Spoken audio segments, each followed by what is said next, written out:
tether look like? It's streaming to the side, southwest, out of the way.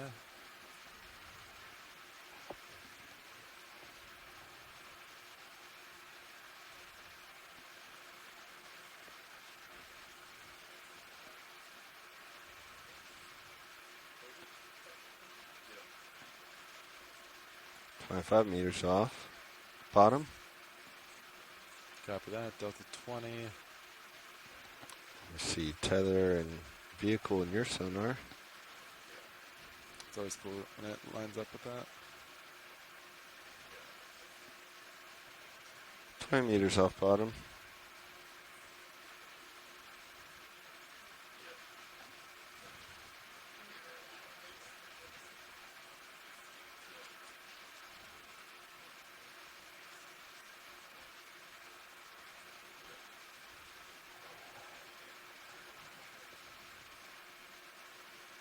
$15.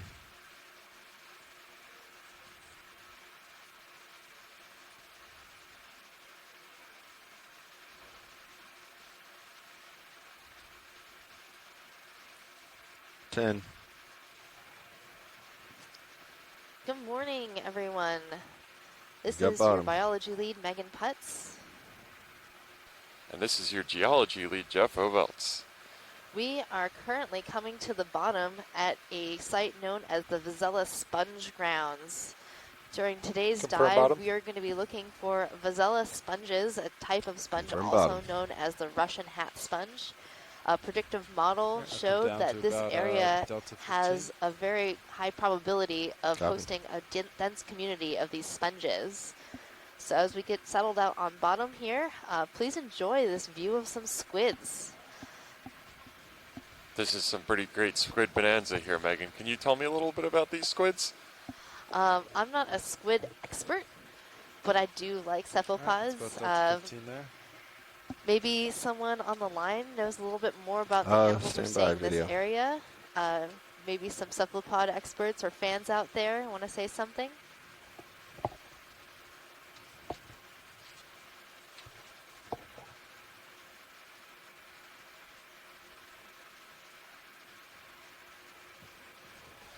No dice. I think just the Sponge Fan Club is represented today. Well, I'm a pretty big fan of sponges myself, so go Sponge Fan Club. Hi, it's Ellen here. I would say that that might be an Bridge ELEX RV now. species. It doesn't look like the Just gonatus confirming that that we we have were acquired hoping to see bottom. in the gully, but Bailout I'm not a plan will squid be expert to the either, so southeast maybe today, somebody out there in and we want to Cyberland verify can some tell us. rotation to the A-frame.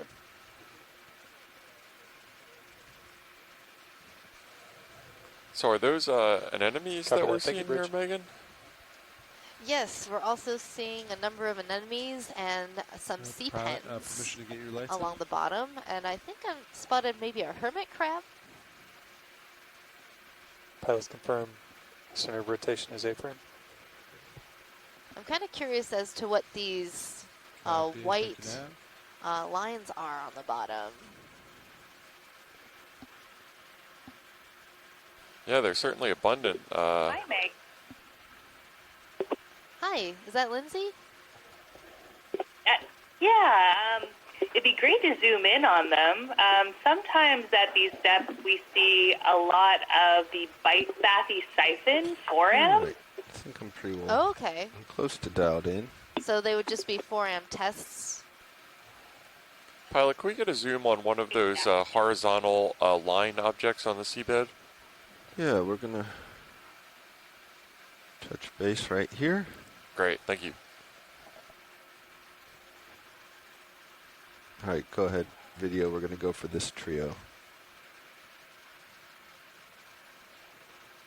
Hold that. Yeah, that looks great.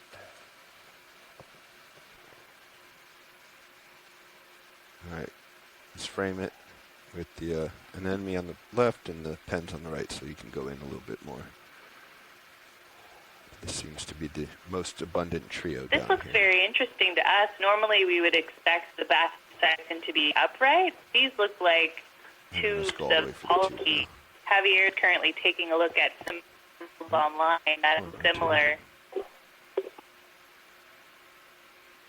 could they also be some kind of mollusk shell? Maybe They do look like two worms. a scapopod shell?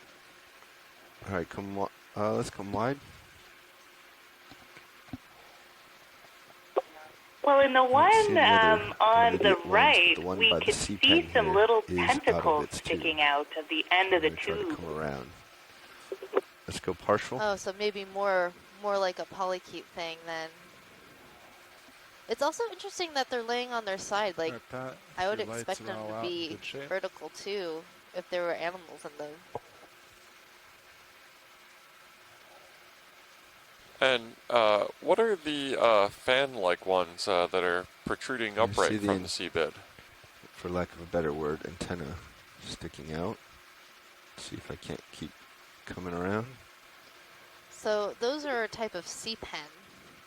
Those they kind of look like a feathered pen of old, and then if you were to pluck it out of the sediment, the end has a long peduncle that would resemble somewhat like a pen you would write with. Radio, let's go in a little bit Which is more. why See they if we call can them see sea something pens. before I touch down and create a mess. I do see some sort of tentacles poking out of the end of that tube. Okay, touching down gently. Oh, wow. And now you can see through the tube, and it definitely is a polychaete. I can see the segments and the chaete Gonna along be the stationary. side, and it's poking its little head out. Okay, Oh, wow. touch down. So cute. We'll hold here. I love how iridescent it looks. Sort of an iridescent pink color. Yeah, that's awesome with the zoom that we could ID it and get in close enough. Let's full in. Hi there, it's Javier Murillo. Yeah, that's great. Zoom in. And these polychaetes, we have collected some also from troll surveys and probably are Yalinoesia bicolor, the species name of this one. Belong to the subfamily Eunicidae. Great, thanks, Javier.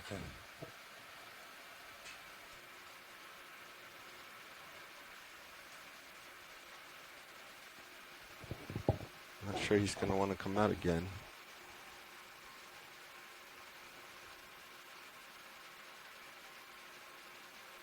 And it looks like this one is not relishing its photo op, and after a brief dalliance with the big screen, has decided to pack it in. Came out for a second. Negotiating better contract terms, I believe. Pilots have adjusted sonar at 50 and 80 Oh, those respectively. polychaetes. Yeah, we can bring They're so them in troublesome to closer. work with. Known to be divas across the industry. All right, let's come out wide. We'll see if there's another one out of his tube later on that we can get a better image of.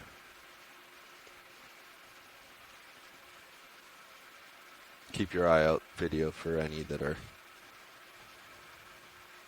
protruding. All right, so as we're continuing our transect there's one across right this, there. Let's quick snap. just a reminder and some general snap. context for this dive site. Oh, I'm going to hold off on that because it looks like we have one of these polychaetes making Hold a there, full video, hold appearance. there. Wow. I think this one is feeding or moving itself. I'm not sure what it's trying to do. It seems to be putting its face down into the sediment and moving its tube. Stand by one. Maybe it found a prey that item may it have wanted to been me. feed on. So, Megan, can you tell me a little bit about these? Are called tests, right?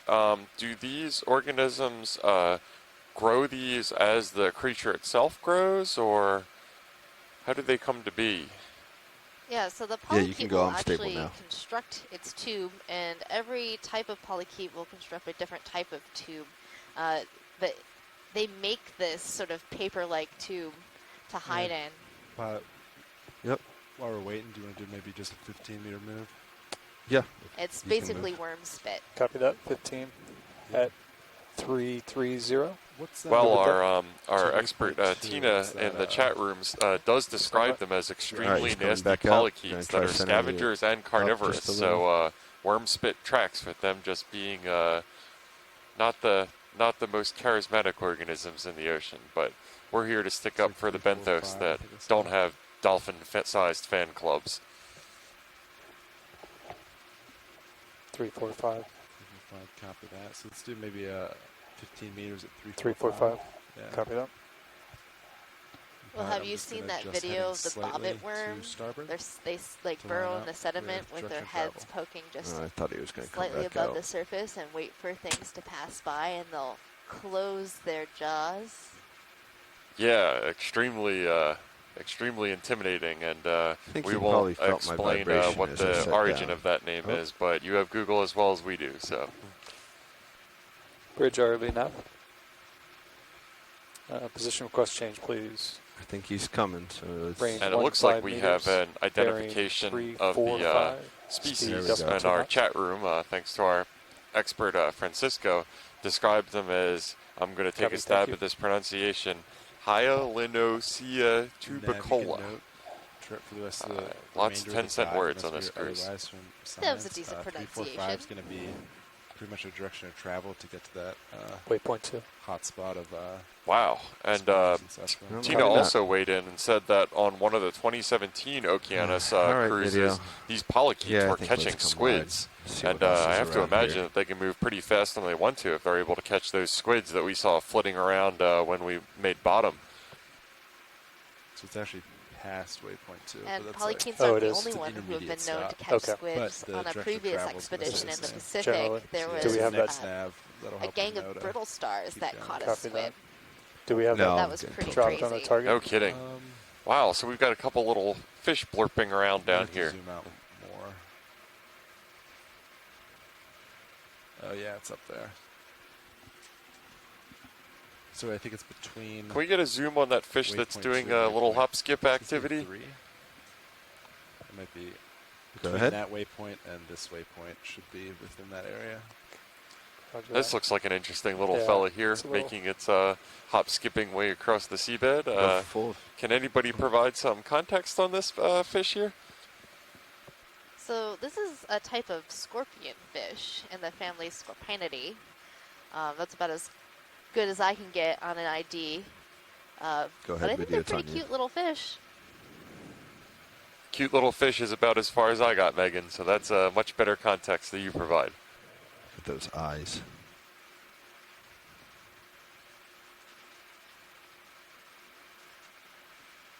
Yep, trying. And so is this another one that generally stays pretty close to the benthos, and this is how it conserves energy, but not really swimming too much, but just kind of Do we have a hopping have we around? gone full zoom yet? Let's see how close yeah, we can these get. fish do tend to stay very close to the bottom and will perch Right there, let's near get the the bottom head. or on the bottom, just like this one is Yeah. doing. They're usually really good for photo ops because they tend to stay relatively still. And these fish are related to the scorpion fish you might see in shallow water, the ones that are known to have poisonous spines. And when you're clear video, I am. Alright.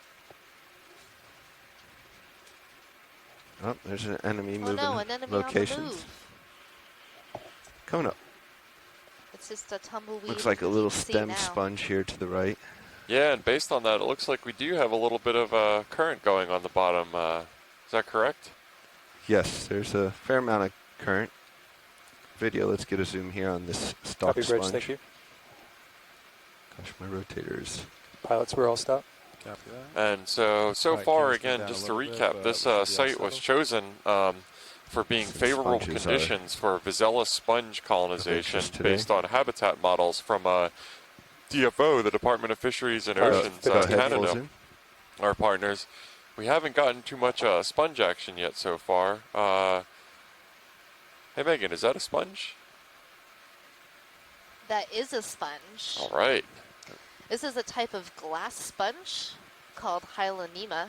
It has a stalk that's made out of a few spicules, so very long pieces of glass that are twined together and root this sponge like a flower in the sediment.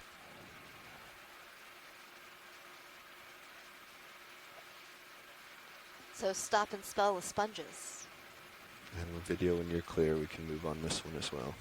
All right, so we're on the board for sponges. We're not still hearing a looking lot for of our excitement. Vazellas. I'm not setting up super close for any of this stuff until I really hear Hi there. lots of excitement. It could be that we're a little too deep at the moment, but hopefully as we traverse upslope, we'll find more hard substrate and the Vazella Okay, making sponges. moves forward. But otherwise, here this is a otherwise. really great community snap of on yellow. soft bottom dwelling fauna. We got a flatfish, it looks like. Yeah, hold this. We'll just pan right through.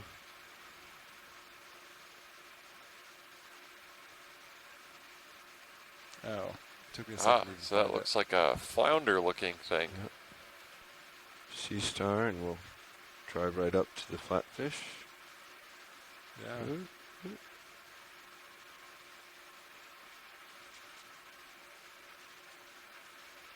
Okay, let's come wide. Not hearing the channel go for that one.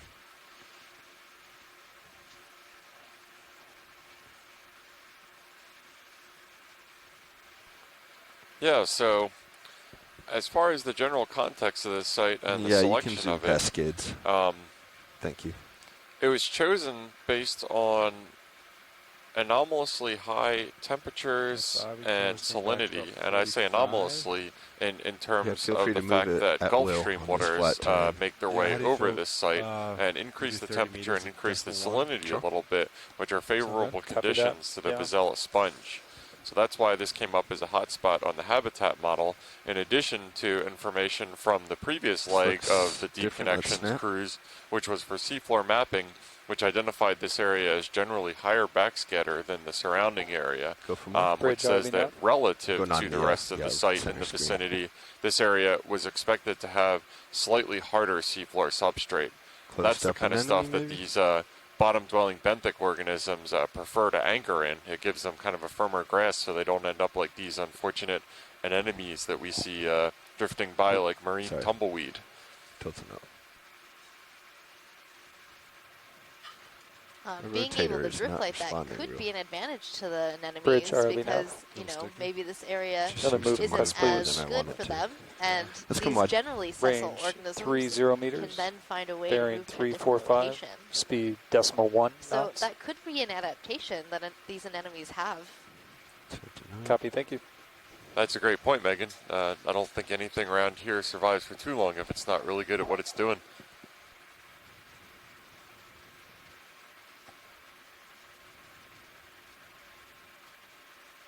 There's a white sea pen.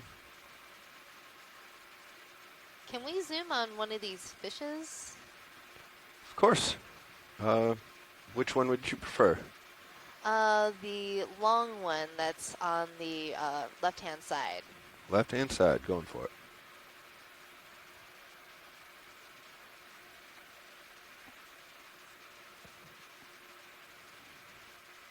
So I believe this is another type of codling or Yep. fish in the family Moridae. Stand by.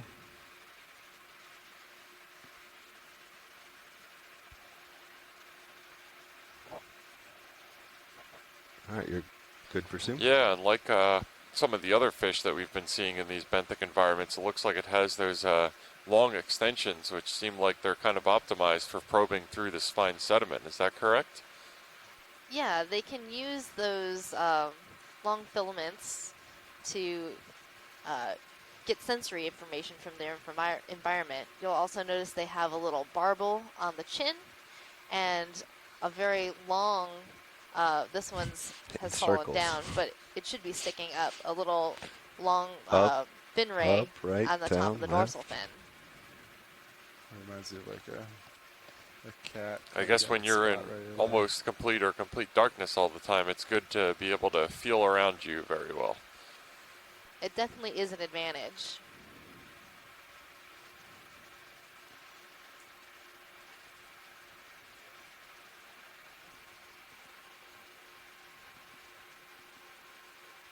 So if I was to guess, you know, about what genus this fish might belong to, I might say Physiculus, but maybe some fish people on the line could give us a better ID. All right, let's let him go. Come on. Now, Megan, a couple times that fish bumped off the anemones and seemed to react strongly. Is it being stung by those cnidarians when that happens? Oh, there's the first for this I would dive. Let's assume check it them out. was. Because the anemones, like we know, do have stinging cells in them. So when it does brush against, it could be getting a sting. There's a crab on the move. All right, Let's catch up to him. we've got an arthropod here. I'm going to come the other way. Hi, actually. everyone. That fish you're looking at, it's likely a longfin hake. Ficus chesteri is the species that we have around here.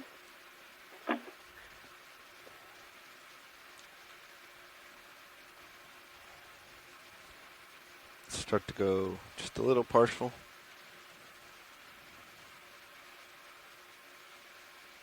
This crab only has one Okay. cheliped, or He didn't want me to claw see the arm. front. Looks like he was about But they to, and can then- grow their Okay, claw arms guys, back. come back other direction. Okay. Yeah, and it's definitely displaying that really distinctive crab movement of going sideways and making its way around. It can't quite seem to decide which direction it wants to go, and it's now taking a break to ponder the meaning of life. Oh, I'm not Oh. sure it likes it bumped into the fish. sorry about the dust. Let's come wide. Let me get into clear. I think this crab's a little shy. The giant ROV is a bit intimidating, perhaps. Looks like an All right, let's apex go partial predator. now. Let's see what we can get even with the dust. And given that At least we our can get crab an here ID. lost the claw somehow in the past, I can understand the gun shyness.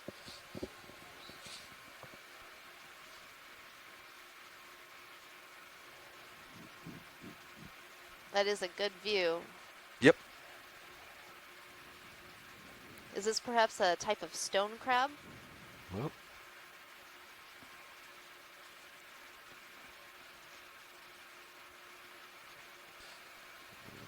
Based on prior consumption of stone crabs in my past, Megan, it certainly appears, at least from first blush, to look like one. Those real stout, squat claws and the dust should also be body clearing that out. looks like that. Definitely not the blue crabs or Calanectes sapidus that I'm used to seeing down New Orleans way.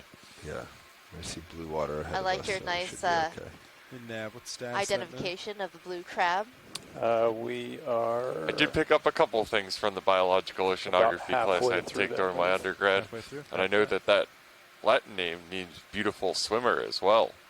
Yes, the Calanectes are part of crabs known as the swimming crabs. Their back legs are modified to be Do we think flat fog for lights swimming. would help us here? You might be This too crab, far down. however, doesn't have back legs that are flat, You wanna but try 'em real normal quick, walking Sean? leg Fog ending lights in a coming very on. sharp point. Now we're getting a nice, good view of the mouth parts of the crab. In 3, 2, 1. Oh, yeah, there we go. Oh, was standing still for its beauty shot for a little bit and then decided enough was enough. There's only so much you can ask from a crab.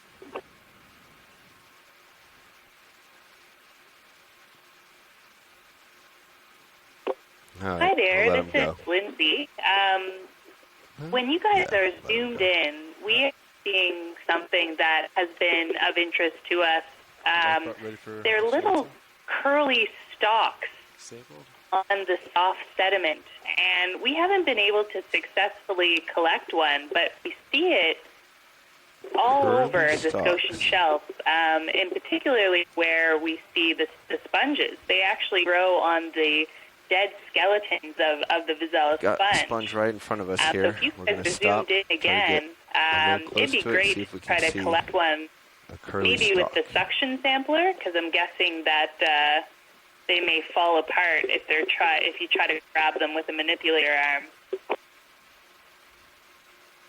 Sure thing, Lindsay. If we happen to see another one, just give a shout and we'll try to collect it. Will do. All right, video. Let's go. And we've had some conversations from our scientists on shore in the chat room about the crab who we were focusing on, and it seems that the consensus is this was a Jonah crab that looked close to a rock crab. I'm not seeing a curly stalk necessarily here. Watch leads. No, I don't Okay. think I do either. All right, we'll keep an eye out. Let's come wide. Thank you. Our pilot. Camera's at 8.5. Yeah, And let's pilot, start can to we get right zoom over that there. white sea pen? Yeah, of course. And then after this, I want to kind of get out of my dust cloud here.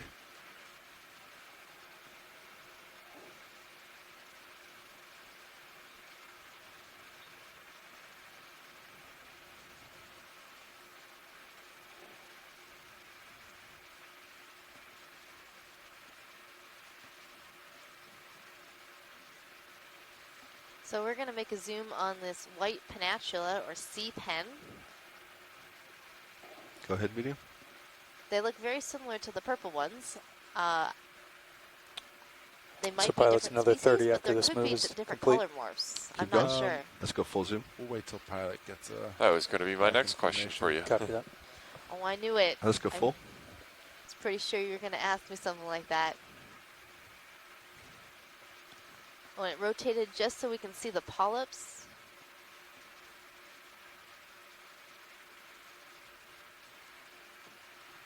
Yeah, Beautiful. yeah, that morphology just looks absolutely optimized to catch anything that might come its way.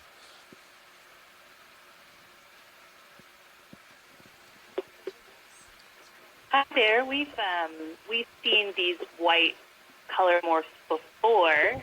It is the same species as the purple one, and it's Peninsula aculeata. Touching down. Great, thanks for that. Our video crew also pointed out that there might be a couple of the little curly things at the base of the sea pen. Pilot, can we get a Yep. bit of a zoom out just to Tilting. confirm whether they are? And Lindsay, Come out a are little those the bit. things that you were looking at? To the left of the Copy, screen Bridge, right thank now? you. Pilots, we're all stop. Hold Copy there. that. Yeah, pilot, just for awareness. Yes, I think those are it. Stopped, You but see them maxed out ahead of color. the sea pen, and to the right of it. It's the curl is a little more pronounced there, but yes, I think that's it. And we're really not sure what that is, if it's a polychaete or something else. So it'd be great to get a sample. Great. Copy that, ROV. Can we try to get a suction Okay with sample of the little curly yeah, Q I to think the we're okay. right We should of be the stopped. sea pen? Just at the edge. Okay. Yeah, let me get.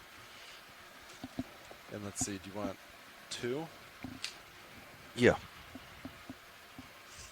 Yeah, so stand by for a minute here while our ROV crew gets Video, ready let's come to wide, please. conduct a suction sample on this May I spin up? specimen to the right of the sea pen. Sorry, stand by. And just as a reminder, this suction sampler is a relatively Alright, new we've addition spun- to Deep hydraulics are Discoverer spun as up. of, I believe, a couple of cruises ago. Self-design. And we've already gotten Is some great use out of it on this enabled. cruise You're so on far, jar including 2. collecting a geological sample with it yesterday, which was an application I didn't even know it was capable of. We have to draw out, right? Yes. And you if are you're correct. comfortable, bring Mini Zeus up. Stand by. Alright, drawer is extending.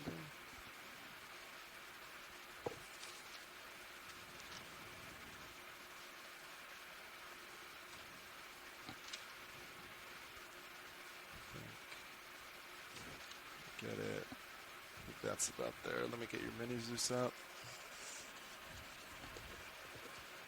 Sorry. There we go. Mini Zeus is coming down.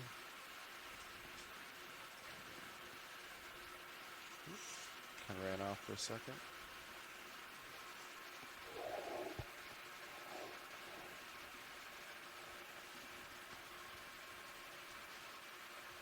Do you want to draw out a little more? Yeah, sure.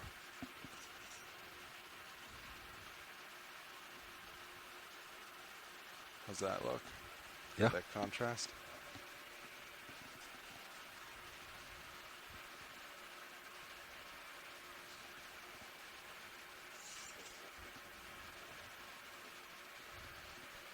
Hey, Lindsay, quick question. We're looking to describe this ROV sample in our collection metadata.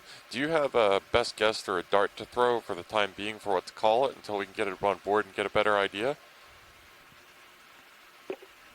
You know what? I actually have no idea, but Tina in the chat thought that they could be 4M, so I would go with that. All right, we will go ahead and do that. Thank you. I think so, yeah. And thank you for Tina for participating via the chat room. It really helps to get these this consensus ID on the fly. It's very much like our scientific crew on board is a lot bigger than it actually is. It's cool. Okay, and we'll need to retract drawer. Copy that. Retracting drawer.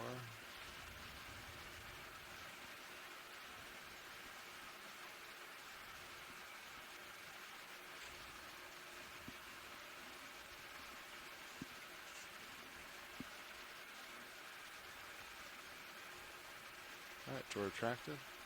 Let me know when you're ready. Video, let's go in again. Yeah, both cameras actually.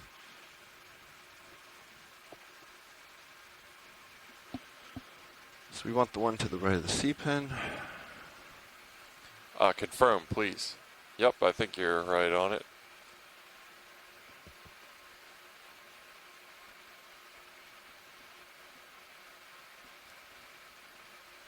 All right, Sean. Ready? Yep, let's go. Alright, safeting in.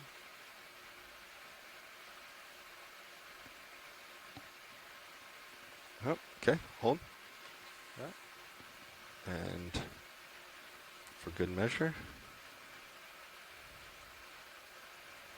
Ready for more? Yep.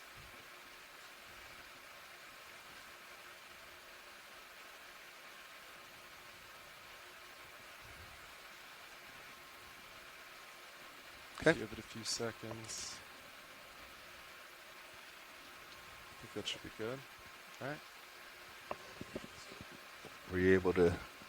I was not able to confirm if it went in just because. Pilot, did that go Picked into up so much. Niskin 2?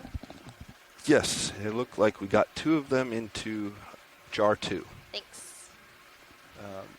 But yeah, you can see it's Fantastic. dusty, So you it can't tell looks if like actually our went in, but pilots managed to scoop us up a think couple so. of those I don't see samples into anything one of our sitting there still. Niskin sample bottles. I So saw it enter the we'll be nozzle, happy but I to couldn't write in the confirm. summary once we Yeah. write that Great. up what All that right, let's come thing wide ended both up cameras, looking please. like. Let's get the drawer. Alright. That's great, thank you.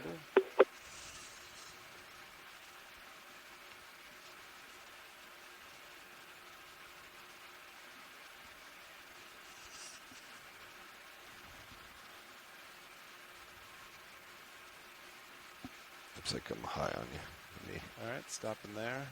Okay.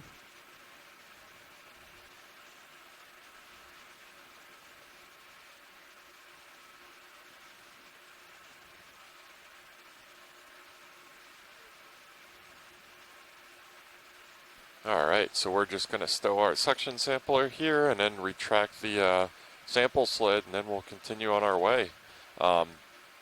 Just to reiterate and refresh for anybody who may have been joining recently, this is a dive on the Vazella sponge ground site. Unlike a lot of our dive sites, it's relatively flat terrain. We're not transversing any serious changes in slope or gradient or elevation.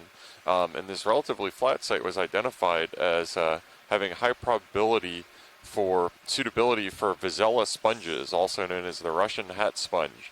So that's what we're particularly on the lookout for, but it seems so far that we have a pretty active benthic community, a couple small sponges, but not our Vazellas just yet. We're going to continue the transit into some higher backscatter area identified by the last cruise, and the search for Vazella continues. Disabled. Coming off. I'm gonna put So now that we've up, and you're right talked next about- to Yep. there. Coming up and Oh, go pushing ahead. forward.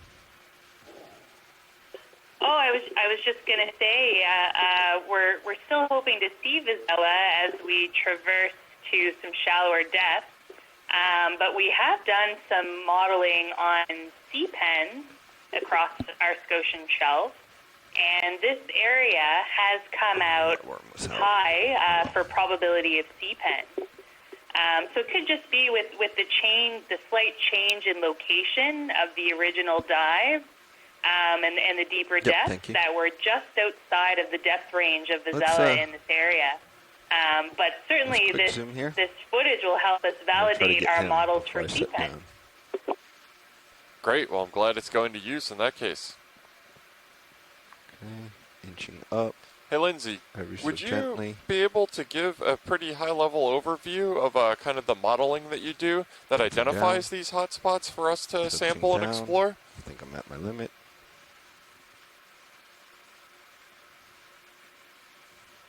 Sure. So in 2016, we at DFO underwent an exercise to identify significant concentrations of corals and sponges in eastern Canada. There we go. So we use a number of different methods here to do that. It's a combination of both kernel density analysis, which is it's not really a type of modeling, but it's a method to identify hotspots in biomass of catch data from our research vessel trawl survey. So that was one type of method, and we combined that with species distribution modeling, which, unlike the kernel density analysis, the modeling work incorporates the relationship of your occurrence data, and in our case it was presences and absences for various sources. So we use, records from our trawl survey. We use records from our science surveys, our camera and video surveys.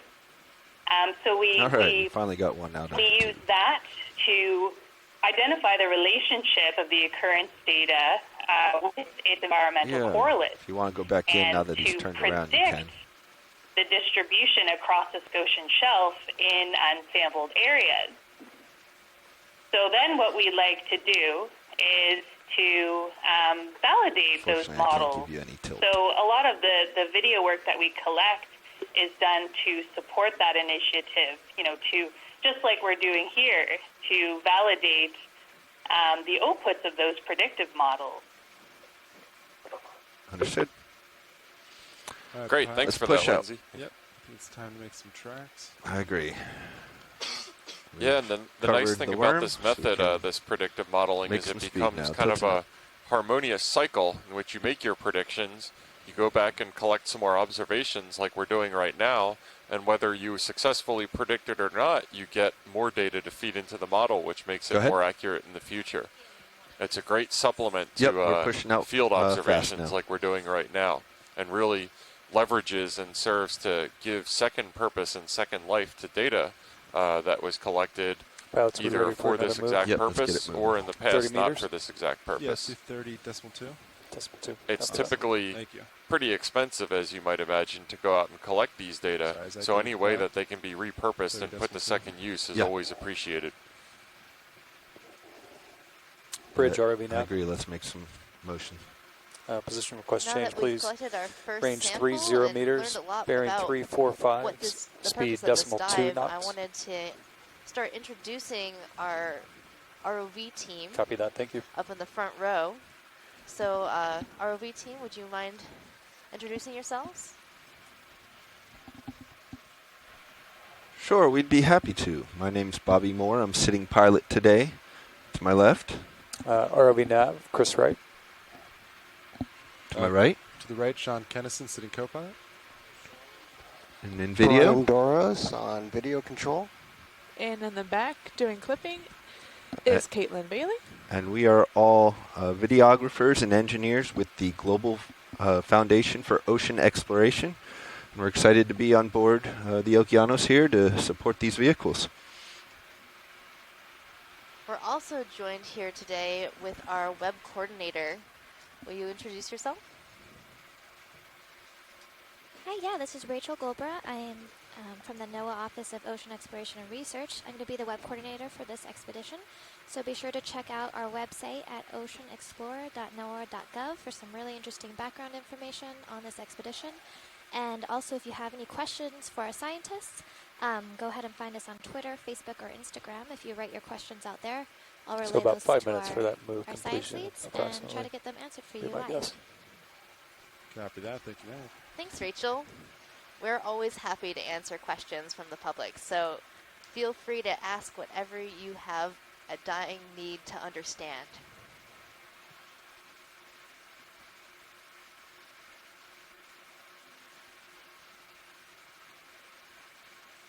Video, quick snap here, if you would, just as we pass by.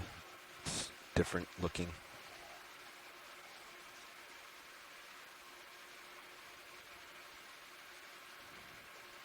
That is a very interesting I think we might need to get closer. yellow thing. I'm not sure what it is.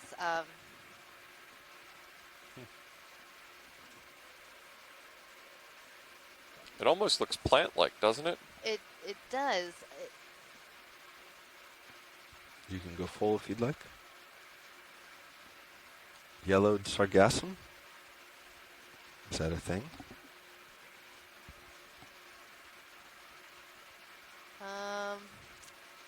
Yeah, I'm not sure.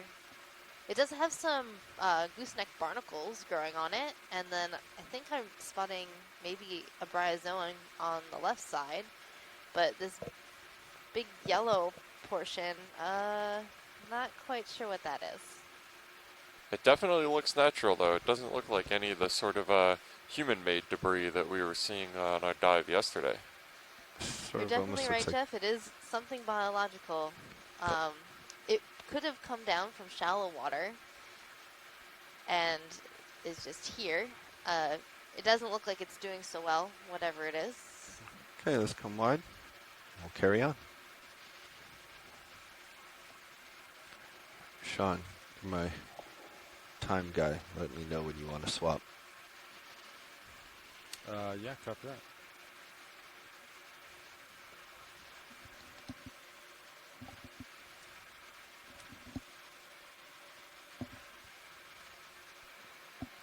Yeah, so we're making our way.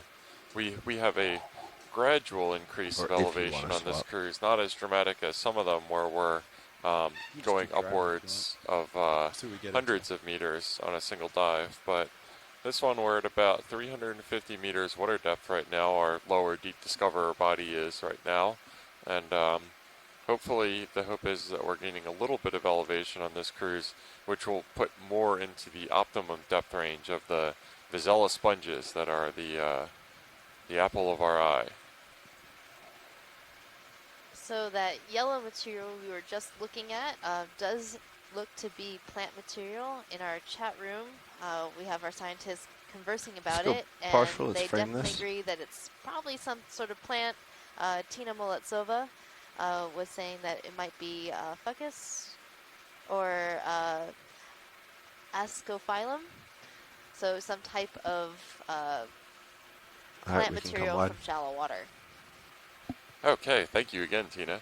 And it looks like on the screen right here we have something that I can get a little excited about. It's a rock. I love rocks. And this one in particular, from conversations with some of our colleagues at the Canadian Geological Survey, pointed out that they were expecting and thinking that there might be some glacial effects. We're in relatively shallow water depth, so even though glaciers haven't been in this area, gotten down to this water depth, you still tend to see some modification of the seabed from previous iceberg activities in the past. So that would be chunks of ice that detach from the glacier or land ice and float out to sea. What that rock could have been would be something called a drop stone, and that's when there are rocks that are being plowed and carried and trained within icebergs. The icebergs float out to sea, gradually melt, and the rocks that they transported at their base get released and deposited in areas that otherwise you wouldn't really expect to see much large clasts or rocks like we just saw a couple of. So maybe Calvin could weigh in on whether that might be the case or something else. Either way, it's a little bit of a breakup from the otherwise fairly featureless, fine-grained sediment that we've seen characterize this dive thus far.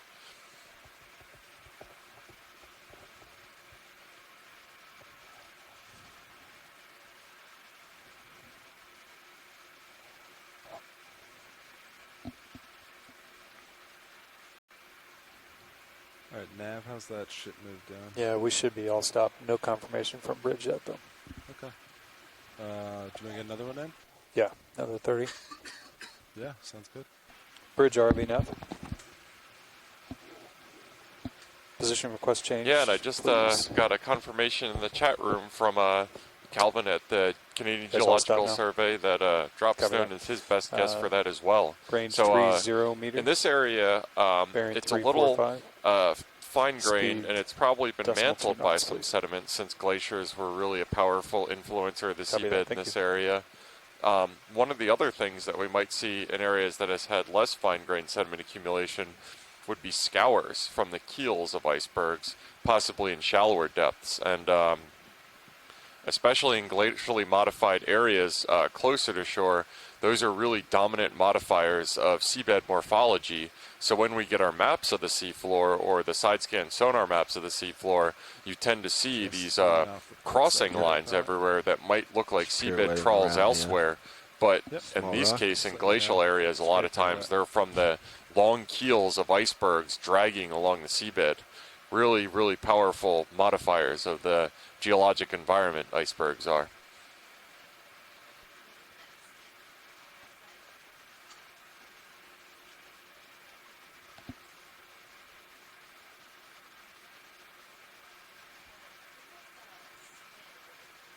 Squid to the left. Copy. Oh. Oh, Team Cephalopod over here is getting very excited at this.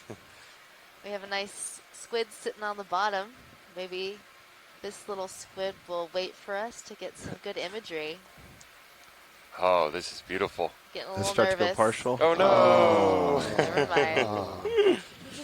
That was quite the leap. Decidedly skittish creature who didn't like the look of our Deep Discover ROV, which, hey Megan, can you tell me the, not to put you on the spot, but the approximate dimensions of Deep Discover? I have in my mind, but I haven't seen it next to a tape measure or anything like that. That's a good question. There's another for one. Our Same pilots. one. He settled down again. But let's take a look at this squid. We could try a long zoom if you don't want to get close. Yeah. Let's get a partial from here. Okay. In case he does the same thing. Yep.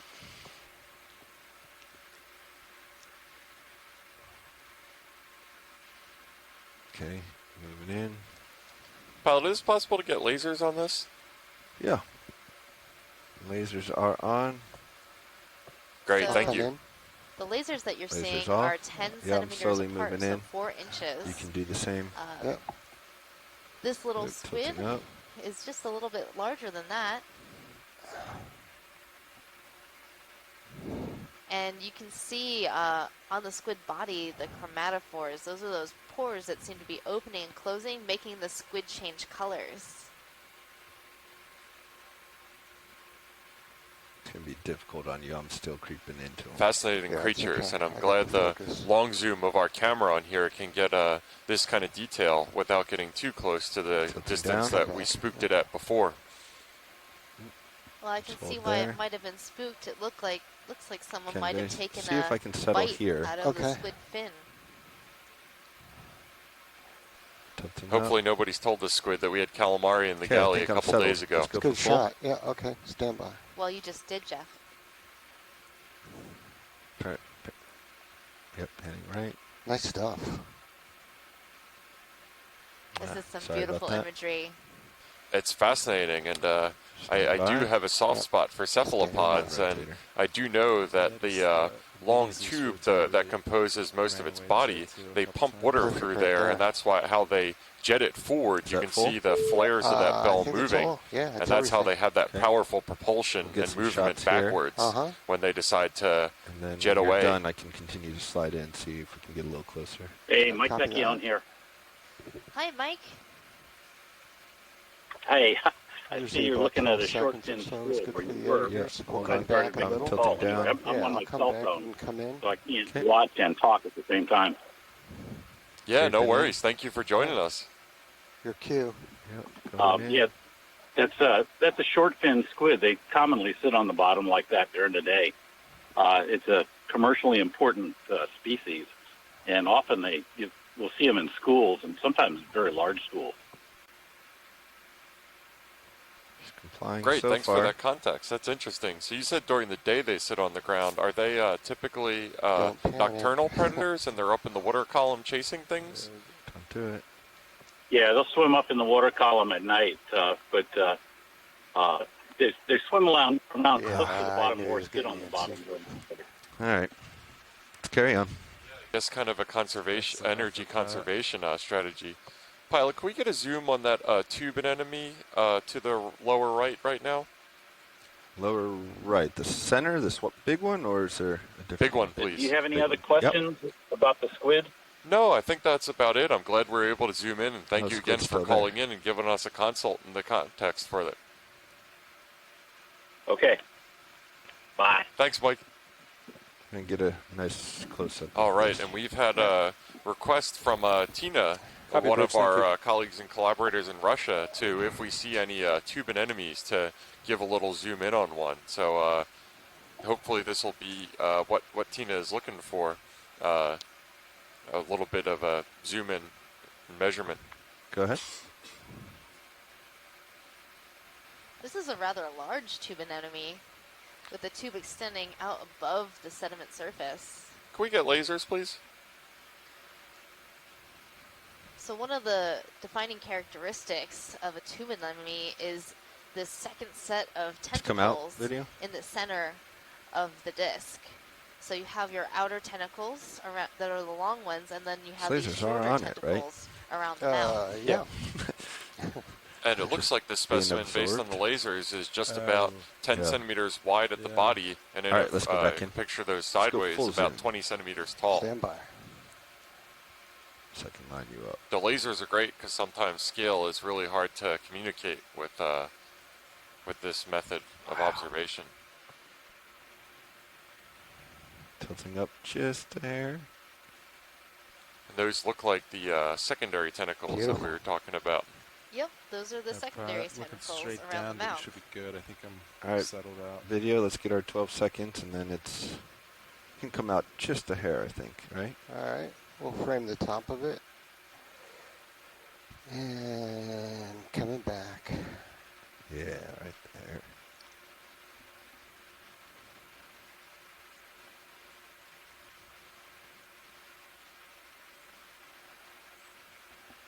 Pilots, we're all stopping.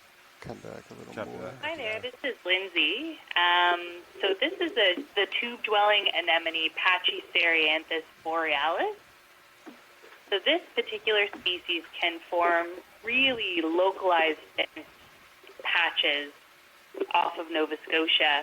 A little bit to the east of where we're located, we deployed camera systems. And I think we recorded over 10,000 individuals in less than a kilometer. So we might start to see them in higher densities as we keep going. All right, looks like wow, that's a lot. Our squid of, and our couple crabs. And it definitely is. We can see a increase, it looks like, in the biological community here as we're getting a little rubble field. So this might be an area where a large iceberg or two had a lot of drop stones that contributed Snap on to this fish, because I don't think we've seen them yet. Stand by. And now that we're seeing all these drop stones, there's a big aggregation of fish. So fish often like to associate with topography. So like when you see rock outcropping or boulders, they tend to gather around these areas, and that's what we're seeing right now. A lot of scorpion fishes, and then a number of anemones on those rocks. All right, let's carry on. Absolutely, and just to say again, we got a little crab coming out from the rocks as well, just making its way very bossily through those fish. Coming back. And I should also mention, as I said a couple times, is that seeing these kind of rocks or this rougher seabed isn't exactly a surprise. Our mapping leg that we had last time, led by our colleague Shannon Hoy, did identify this area as relatively high backscatter. So we would expect to see a little bit rougher seabed, and I think that's kind of what we're seeing right now. Bridge ROV nav. Another move request, please. Range 30 meters, bearing 345, speed .2 knots. And that's a great point from Calvin at the Geological Survey of Canada, who made in the chat room, is that that large patch of rocks that we just saw locally could also be the berm of an iceberg scour that I was talking about a couple minutes ago. So when the trough gets dug out from an iceberg scour, that gets filled in relatively quickly with this fluffy sediment that we see around. But the corresponding hill that forms on either side of the scour could be what we were just seeing in terms of those rocks. Centered it's a little harder without having a quick snap here. Push another move on the white object. These are just context clues that we operate on. That's good enough. That's based on what we're getting from the video. Come on. View when he's like starting to push forward. Yeah. And then he can in the next 20 seconds could like stretch out to where it needs to be. Yep. Usually that works unless you hear like a quick, oh, can we look at that, and then we could pause, but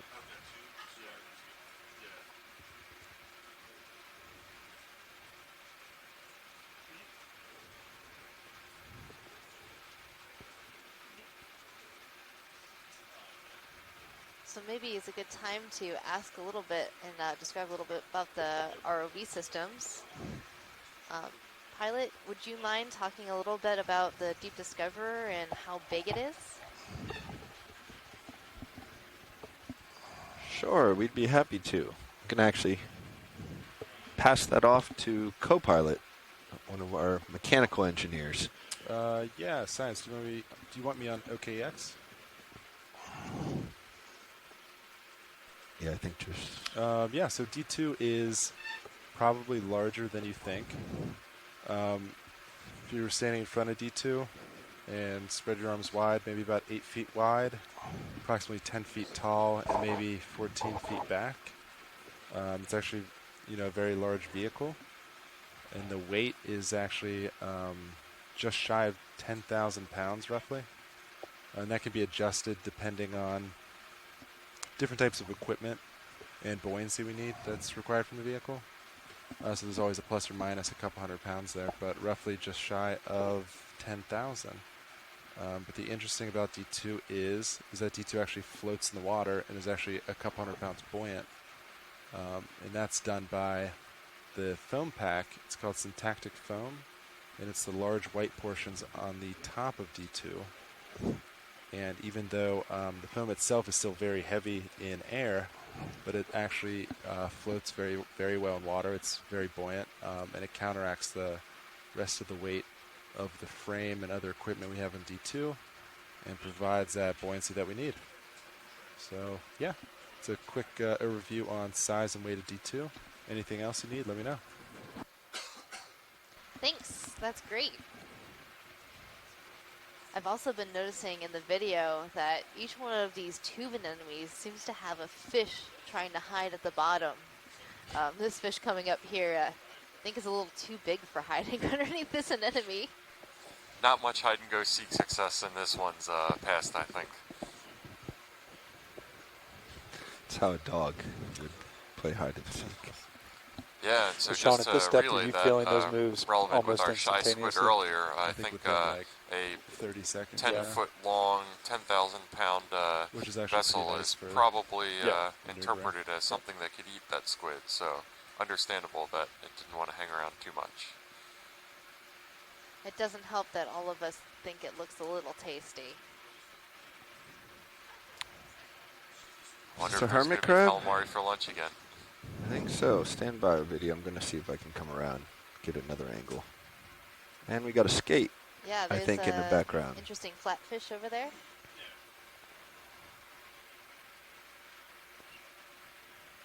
So we'll just do a quick partial here. And Go we're ahead. also seeing a little hermit crab.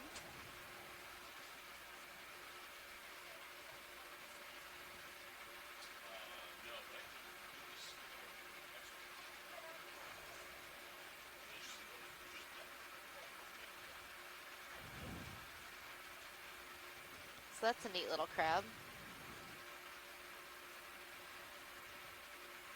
Now, Megan, I'm harkening back to something. I think it was on yesterday's dive. No, it might have been the first day's dive when we saw that porcupine spidery crab, and I think I recall you or somebody on the line saying that that's Sorry, pretty video. strongly I'm back. genetically related to the hermit crab. Is that correct?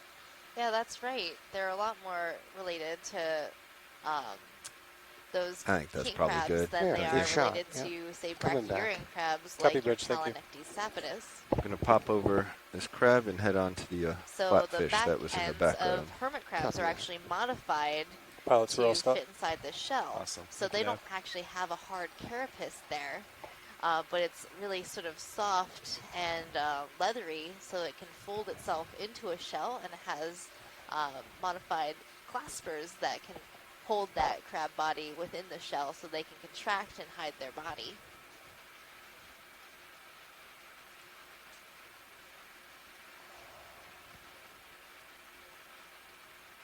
Yeah, and it looks like here we have some sort of flatfish. Is this a fish like a flounder-like thing, or is it a skate? Hard to tell. It has really good protective camouflage. So it's All not right, go a ahead, flounder video. because its start mouth at the is tip. flat and its eyes are on either side of its the front body. end, So it's rather. a compressed fish downward, and its eyes aren't sort of wonky on the side. That's how you know it's a flounder. And this one doesn't have that. It has one eye on either side, and it's got a lure. So it's You wanna go actually full in the tight? angler Yeah, fish let's do it. family. Okay, stand by. I would still describe it as wonky, Megan. Well, in a different way. It has a glorious beard. It really does, and that fine zoom that we're getting is just doing a great job of highlighting it. It's very, very neatly kept facial hair. Ooh. So the common name for this fish is a monkfish. And some people do eat these fish. Absolutely, as you mentioned that Tina in the chat room says, very tasty, and she is a girl. All right, video when we think we've got it. We can do a Yeah, Well, what a pretty, tilt pretty up lady. the length, but otherwise Go I think for it. it's time to move on. yeah, do it. All right, You can tilt. kind of coming to left. And when you get toward the tail, I'll pull back. Yeah.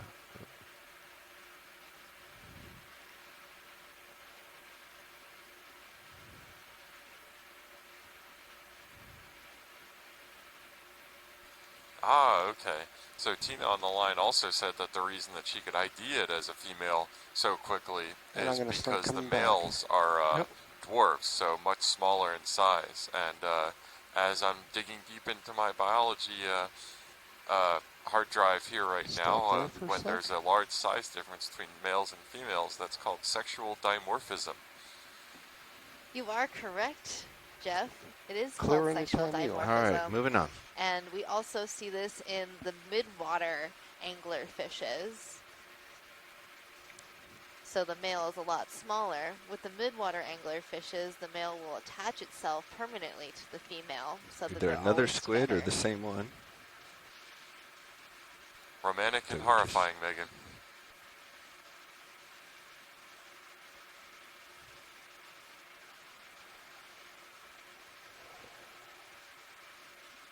All right, Pilot, you're starting to push forward. How do you feel about another move? Let's do it. All right, Nav, same move, please. Copy that. Got something Bridge RB now. here. Another move request, please. Range 30 meters, bearing 345, speed 0.2 knots. Looks like cable, maybe? Could this be our... Nah. Ooh. I don't know how big Copy they're that. supposed Thank to you, be. Bridge. There's not one on a map. Could be a So line. we're also seeing a cable across our Nav, feed do you want right to note? now. Maybe I don't know. You want to tilt yours up, make sure We're there's gonna nothing keep a above good this. Yeah, cable. Between eye us. on it. We don't want to Copy that. interact with this cable in any way. Yeah, Does definitely. it look like a steel braided one, or?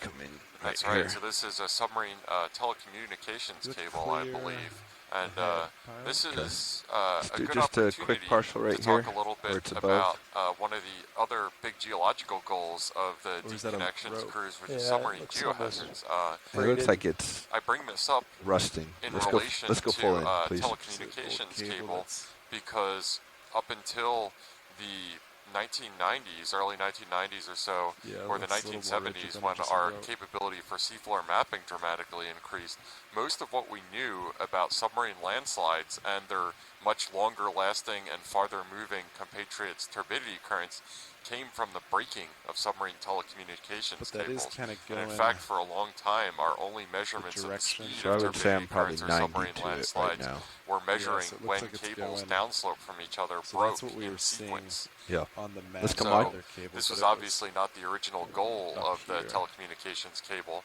but it's It's one gotta be too example small of for a accidental data subsea cable, in though, which a I system would think designed so, for another Yeah. purpose not ended up familiar enough. accidentally Usually, providing data that you know. scientists were able to use to Let's stay full measure and wide for a quantify second. phenomena they were interested in.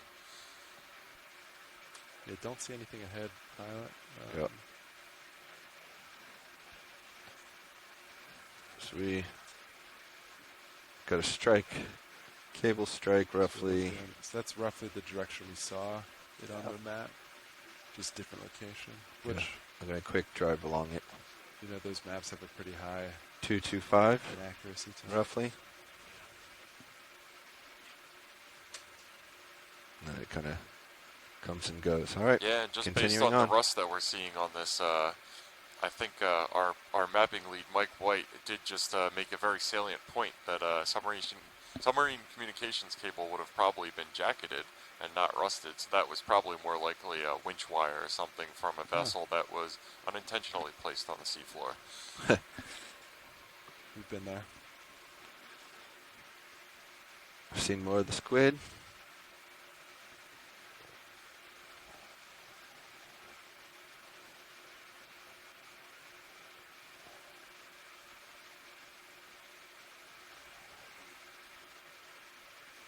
This looks like a great active field of those short fin squid that Mike on the phone were telling us a little more about, hanging out on the bottom and conserving energy in between pursuit of meals.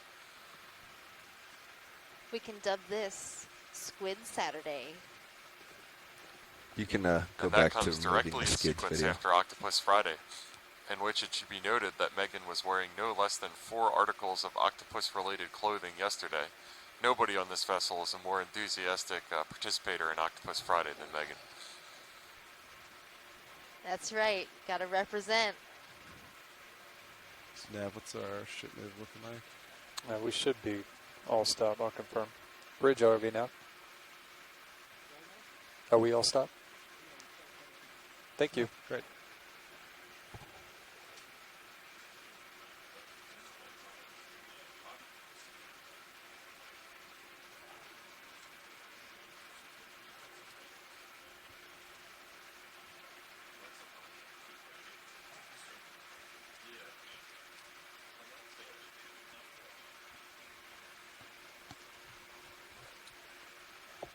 Coming back down, getting kind of high. Huh. That worm's moving along. Yeah, so it looks like as we're traversing here, we're coming over a lot more of the faunal assemblage that was characteristic of what we saw when we first landed. So a lot of sea pens, a lot of anemones, and a lot of those polychaete worms inside the tubes that we zoomed in on a couple times.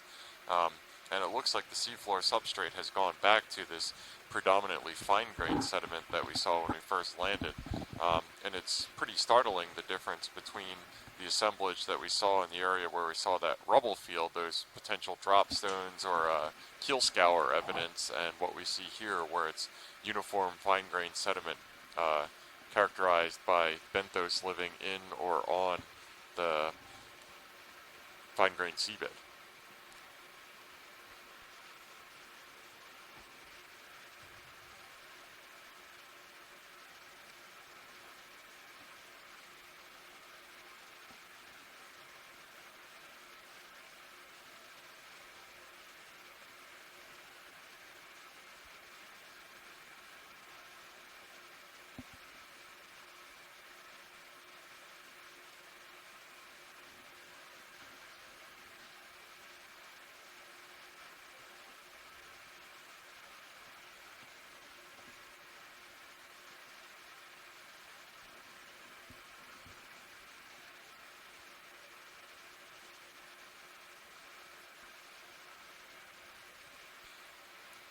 Scalp chain. And I should also just note that the density of fauna on the seabed is appreciable. If you threw out a quadrite, you would get quite a lot of critters, but we're seeing a lot of the same critters repeated over and over again.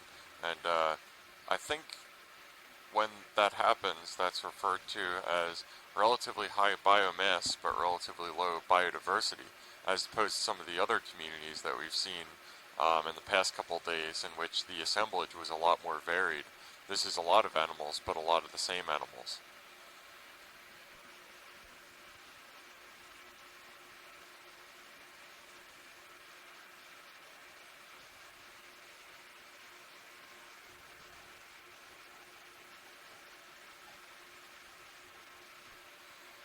If this was a game of Pokemon that we were playing right now, this would be a lot of Ratatats and Weedles, is what I'm saying.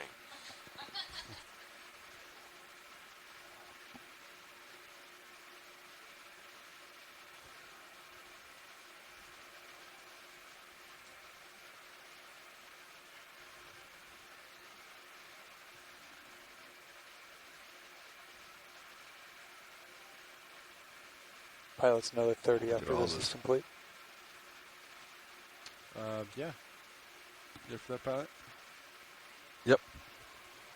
School squid. Wow, that's a great school of those short fin squid. Gotta And that let looks them like go, unfortunately. kind of what we would see Good shot there, in both the perspectives. examples of the ones that we were seeing on the seabed. When those aren't doing that, they're looks like they're expending a fair amount of energy moving through the water column looking for prey.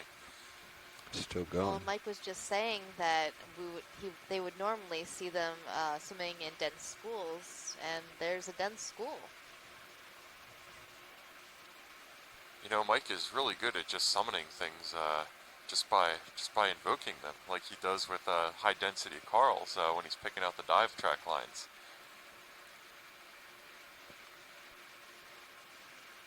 Do you think that trick would work for gold doubloons as well?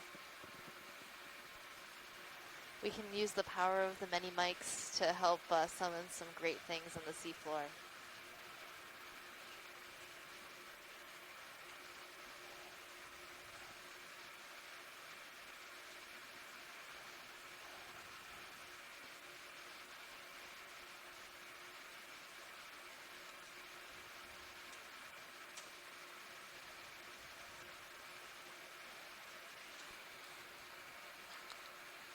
So while we're traversing over this seabed in which we're seeing, ooh, it looks like a fish. Sorry, I've been distracted.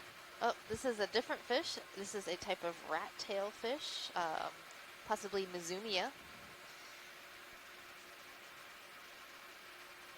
Go for it, video. And Megan, if I'm recalling an extremely notable quote from the other day, you described these as the lions of the Serengeti of this environment. Is that correct?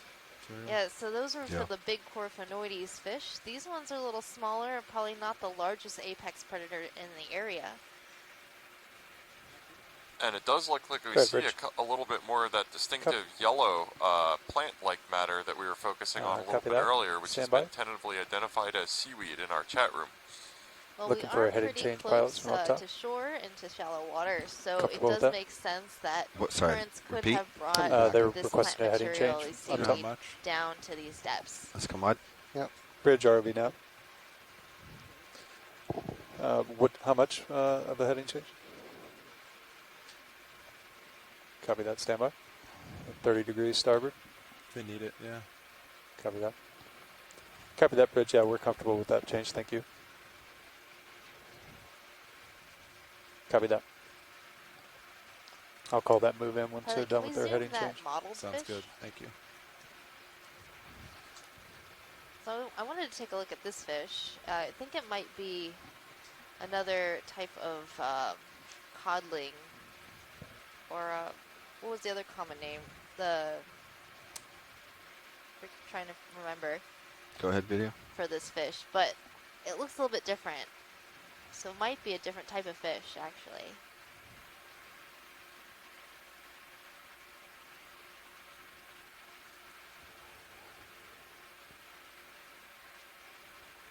So I'm not seeing that long ray fin on the top of the dorsal. Another school of squid coming by. Yeah. You And can it is see sitting just here at the edge quite of the Suez, calmly. yeah. Does anybody know what this fish is? Oops, sorry. And I should also note in the foreground of that Sorry shot a about that. couple more of those distinctive Okay, that was curly me. Q Sorry. creatures that we suction sampled a Sorry, little bit video. earlier. Yeah, So it seems no that problem. they're We'll leave fairly it there. prevalent in this environment as well.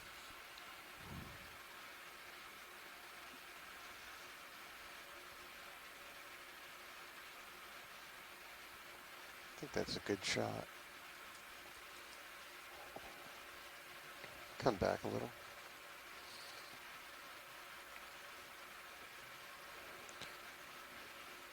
When you're clear. 5, 4, 3, 2, 1.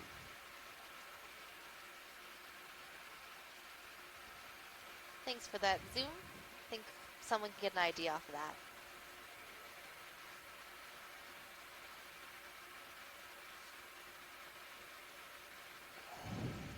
You're welcome, Watch Lead. Yeah, please call out anything else you'd like to see closer.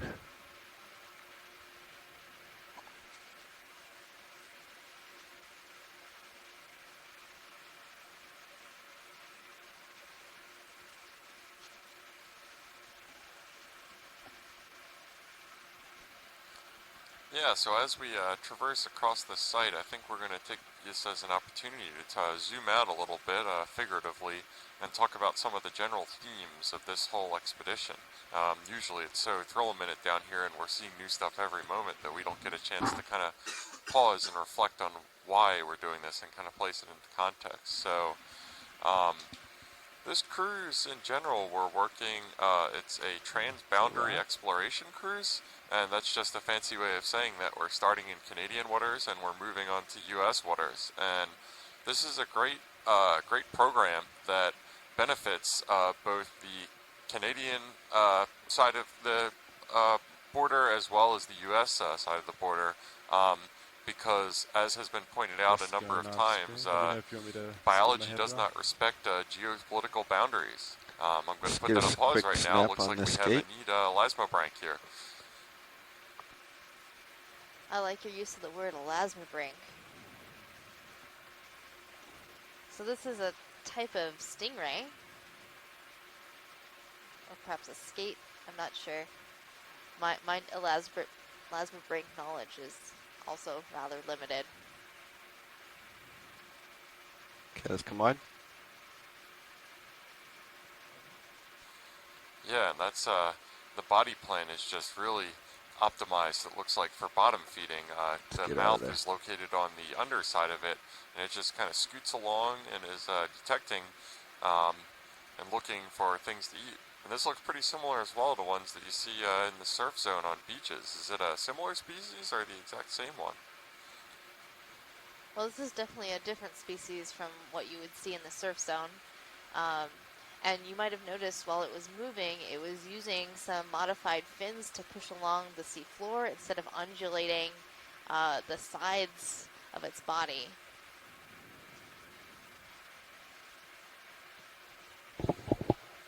Pilots, looks like we're about halfway through that stingray, those in the shallower waters can give you a nasty sting, and are the reason why the stingray shuffle is recommended when you're in the surf zone in areas where they're prevalent, and just sliding forward with your feet instead of stepping down when you might step on one unattended who, out of fear, ends up stinging.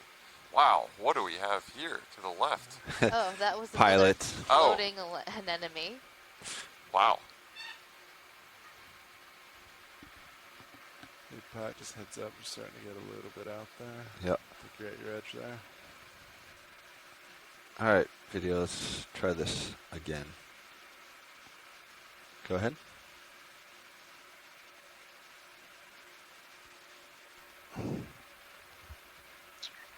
Our ray here isn't quite cooperating, trying to get a zoom he's shot. going back into the clouds. Yeah. Let's let him go.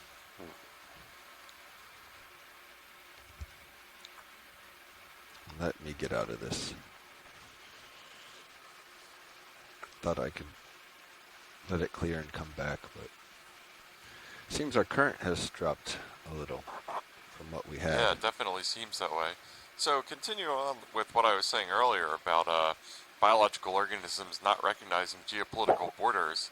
There's no good reason from a scientific perspective to only limit studies to one country, but because that's how scientific organizations, agencies typically work, is within the constraints of their country, except in informal collaborations between scientists internationally. That's typically how work ends up doing. And what that does is it creates kind of an artificial national imprint, international imprint on the research distributions at which everybody's sites tend to end in the waters outside of their country. In this case, we've deliberately taken the approach to involve Canadian scientists in the form of the Department of Fisheries and Oceanography, the Canadian Geological Survey, and other partners, so that we can get the expertise operating off of these waters, off of Canadian land, and integrate that with our knowledge once we start making our way down the coast into the New England area. So in this way, we just get a lot more better and continuous picture, as it would have been a number of years ago when these agencies were kind of working in a vacuum. So that's reflected in the name of this expedition, Deep Connections, which is a reference to both the U.S.-Canadian connections that are being forged through this this expedition. I've gotten a great rapport and learned a lot from our Canadian colleagues at DFO and the Geological Survey, and also to the target items on this geologic features on this cruise, submarine canyons and seamounts, which are the connections between the shallow continental shelf areas and the deep sea. That's full tight.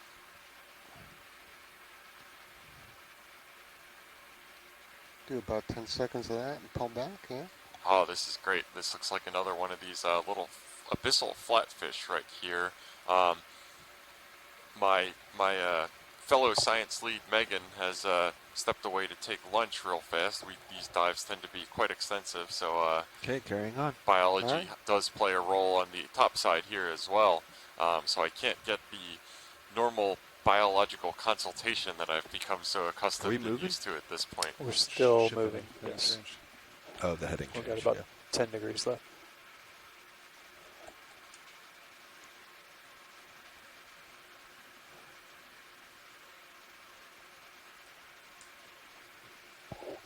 Yeah, and just to follow up on some of the Canadian partners that are involved in this this project, we have Fisheries and Oceans Canada, which is DFO, the Pew Charitable Trusts, the Geological Survey of Canada, and the U.S. Geological Survey from the U.S. side, as well as a number of different NOAA agencies that are involved in this. As a scientist who has been working in the field for give or take 10 years, it's really notable being involved in this program, coming in relatively recently, just about a year ago, to how collaborative it is. You still want 30, or do you want a little bit bigger? Of the agencies that are involved, as well as the location of the scientists that are involved on a daily basis. Let's do it. This work is being conducted in the North Atlantic off the coast of Canada, and yet we're regularly having consultations via over the telecom system or over our chat room from scientists in Sweden, Spain, Russia, the UK, as well as all over the place in the US. It's just a new paradigm for doing science in which the scope of knowledge that is brought in is larger than the largest capacity research vessel that you could imagine, just because we have no sort of physical constraints on who can participate. If we get a zoom on that blurpy looking thing? I assume the top of screen one. Yes, please, that's the one. This looks like another monkfish that we were seeing earlier, putting into play what I learned from our colleague Tina in Russia. I would assume it would be a female one. Copy that. Thank you, Males Rich. We'd are like to quite make a small. move request, please. Like range 50 meters, looks like bearing another butte. 345, and speed decimal 2 knots. These are apparently quite valuable commercial species. Copy that. Thank you, Bridge. And we're trying to get an identification here in our chat room. There's some debate about the specific species that this All right, pilots, monkfish we should is. be moving here. Go ahead, video.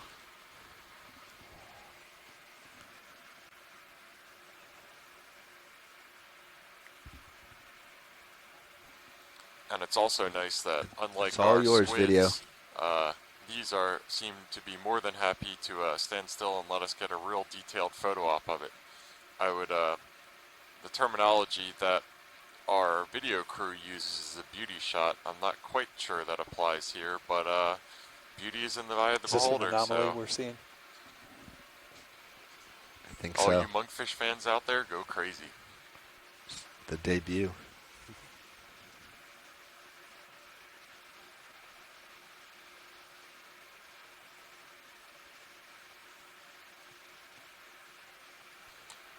And we do have a tentative identification from the chat room of Lophius americanus for this particular monkfish. For those keeping track out there. Okeanos americanus. All right, video, when you think we've got enough, let's come wide.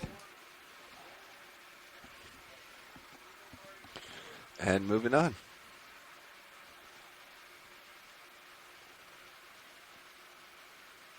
Up. Yeah, and it looks like to our right here we have another one of those large tube anemones. Was made itself a little home. It looks like within a depression on the seafloor is that it's settled. And I can only freely speculate whether it was associated with that. Pirouette around it's a it. rock that they're settled on. Can we get a zoom on that off rock? Screen. Do you want me to follow you? If you want to. Do a quick turn. Video, let's do a quick partial here. Great, so this is another one, just kind of these islands that we've been seeing here. And I say island because it's a rock of hard substrate in this area. And in the chat room, the thought is that a drop stone. That would be my Do a exact same quick zoom. thought. Full on Whenever the you're rock. getting this kind of thing where you have a large clast or an individual large stone in an area surrounded by extremely fine sediment, we know that that didn't get there by any sort of current process. Obviously, you can see the particles floating by the screen. That amount of current isn't going to be able to All right, I think transport we a stone can like come that, wide, so some other please. process must have been prevalent. Thank you. And the anemones have taken full Convection. advantage of this hard Copy. substrate to get a little bit above the current in this area.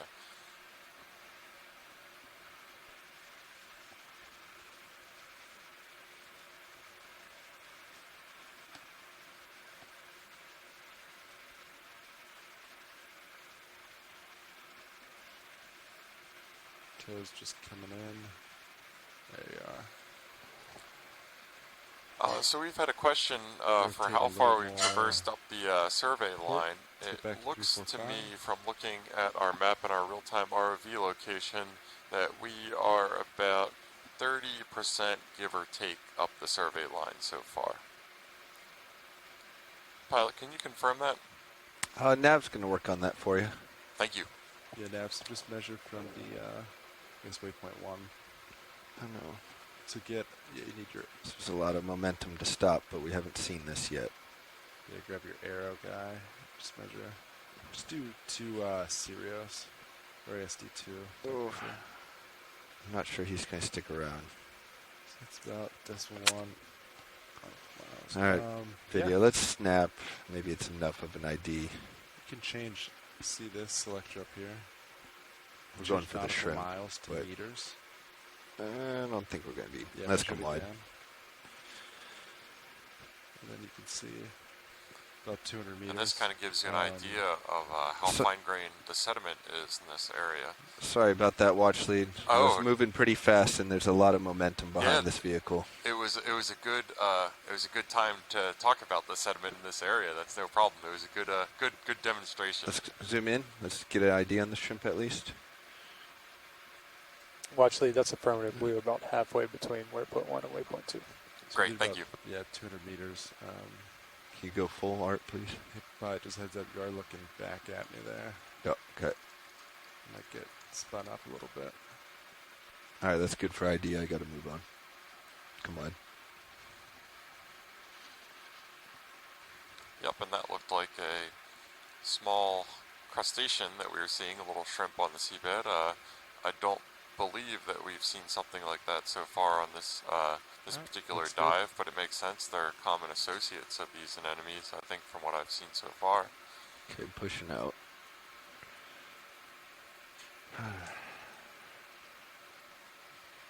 All right. Yep, and as we continue to Slow down transit here. up our planned survey line, we're getting a lot of the habitat distribution and the biologic distribution that is characteristic to this area. Are we looking for bigger moves to get to waypoint 2 faster? If there's nothing, I think a lot of this we've already seen. Yeah. So yeah, I think, yeah, in that case. But I need to turn 15 degrees port. Had to get you in view there earlier. Yep, and as we move on, I'll Nice just and centered. talk a little bit more about the broader scale context. So yeah, so now This when- entire program area like from this, we're within not NOAA, Yeah. the seeing too National much. Oceanic Just and keep pushing. Atmospheric Yeah. Administration, is called we do OER, wanna or get, the I think, Ocean just Exploration past waypoint 2. Okay. This is, I think, and we'll Research see the Division of NOAA. transition into And that this runs the Okeanos high dense Explorer, area this and bunch we're interested 2019 in. actually is the 10th anniversary So of this waypoint 2 is program. kinda like Um, the and beginning this of the new transition, if scientific that makes paradigm, sense. Gotcha. in which Yeah, a ship so we're about operated 200 by meters. NOAA's But not- it's not commissioned the end of officer, the- corps, and civilians Yeah. participate in lifetime telepresence with shore-based scientists If you guys are comfortable, we'll call another to 50 enable the once entire this one's done. scientific community to participate Sounds in good to me. cruises that are normally Sounds good to limited pilot. to whatever Copy that. scientific personnel you can cram onto a vessel. The activities that take place on this vessel include ROV dives, such as on this cruise. There are also dedicated mapping legs of the cruises that we've had one before for deep connections, leg 1, It's not during here. which the seafloor and shallow subsurface are mapped.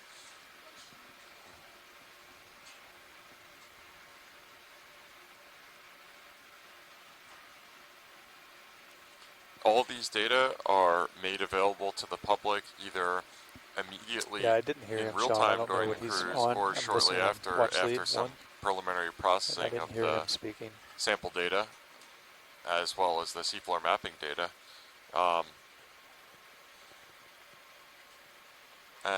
This whole program wouldn't be possible without participation from our shore-based scientists. I believe they number in the hundreds, and they take part he's either only from on anywhere with an OPEX. internet connection. They're Copy able to that. watch the live stream. There are also several exploration command centers on land at Do we various normally talk on locations, that Rhode for Island, communication the University between of the front row Hawaii, and back Full row? video if you'd like. and So we as well don't, as in Stennis, but science Mississippi, does, so it's kinda for like, I think of it scientists as to like the convene science and channel. watch Gotcha. the live The stream one and on shore. participate. So they'll kind of talk through that line. But, Okay. unless we like introduce ourselves or answer questions, we usually do not talk on. Right. So when he was asking, And we've actually had call back to watch some of lead our to OER respond. colleagues Sorry, on land Yeah. participate in the opening I just of didn't a hear new him ask that ECC over the watch Exploration lead. Command Center okay, yeah. So- right in Dartmouth, right across from Yeah, that's Halifax. That was exciting. Again, just kind of underpinning the fact that this is not a All right, I national think we can activity, probably this is move an on. international activity. Yeah. That's what Deep Connections is all about.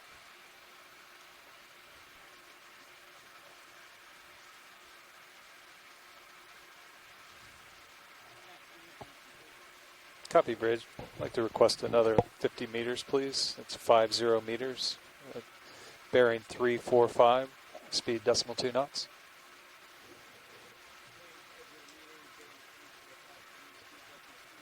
Copy, Bridge. Thank you.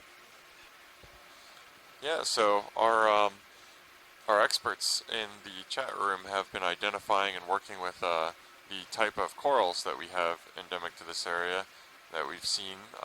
Those include species Flabellum, Angulari, and McAndrewi. The ability to get this expertise crab and this disappeared. identification in real time is really unique to this program.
So one question that comes up fairly frequently when I tell other scientists about this program is how the sites are being selected, how these individual dives are being Let's go for the selected.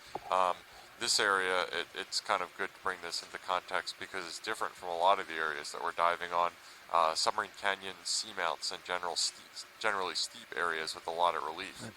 And the reason for that is, in this case, it was a site that was advocated for by our colleagues at DFO, and the priority species for this cruise, or for this dive, wasn't the corals that we're usually interested in looking for, which are almost exclusively found in areas of steep relief, but it was actually sponges, a species of sponge called Vazella that preferentially orients itself in areas of relatively high salinity and temperature, which is characteristic of this area where outflow from the Gulf Stream moves over the site, and you start seeing warmer and saltier water from the Gulf Stream intrude into what is otherwise a colder and fresher area relatively close to land.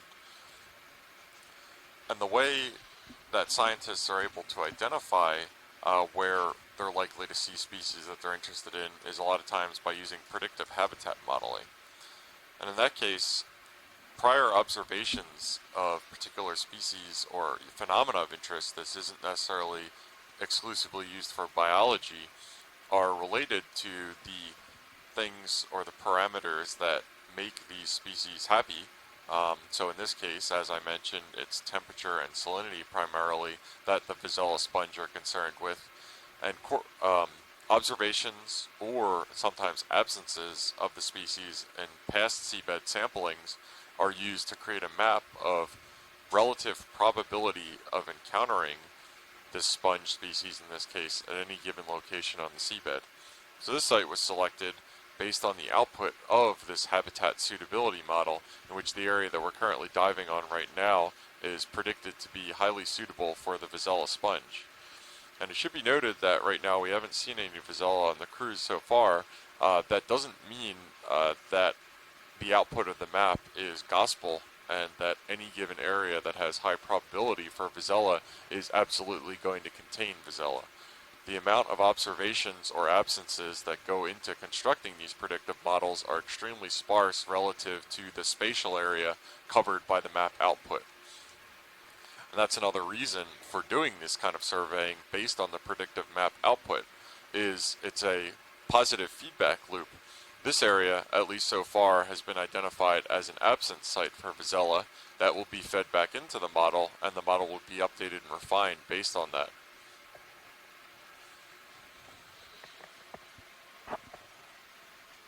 About halfway through this move, pilots. Copy that. Thank you, Nav.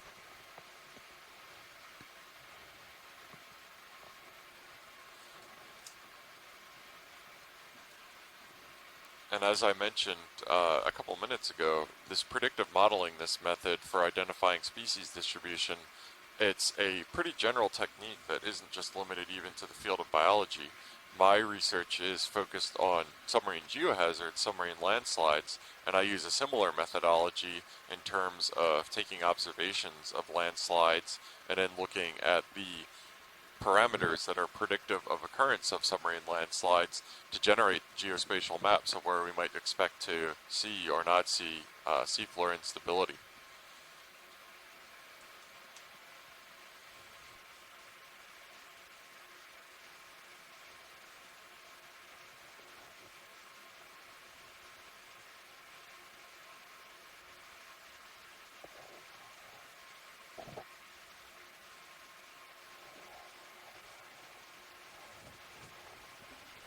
Pilots comfortable with another 50 after this move? Yeah. Copy that.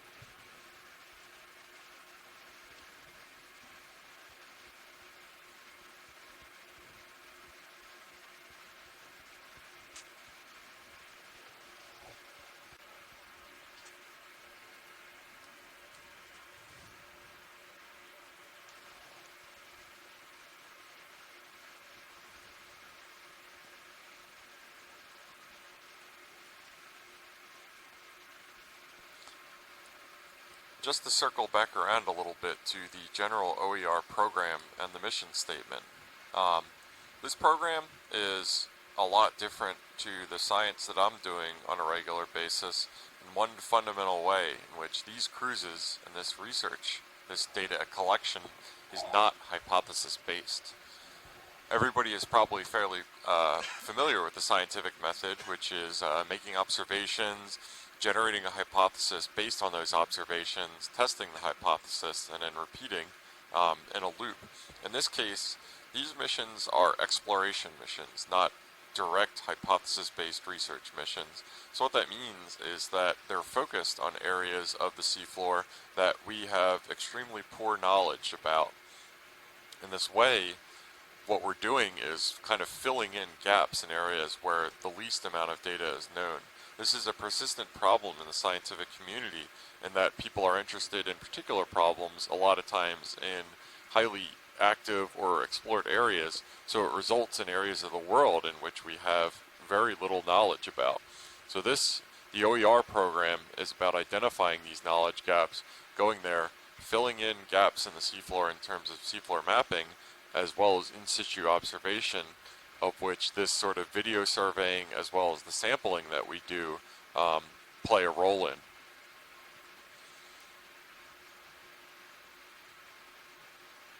And it looks like as we're transiting over, we see another one of these drop stones heavily encrusted with anemones, and one of the scorpion fish that we saw earlier.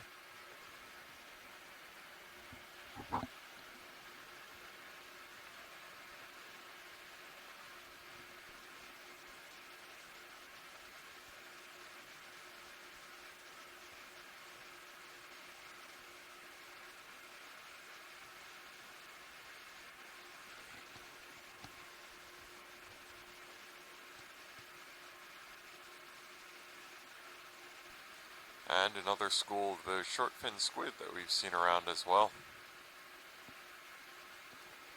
High biomass, low biodiversity.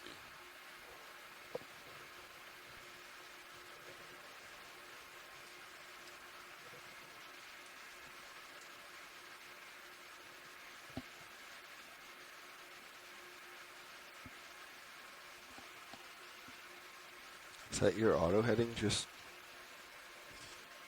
blipping out? Yeah, it's been doing that. I'm not sure why. This is a really dense school of these squid that was we're the biggest transiting one I've through right seen, now. Really neat. Oh. And Mike Vecchione Happy on Ridge, the phone thank you. did note Like to that the request another short-fin 50 squid are a meters, commercially important bearing species, 345, and that stands to speed reason that decimal makes 2 sense knots. based on the density of them that we see in this area. This is generally, as our DFO colleagues informed us, Rich, a thank you. pretty productive fishing area, particularly upslope of where we are right now. Let's get a snap here. I think we've seen it, but just in case. And that makes sense considering that this area is part of the confluence of the Gulf Stream and water coming down from the south. Generally speaking, any areas where you have water masses meeting tend to be productive areas. You'll get upwelling of dense, rich nutrients from the bottom water and downwelling of the saltier, oxygen-depleted water at the surface that does contain marine snow and biologic particulate. I think a little more than normal. It does like the quick, like a half-second rotation away from auto heading, and then it just like immediately corrects itself. I know we've seen it before, but today it seems like it's a little more frequent, common. Yeah. Is that actual rotation or just instrument rotation? It's actual. So I think I don't know if it's a set point, but for like a fraction of a second, and then it actually tries to rotate before correcting itself back. Yeah. So you'll see, like right there, it's like a very small one, and then it just slowly comes back.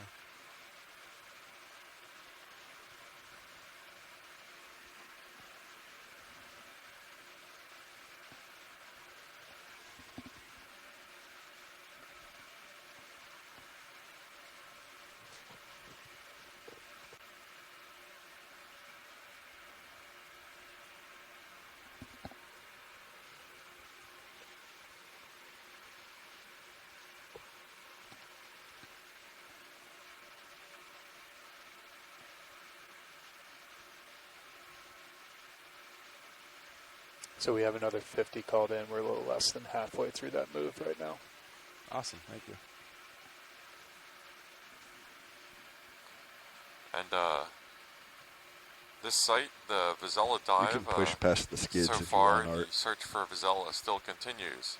But I should reiterate that I think the calibration and the ruler for success of a dive such as this, finding the species that we're interested in or whatnot, getting an absence of the species, especially an area predicted to be relatively high, So this is move should sometimes take us just as right to important the as edge getting of a presence. the waypoint 2 The only identified. way to calibrate a model is to not only get a measure of where Copy things that. are going to be, but where things aren't going to be.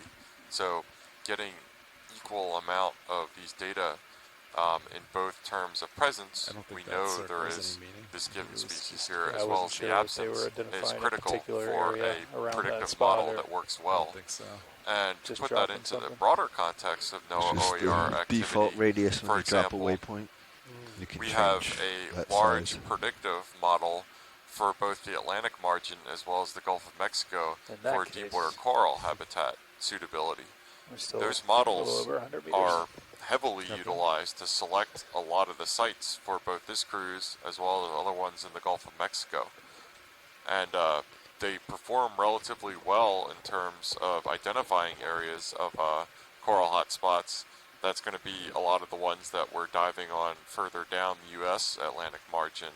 And that couldn't happen without good observations of both absence of coral and presence of coral. A lot of times in areas you will have several factors that are important for success of one species at high levels, but at the same time there are other parameters that aren't as suitable, Just to my and it will stove. result in there not being species there. The suitability will be I'll low, rotate just to keep but it you don't engaged. actually I'm get coming those right back. measures until you I'll actually put- get ground I was truthing using data, that rock as my such anchor as we're getting point. right now.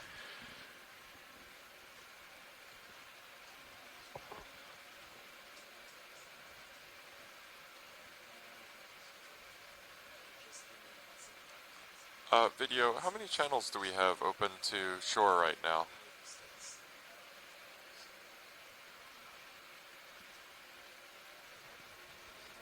Who is?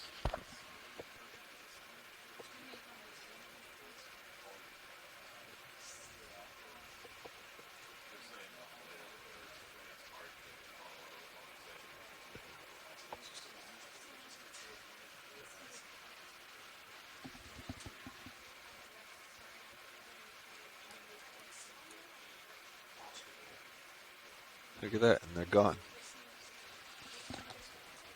There are tons of them in the history now, gone. Yeah.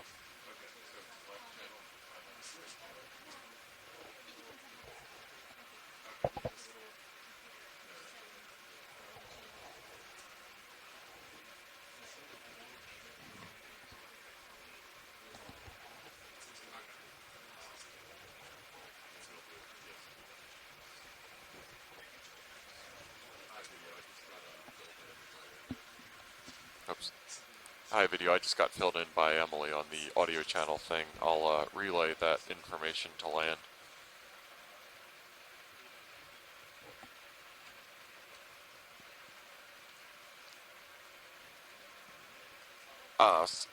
Hello, this is Jeff. Sorry about that. I was just conferring with our video crew about the overlapping voices that you hear on the feed. So the way that the audio feed is set up is that there is both the You want another ROV 50 after pilot this pilot? crew, which is coming through on all channels, as well as the audio from the expedition leads, myself and Megan. Those can be set up to go through different channels of the audio on your computer, so you can mix them separately and turn down the pilot feed and just have the science lead. I think that will be specific to your individual audio setup, but it can be done, so I'd recommend experimenting with that a little bit. If sometimes our pilots are needing to confer, and when they're doing shift changes, sometimes there could be a little extra noise as well. So yeah, just a general word of guidance about that if it's proving a little hard to follow.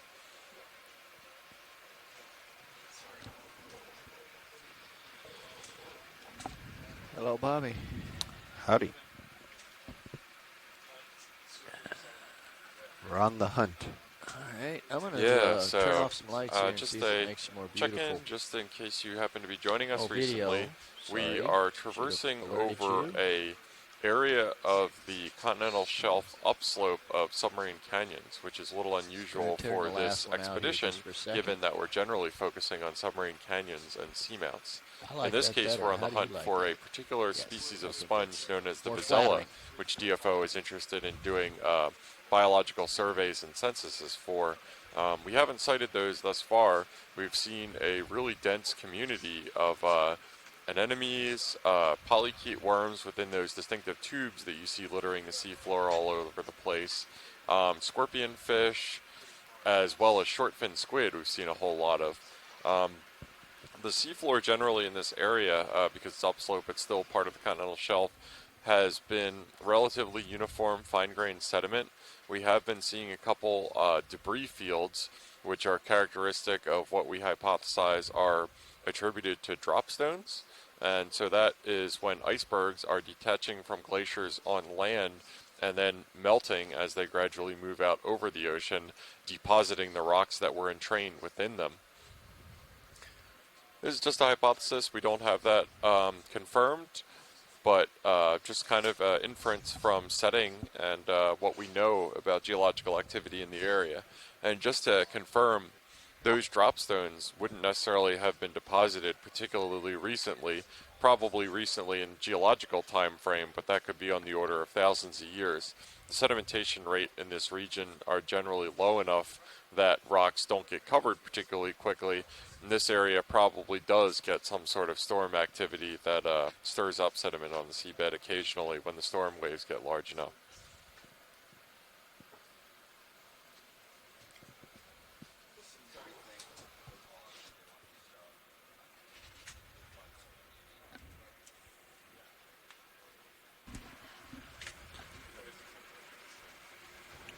Levi, Hey, I'm down low, 10 off bottom. I'm looking at you 40 degrees. I've got my lights out. So you are looking good. Yep. And just as a heads up, guys, we are still in a move, but I think it's probably going to be coming to an end here pretty quick. So.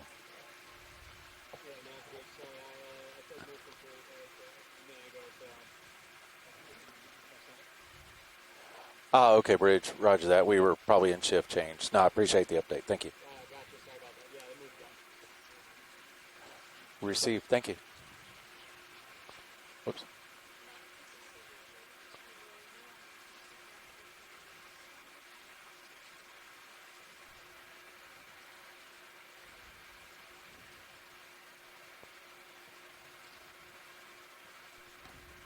There we go. Okay. I dropped Okeanos. Survey 2, you hear me drop there now?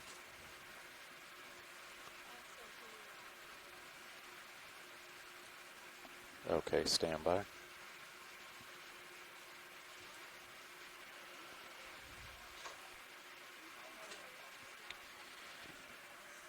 think you're good, Mark. So, turning out the light, the squid left, and the backscatter's gone, and it makes the Sirius view better, I think. oh yeah, too much backscatter on that. Yeah. Yeah. Although, I mean, All it right, does everyone. light you up. This is Megan Putz, your biology lead, back from lunch. Jeff has stepped out Really, to what get we care himself about some lunch. what's on the So bottom, not we'll go back Yeah. to looking not at the some pretty more of decal this on the side of the interesting biology as we make our way vehicle. up shallower on this continental margin area, looking for the Vazella Unmuted. glass sponge. This is a type of sponge in the family Rosellidae. Survey 2 from Nav. The sponge should be growing on hard Yeah, substrate and is you don't hear also me on there known now, as right? the Russian hat sponge. Okay, roger that. Yeah, it was because latched, so it's it unlatched does now. have this sort But of I'll be monitoring here in case furry something comes up. appearance So, thanks. because of the spicules or the small Probably glass get pieces another within move the underway sponge when you're ready. Now. are sticking out along the edges of the sponge, giving it sort of a fuzzy, soft Yeah, okay, appearance, guys. like you You're ready would for on a another hat. move. But just as a heads up, they've been because it doing is some glass, pretty it long would moves, be 50 more meters, pokey or decimal 2 scratchy. knots. I'm sorry, at a bearing of 345. That's headed But right towards the now we're waypoint. surveying a soft sediment Based community on full where of we are sea pens, now, sea anemones, polychaete worms, if we were to continue on various that, do another flat 50, we'd be coming fishes. pretty close. We're about 30 meters Pilot, shy can of we take a waypoint look at 2. this fish? Yeah. Ready for it? Yeah, I think so. Okay, we'll get that in real quick then. Bridge nav. You ready for a move? Okay, distance 50 meters, 50, at a bearing of 345, at a speed of 0.2 knots. Okay, video come in. So this is a type of flatfish. Roger and you can that, tell thank that you. because the eyes on this fish are sort of pushed together on the side of its body. So you're actually looking at one side of its body, and where the eyes are oriented on the head can tell you whether it's a right-sided or left-sided flatfish.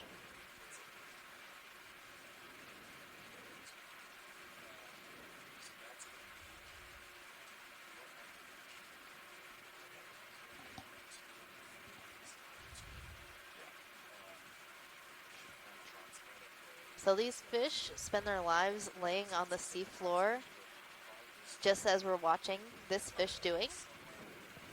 They can swim, and it does look a little funny when they do, because of the way their bodies are modified for hiding on the seafloor. Glad my eyes don't migrate. We're also seeing some pink sea pens, known as pennatula. Sea pens are called sea pens because they have a long peduncle that goes down into the sediment, anchors it there. And if you were to pull one out, it would sort of resemble a pen that you'd use for writing, with the feathered tip of the actual animal above that we're seeing right now, giving it a look of a old-fashioned feather quill pen, which is why scientists of old dubbed them the sea pen. Hey, video, when you're clear, you can come wide. We'll keep moving here. Ship's on the move. Yeah, things are happening pretty quick here. We're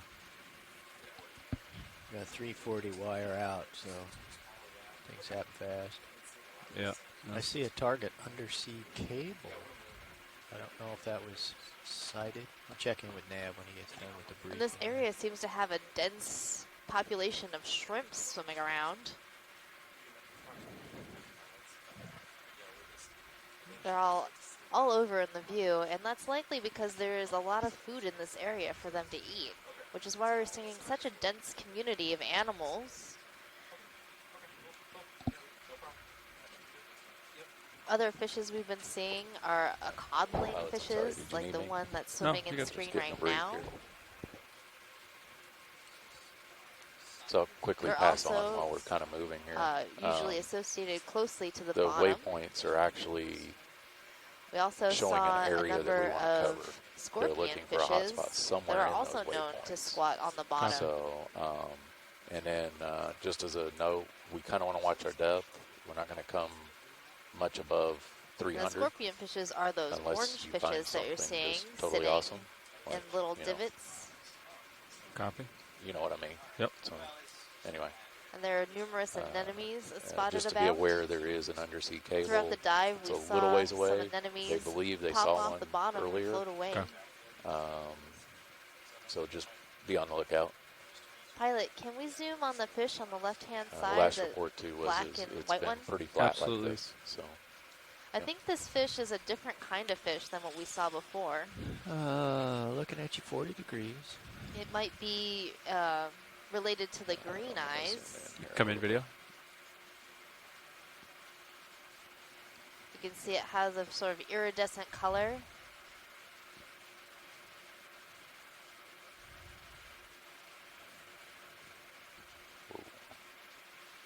They're also known to squat on the bottom and perch on the bottom. And this little fish seems a little shy and nervous to have us zooming in. Come in more if you want. It's okay, little fish. Don't have a lot of time here. Nice shot. Don't worry, now you're famous. All right. Looking at you 60 degrees. You can come out video. We have a big move underway, so Thanks for that. yeah. Tilting down. 70 degrees. Yeah, we're about halfway through that move.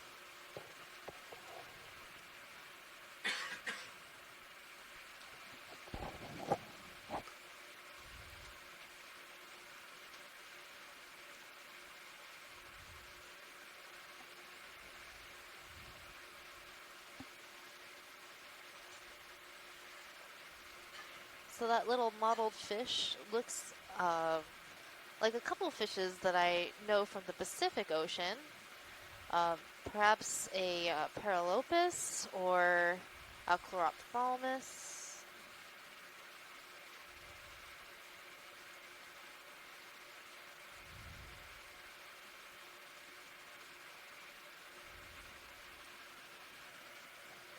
Maybe we can get a fish person on the Looking line at you 45. to let us know a little bit more about these fishes that we're seeing.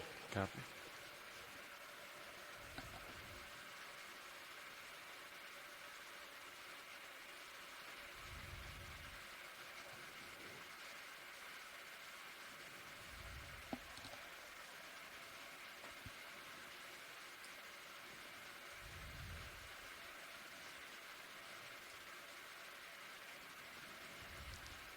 But if you're just joining us, welcome to the our expedition called Deep Connections, exploring the Atlantic canyons and seamounts of the United States and Canada. We are doing what is called transboundary explorations, starting in Canadian waters and then making our way down into U.S. waters, exploring the deep sea communities across this geopolitical boundary, because the ocean knows no boundaries. These animals don't understand that, you know, one section of the ocean might belong to a country or another country. And these communities are connected. And what we're trying to understand here is how the communities are connected and how they change with different geospatial locations. So the things that we're studying, the canyons and the seamounts, are connected with these different populations of animals, even though they're actually very spatially separated. And that's because even though sessile organisms like corals and sponges can't move from place to place like fishes, their larvae can. And that's how these animals can be transported from one location to another. And that's how these populations are actually one large population. I think they're after the Got a lot of guys here. plankton attracted too. So not only are we looking for our deep connections between canyons and seamounts, we're also looking to strengthen our connections between countries, because our oceans are what connect all of us want to together. work a little bit more in front of me. I'm looking at you 65 degrees. Okay.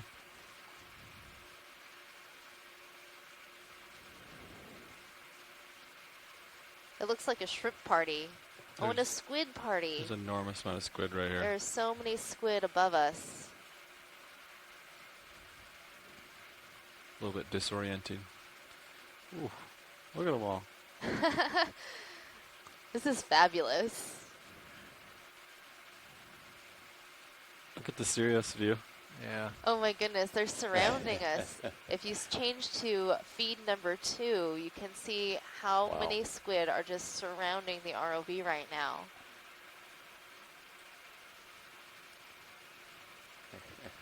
Wow. I've never seen this many shrimp. Or and check out all those squid feeding on the shrimp. They're coming in for the food. It's definitely lunchtime down here in the deep ocean.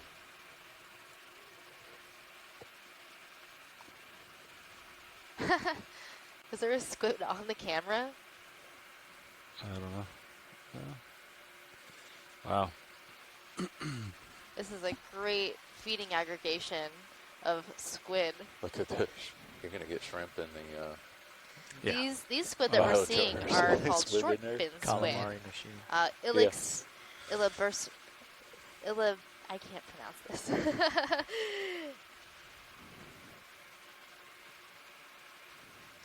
Oh, yep. Some of these Somebody just went through a scientific thruster. names Uh-oh. can be challenging to pronounce. Look at your axial there. But these short fin squid are Moss quite stick. abundant at these depths and are commercially important squids. Oh, got one in it, did you? They often are seen lounging on the bottom during the day and will travel in these large groups. Wow. Looking 45. Hey, Mike Vecchione here. Hi, Mike. Can you help me with that scientific name I guess you can see- pronunciation? You can see why the ilex is a commercially valuable species. For sure. Well, you seem to have. Yeah, it's a You lot of smell meat blood in the water swimming they around left. in the water No. there. But you're Well, seeing like, some nice where'd they behavior go? You know, you because drifted they're up there. feeding on the crustaceans that are attracted to the lights of the sub. Kind of coming back. Like, it's like they got scared of them. Looks like the ship's about to stabilize. Yeah, I've seen this behavior at night when we're diving and the ROV might be in the water on another vessel. Yeah. During our operations, we usually dive during the day, but if you were to dive at night, the lights from the ship attract squid and shrimp Bridge nav to received. the Thank back you, sir. Where the lights are shining That in last the move's water, complete, Oh, guys. you got a and faulted you can vert see there, and watch sport. them feeding. I already reset it once. Oh. That was chowder. Yeah, I wonder, Yeah. are you getting a good enough look at the crustaceans to tell whether they're shrimp or euphausids? Might be krill, in other words. Oh, yeah, they might be. I can't really tell. They are kind of swimming more like krill. Hey, do you come in? If you can get a good one in focus and get a screen grab off of it, it should be pretty easy to tell them You come apart. wide. Yeah, well, the hard part is getting them to stay still long enough. So that last move's complete. Yeah, I know. guys. Yeah, puts us probably just. Anyhow, it's well, a D2 is fairly probably coming good-sized up on school. waypoint 2 now. Aggregating Yeah, around we the probably sub need to keep enough. it moving here. I Yeah, think that was Just the the fisherman came directive. along and Yes, it towed the net is. through there. As He'd long get as a it's valuable looks haul. good to you guys. Definitely, and fishing is one of those things Wanna that do could another impact 50 the meters, at the least. Vazella sponge grounds when we find Maybe them. even 100, So, frankly. you know, we know that Wanna these do 100 squids and and then these we can easy shrimps stop if are we see found something? at these depths, Yeah, I but think also that's very better than important to start, bottom stop. Yeah. communities Throw in are a big found long here one in too it. that could be Basically, impacted if by fishing. science calls out, that's when we want to stop. Right, Yeah, so you that's wouldn't want what the any overload net is. We're on or, such a short line. pending on the easy bottom. stop. You'd want to use midwater Yeah. nets to And try and with it being catch flat, the we could back squid. up if we needed Yeah. to. So, okay. We're good. So you want to do 100 meters then? I think so. We keep Okay, the same that's bearing, all I that had to heads say. us I just towards thought it was a waypoint cool video. 2. It was nice. So, Yeah, thanks for Well, calling that's in. just We arbitrary. love we just hearing keep from on you. the same track. yeah, Do you that's happen what, to that's what know the key was. Yeah. what yeah, some yeah. of the fish we We're on were the same seeing page are? there. Okay. That like flatfish, Pilot, you good the with that? flounder 100 meters? was? I'm good. Well, Okay. Tom Monroe Look would at be the that. one to ask That's so about cool. that. Have you ever seen that Send him too? Bridge nav. An email. He Yeah. probably could tell you. Okay. Yeah, you ready Yeah. for another Lights move? on, they'll all The come one that to was me, sort so- of striped Okay, we want to and move a had distance of funny-looking 100 eyes with a meters, green eye. 100. Okay, that's bearing what I of thought. It looked like a 345 green eye to at a me. speed of 0.2 knots. Some of the flounders are difficult, at least difficult for me to tell apart. But Tom's a Roger global that. Thank you, expert sir. on that. Okay. Yeah, I'll ask him. Okay, All right, thanks. I try not to I'll let the guys be an expert on background fishes. know that we're coming up on it here. Sometimes I know what they are. It's good to have at least a closer identification, even Survey if it's 2 now. to family. Right. Okay, well, I'll let you get back to what you were doing. Okay, thanks. And I'll get back to making my peanut butter and jelly sandwich. So that sounds delicious. Okay, bye. Bye.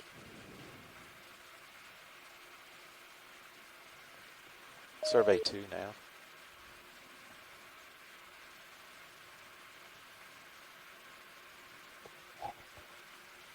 Might try calling Clipper. So that was an instead. amazing feeding aggregation of squid.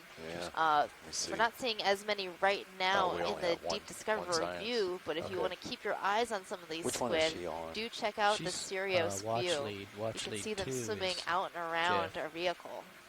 Watch lead 2 is Jeff. Jeff. Is he back there?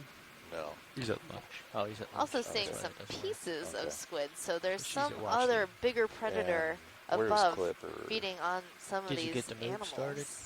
Yes. Okay. Yes, we're underway. Thank you. And it is 100 meters, so Yeah. yeah, Great. we'll truck right along. Pilot, can we zoom in on that white piece right in the bottom of the screen? I believe that's a squid. Is Looks that like squid? dead squid. Okay, yeah, I think you're right. Yeah. I was hoping it was a fish, Yeah.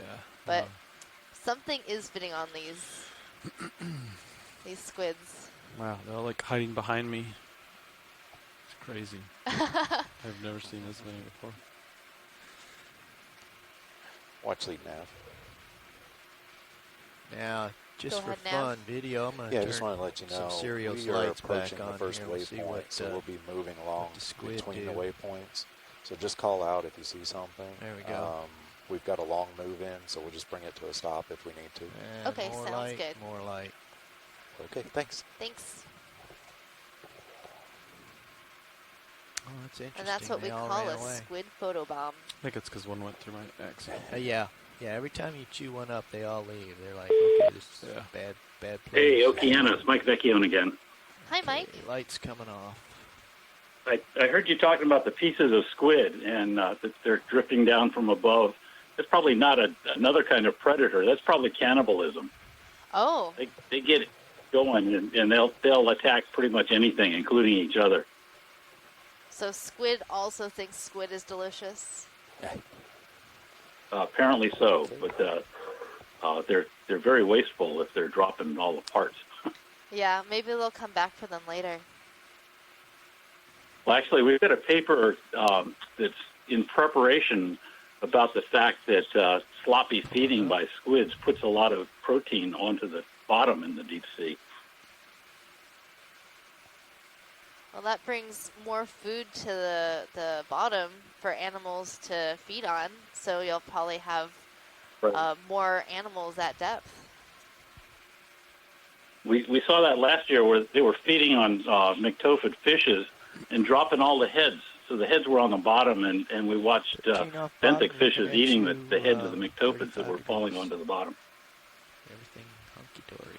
Couple thruster faults here and there. Yeah, when they go through there, they you get a speed out of range regulation. That's really cool.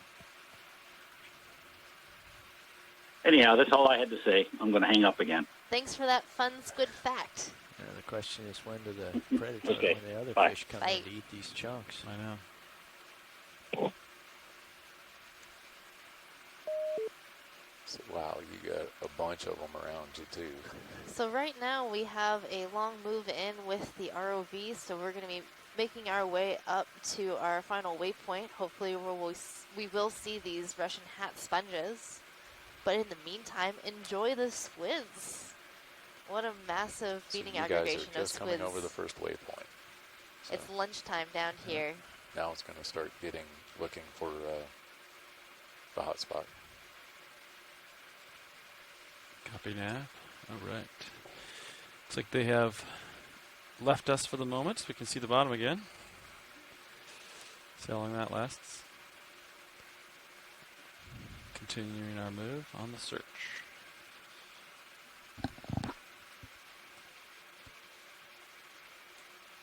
Looking 45.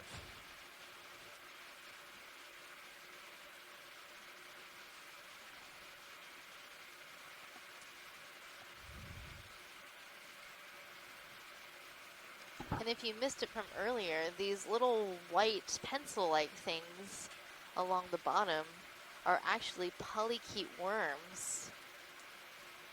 Poly meaning many, and chaete are the little hairs along the worm, and the common name for these worms are bristle worms. These ones created a sort of paper-like tube that they live inside, and they can be pretty ambitious predators down here. They might be one of those critters that will be feeding on the leftovers from the squid aggregation.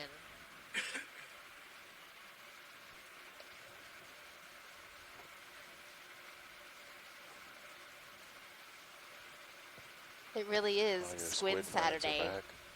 back. What'd you say, Mark? I said your squid friends are back. Yeah, they really like me.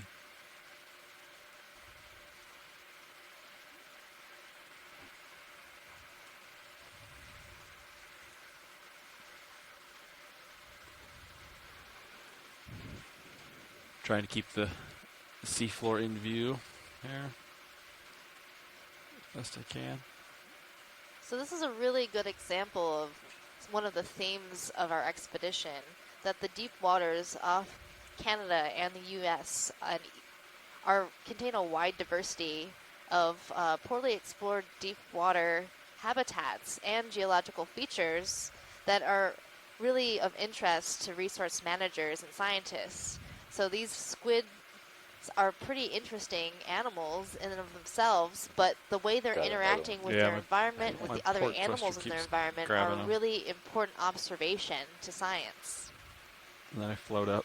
And this area of the North that Atlantic is corner really of pole a vital light, they're importance, attracted to it. providing Yeah. a lot of And goods then, and services suction to gets 'em. people. It's nice as And axials. the I can first being go off seafood, we stick. might be But my interested verts, I need to in keep them on capturing to these stay down. squids Right. for So commercial use and consumption, my port vert has but been also for recreation and collector tourism today. and transportation.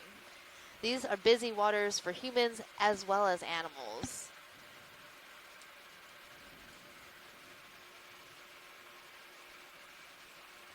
that move's still going, right? We're probably Yes. like 50 into it or something. Oh yeah, we're only about halfway. Okay, great. You can see the Titan. See how it vibrates with my thruster? Yeah. I think there's my port thruster has just a little something, making an imbalance. You might have something. And the surveys Something we stuck do in down it, huh? here are really important to predictive modeling. So predictive modeling is a way for us to understand more about areas of the ocean that have not yet been explored. We know what an area might look like in a certain place. Like right now, we know this is a soft set of community that's supporting a number of different animals, like squids and anemones, polychaete worms, and fishes. And if we compare this area to other areas that have not yet been explored using what we do know about those areas from bathymetric maps and chemical and physical properties of the water in that area, we can make a guess, basically, of what kind of community we might actually see in these unexplored areas. You have summoned the squid when I was gone, Megan. Well played. I sure did. It certainly is Squid Saturday. These squids have been swimming out and around our vehicle, attracted to the light because all of the little euphausid shrimps are attracted to this light, and they were getting hungry. It's lunchtime. One might call Deep Discover a mobile buffet. And it looks like we have, Chowder. is that a crab calamari. doing a very Calamari. poor job of Chowder. hiding behind that Calamari. enemy right there? Yeah. I think so. Big crab. This crab is a type of crab whose Come scientific in, video. name is cancer. You might know the word cancer because it is the crab sign if you do the whole astrology thing. July 13th, Megan. I am a Cancer. Oh, yeah. And this is that a Jonah crab? Is that what we decided on earlier? Yes. So That Jonah claw. crab is its common name, and its scientific name is cancer, Okay, video, we'll let it go. I'm floating off meaning screen. crab. And we're on the move, so I'll get back under Sirius here. It's 70 degrees. 13 off bottom. And it's getting shallow. We're pulling up.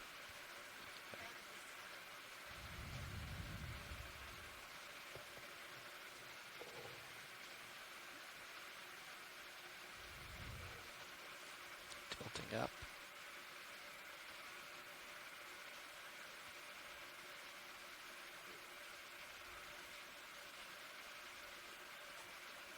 Yeah, and I caught the tail end of what you were saying about predictive modeling, Megan, and I think it's a phrase that I didn't use that I probably should have when I was talking a little bit about predictive modeling earlier, but it's definitely best guess. It's just kind of the way that we refer to it in our modeling group in the Naval Research Lab as a placeholder for a true observation of the kind that we're getting right now. Because the model can be fairly high probability and it can have relatively low uncertainty, but it can still be wrong. I believe the quote that you used yesterday, which you can't go long talking about modeling without bringing up, is all models are wrong, but some are useful. And these habitat predictability models are very useful for us indeed. And the way we can make our models better is by actually ground truthing the model by visiting areas that have been identified as areas where you might find the thing you're modeling for and seeing if it's actually there. If it is, that tells you, yes, your model might have been right. But if it doesn't, it tells you something even better, that maybe you need to refine your model.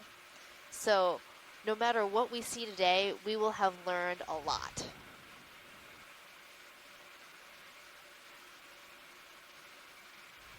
Yeah, and that iterative process of running a model and then inputting new data in it and then running it again, that's called calibration. And that's in much the same way as you end up doing with anything else that requires that sort of level of precision that is an iterative process to hone in on the exact amount or result that you're looking for.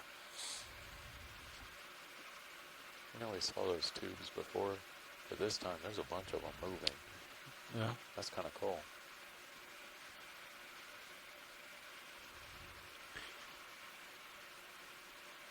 Was the plan to go to a depth and then follow contour, or was it just keep going shallower? Yeah, so and, basically when we get to 300, it's a little bit of a tangent, but it's just a little bit of history behind modeling and observation. For a long time, modelers and observationalist scientists kind of worked in silos. They didn't too much communicate between them, which resulted in a little bit of inaccurate models because modelers weren't quite aware of the field conditions or anything that their data that they were using were being collected in, and the observational scientists not getting the best context for their results because they would only become really authoritative, have authoritative knowledge on the really small area that they collected stuff from. And fortunately, that seems to be kind of shifting, in which you have a lot of hybrid scientists who are doing both predictive modeling as well as observational data, myself included. And I think that's really the best of both worlds, because you get to place your results into a broader context. You're not necessarily partnering with another scientist or another group to do that, but at the same time, you know what went into collecting the data you got. It's kind of intangibles about the data. A lot of times it's tangible in the form of metadata that gets ignored by modelers, but both really useful. And so it's just an example of two separate subfields of science that become more useful to everybody if they're used together hand in hand. Copy. That's a really good point, because there's so much you can learn from just observation, but there's so much more you can learn by combining your in situ observations, what we're doing right now, and looking at other data sets like chemical oceanography data sets, or looking at bathymetry. If you just look at the bathymetry and said, oh, well, I know that corals and sponges are found on hard substrate, and you just looked at, say, the backscatter and said, oh, okay, well, this is a hard area, there should be corals and sponges here. You might be right, but there are other factors that go into limiting where corals might be found. Perhaps, you know, they only are growing on top of large boulders, which aren't present in the area. But you wouldn't be able to see that on our bathymetric maps. Absolutely. And so in terms of again, the difference between field scientists Bridge and modelers, so which again are not two categories anymore, thankfully. A lot of times when I talk to field scientists, they'll say something to the effect of, oh, why don't you put all the data together that you have and make one big model? And that would absolutely be the best way to go about it. But unfortunately, there are some boundaries to doing that. A lot of times, half the problem with science isn't just collecting the data and going out in the field and collecting it. You say we're It's almost being done, able right, to with the be moon? aware of and discover data that had already been collected let me by just other groups. confirm with pilots And that's a on real the, 21st heading century change, challenge of and, science that we're then dealing I'll with get right right back now. with you. And actually, there's a Thanks. separate division of You guys NOAA, copy, the NCEI, the National gotta go Center down for this Earth track, Information, so- Yeah, whose we're entire gonna job keep is to try cranking. to We gotta synthesize and put in make one up easily another 40 accessible meters of location depth, so we gotta keep all of the trucking, data so that whatever they have need been to do is collected make themselves happy. for Once we get that heading change, interagency we'll get U.S. another government move. work to start, Okay. but sometimes also housing Bridge, data man. collected by academic groups or in you some want to go ahead cases and get even that heading international change in, groups. that'd be great, because we are So going to this continue on this track ability, for a what we while. call discoverability, is really critical to doing these large-scale studies, of which the regional predictive modeling of both the Atlantic margin and the Gulf of Mexico are examples of. And to kind of underscore how important yes, this is, Roger. We're gonna be on that we 3, 4, have 5, a so, NCEI yeah, if you representative wanna do out that, with us right now, sounds good. Barry Eakins from NOAA, whose job on the cruise is to format all our data Roger and to that. make Let sure me that know when when we you're get done, back in and, shore, we'll probably there's have no another move for confusion on what labels go with Okay, what. thanks. Everything Might as is well hang formatted out on and this rock, 'cause discoverable, it's just- and that at perfect. a couple months Yeah. tops after we get back to land, they're gonna anybody make will the go heading ahead change, and be make able the to ship access point in that the direction. data found through Once these they video do, then we can get annotations, another move. found through our seafloor mapping data. Everything will be discoverable and available for researchers everywhere to high-res. use. Squid head, It's really another example of just data having second or third or many lives, is other that scientists rock is being the able to hard use these substrate data we've in their seen own efforts at a later point in time. quite some And it's distance. a really We got ready valuable to squash. pursuit. Yeah. It's between my toes. I think. Talking about the rock? Yeah, Yeah. right between your toes.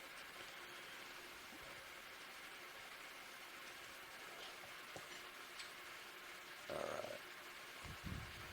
And it did look like, while I was going on my data soliloquy there, that we had another, what looks like a dropstone here that we found in this field. This would be another example maybe of something. Here's a term that I haven't used so far yet, but here's a real jargon-tastic term in our field, IRD, which stands for Ice Rafted Debris, and this would be an example of that.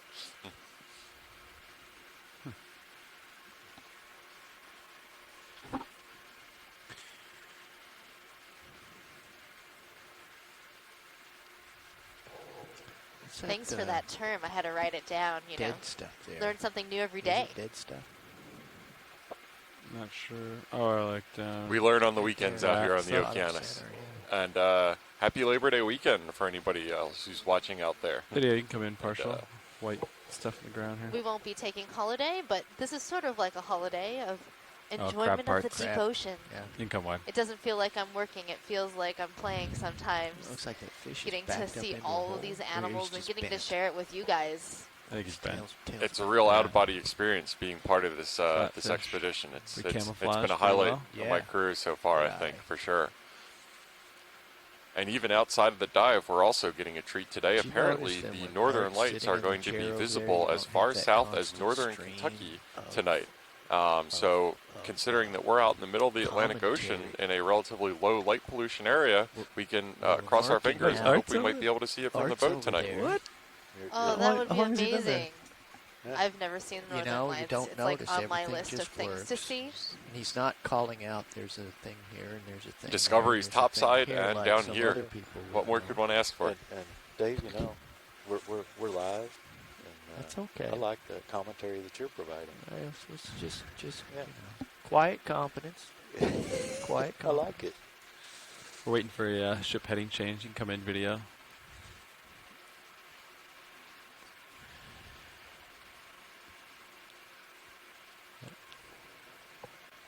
Pilot, I thought I spotted a cup coral down to the left-hand corner. Yeah. Not quite in view because we're zoomed in. You can come out video, and we'll see what. Coral. Oh, that one. Yeah. Yeah, that little one by the fish. I think I'm getting a little vibration from my port. Vert. What? I don't know if it actually is a cup coral, but it looks a little bit different from all the other anemones in this area. So once we get a zoom, it'll become obvious what it is. Let's check it out. You come in.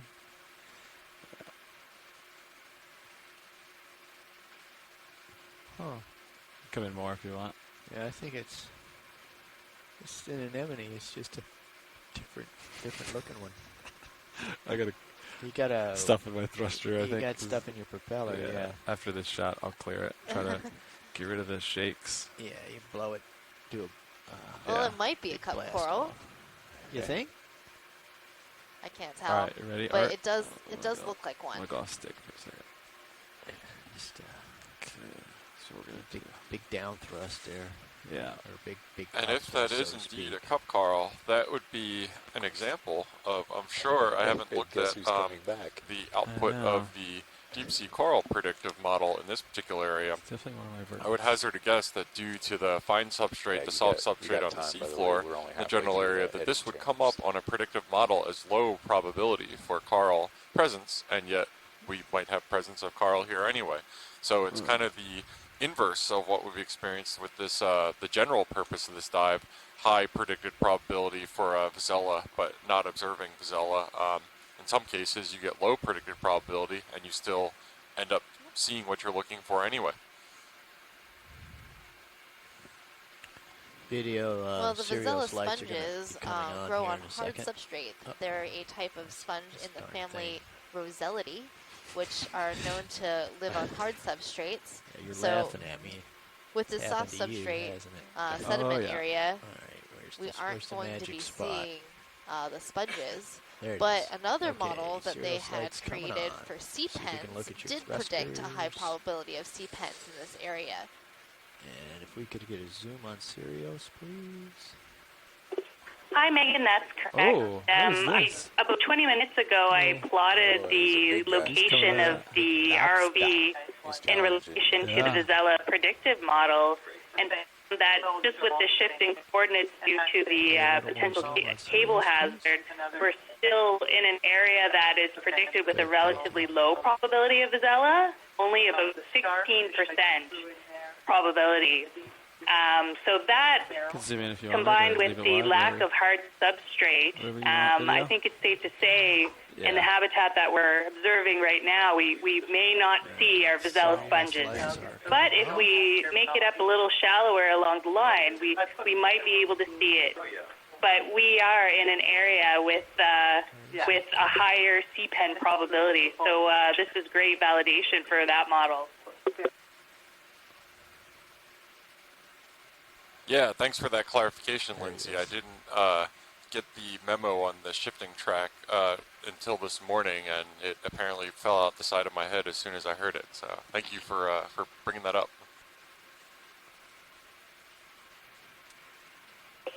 It's all great data and information to us, so we're happy to be here. You can come wide. Video. So we are seeing now in view a nice large lobster. Yeah, this is quite a specimen. It looked like, based off the lasers, about 30 or 40 centimeters long or something like that. So getting up over a foot long. Yeah, absolutely. So yeah, that is good size. I believe that would be within bagging size. Bridge nav, go ahead. And I think he's eating something. You can come in. This Art. lobster that we're seeing right now, Megan, is this the same kind that you might see in a restaurant up here in New England or Canada? You'll be ready for some moves? I would think so. Okay, stand by. This lobster is actually feeding wow. a piece of Get with you here in a squid. minute. Wow. So while you were at lunch, Mike Vecchione called in to let us know that when these squids are feeding, sometimes they get a little too excited and will start to attack each other and feed on each other. But they're kind of sloppy feeders, so their sloppiness brings food to the bottom, and that's one of the squid that the lobster is eating. He spit it out, though. He's going back for So this is a really interesting feeding observation. Absolutely. I've previously only seen those real delicate mouth parts of crabs and lobsters just kind of sensing the current and all, and this is just really showing how that conveyor belt is just moving along really efficiently to just truck down that delicious, delicious calamari. Indeed. So these feeding appendages are called maxillipeds. And so they have a set of 3 maxillipeds within their mouth. And they help, all those little arms help move pieces of food into the mouth, into those jaws that are right in the center. Yeah, it's apparent that its big, clumsy kind of looking main claws probably wouldn't have too much luck bringing it. So those fine scale manipulators are really doing their job. You can see right here. That tentacle looks delicious. It's tough. Yeah. Had in trouble. Or he's just cleaning it or something. I always found I had to chew it. I pretty preferred well my myself. squid tentacles lightly fried. Well, he's not But you having know, the cooked sushi calamari style's either. pretty good too. Only sashimi in this environment. Hey, Mike Vecchione again. Hi, Mike. Hey, that's a really cool shot of the lobster eating the squid, and I would love to get a frame grab that clearly shows that it's the squid that that the lobster's eating. Most definitely, we will get a frame grab of that. Our videographers are on it. Okay, and in exchange, I'll offer to do one of your web post things. Awesome. We like to hear that. Okay, that's all I had. Thanks. All right, thanks. Bye. And also, now that the initial excitement of the squid meal is going, I can see as well. It looks like those are a couple barnacles riding along on this lobster. Is that correct? Yes, those are gooseneck barnacles that you see on the lobster.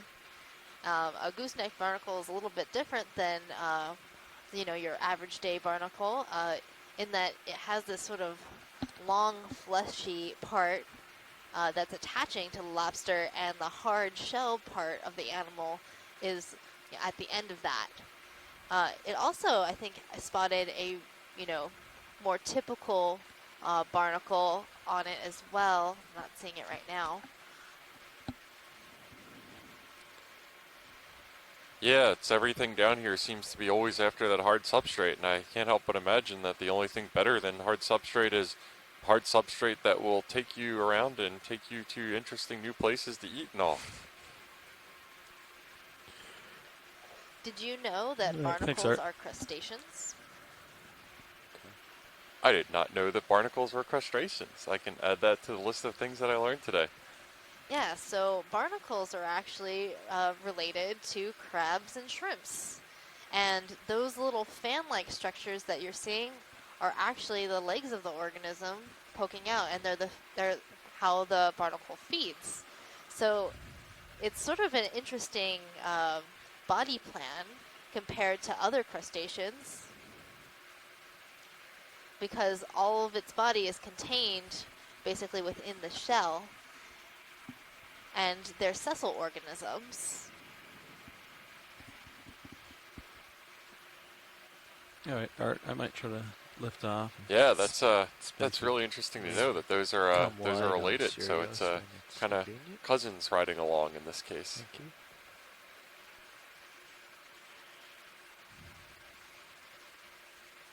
Yeah, I think we're going to move along now, and let this lobster enjoy the rest of his lunch.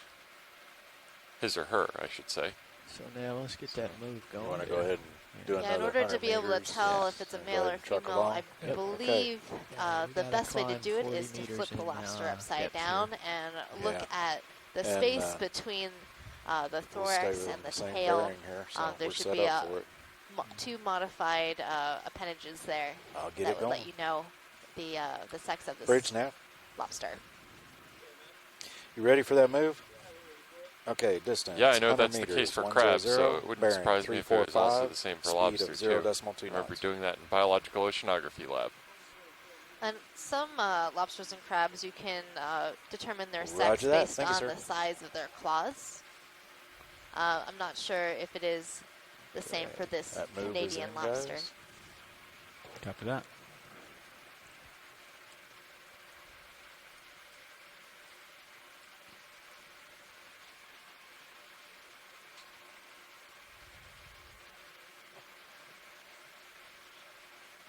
just a lone squid. Or if he's damaged. Let him go. Another interesting observation about these really far interspersed rocks that we've been seeing, what we've been tentatively identifying as drop zones, you'll notice that there's a trough around each of them, and that is probably from when those rocks landed, displacing that really fine sediment around them, in much the same way as when a meteor hits the Earth, it creates a crater around it. And so it's obviously a lot less energy than a meteor hitting the Earth and displacing whatever happens to be unfortunately underneath it. But it's the same principle in that it's displacing that stuff, and because down here it's just this really soft, fluffy sediment that doesn't take much energy at all to move, and because there's not much movement down here in general, you can just see evidence of that occurring. The only other thing that I could possibly think of that for that being would be current scour, but if that was the case, you would see a asymmetric sediment profile where you would have accumulation of sediment along one side, and then downwind, or in this case down current of it, you would get a big scour mark behind it. Yeah, that's what he's But talking because about. those depressions seem to be fairly symmetrical, I would just interpret that as the meteor crater from the dropstone crater, I should say. Not a and of course, now crater. you go look at it, and it's not going to move. Oh, he'll move. Come in. There he goes. Yeah.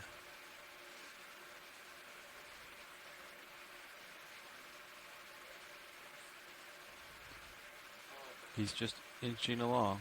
Well, that's a science fiction nightmare creature if I ever saw one. Come in on the head. Uh-oh. There's two of them about to get together there. Oh, that's right. There's another. Very reflective skin. Little fuzzies. So he can clean his own pipe. Little pipe cleaner action. Uh-huh. There you go. Maybe that's how he moves in and out. Oh, like they all work in unison? Yeah, those legs in all directions. Pipe crawler. I'm catching up to you. All right. Art, once you're clearing, come wide. This little Still got a little polychaete's time, on the but move. tilting down. It's holding on to its tube That's with 70 its key, degrees. those little bristles along the side of the body. That's why these animals are commonly known as bristleworms, and then using its head to move the whole tube in search of food. And it certainly looks to me like food is not far away. That looks like a piece of a squid, if I'm not mistaken, just to its upper left. So maybe that's what it's scenting and trying to find. I think you might be right. One of the worms is like head is already on it. Yeah. See that? Yeah, I don't know if he just fell that way or if it crawled that way, but I don't know. You gotta go though. Yeah, it does look like All right, there's next another video. worm who's out Might there think, feeding on this buffet. piece of squid. it's time for me to move on. Seems like a pretty productive area.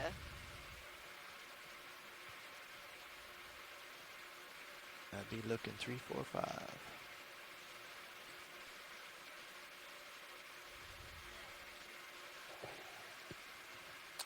Watch the nav. Go ahead. Stand by. Let me update. Oh, yeah.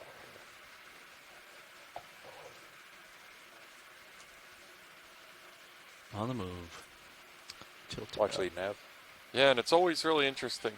Yeah, it looks like to me, 3 hours. looking at an area 25 like minutes. this that is outside generally the photic zone, Roger that. and just looking at all the adaptations that all these creatures have at getting food when there's not that normal base of the food web, photosynthetic organisms to eat. They're obviously getting those from above in the form of marine snow, but it seems that the environment down here is either filter feeders or scavengers for the most part, making do on remains of meals or things that were unfortunate enough to not make it and support this entire ecosystem down here.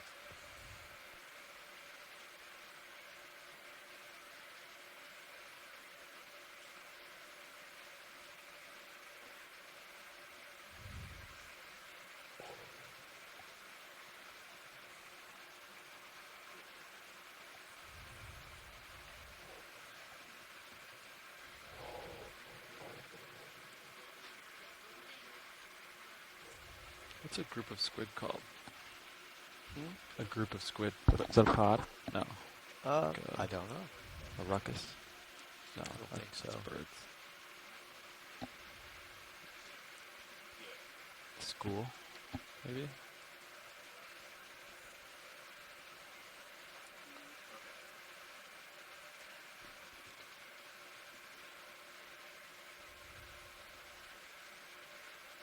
Yeah, you guys copied my update to Watch League too, right? We got Yeah. 3 hours, 25 minutes, so we're doing pretty good on time. So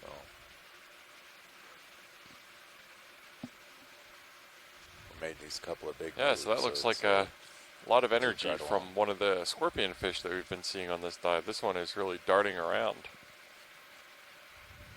Yeah, scorpion fishes can swim decently fast. Okay, They tend to be Sirius ambush light predators, coming which off. means they spend most of their time sitting very still, waiting for a meal to come by, and then they'll swim and dart quickly in order to capture their meal.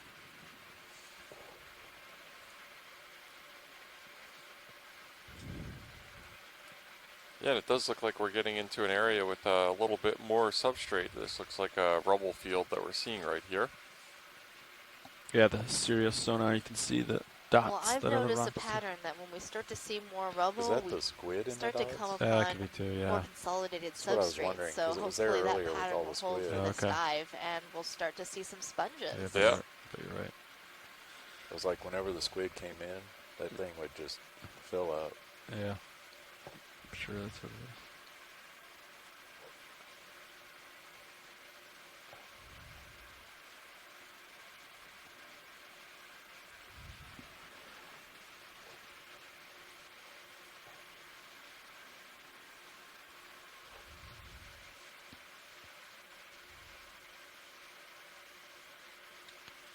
You do get a little bit more ahead of me. I'm looking 60 at you. Copy.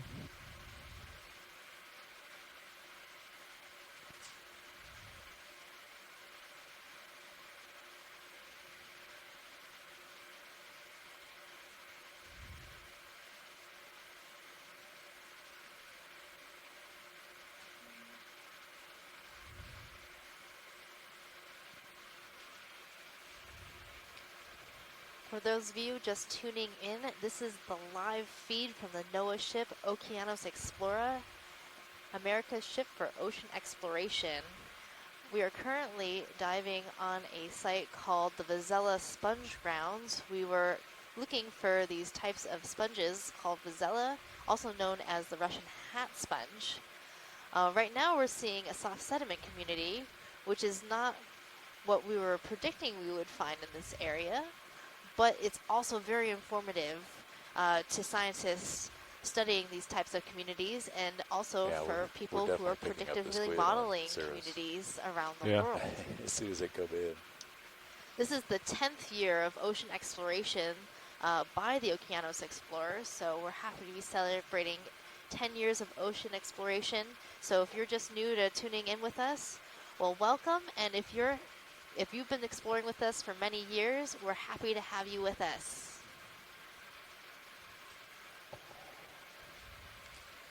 Yeah, it's really a privilege to be part of this program, Megan, and the great part about it again is I think when they that get you don't have thick, to be on too, board to showing be them, too. participating with Feel us. like In it- fact, this model is sonar kind light. of like an inverted pyramid Yeah. where those of us on shipboard, the science leads, are at the bottom of the pyramid and being supported by Cirrus all is the just a great little bit scientists hotter on right shore now. who are providing us our dive sites, advocating for that, and providing expertise via telepresence. It's a really unique program. I did catch, as we were transiting over this area, a couple of those Venus flytrap anemones that we were seeing in a couple of the other canyons yesterday. So a small community shift.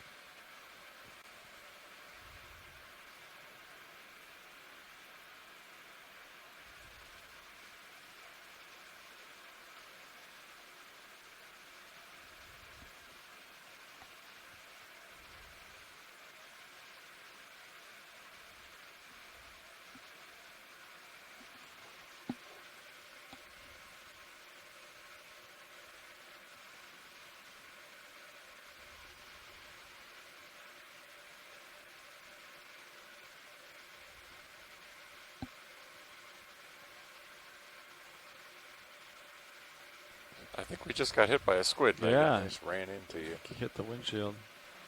Yep, those squids, they get going pretty fast. But they can also change direction really fast. No traffic signals down here, I think. Nope. There's something large coming up on the left-hand side in the background. Maybe another drop stone?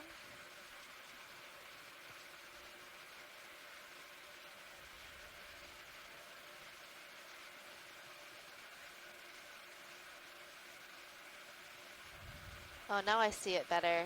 It's actually 2 tube anemones.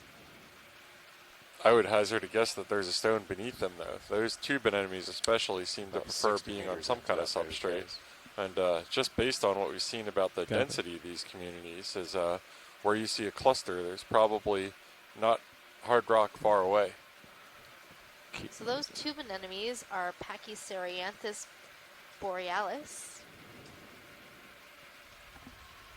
And tube anemones actually live inside their tubes within the sediment.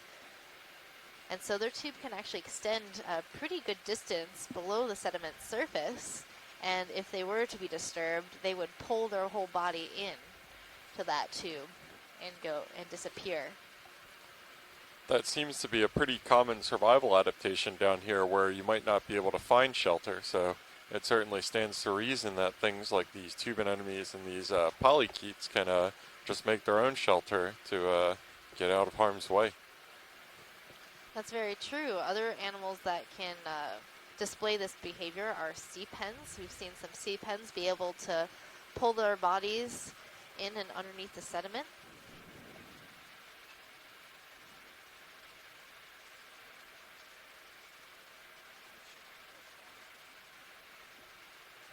Look at that crab go. It's on the move.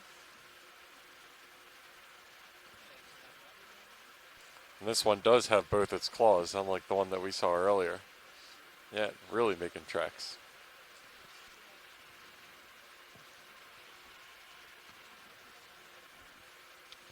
The new Joybox's DAC doesn't go into there.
So if you're not familiar with what you're seeing, we're actually operating a remotely operated vehicle, the Deep Discoverer and the ROV Sirius. So this is a two-body system, meaning there are two separate vehicles that are flying in the water at the same time.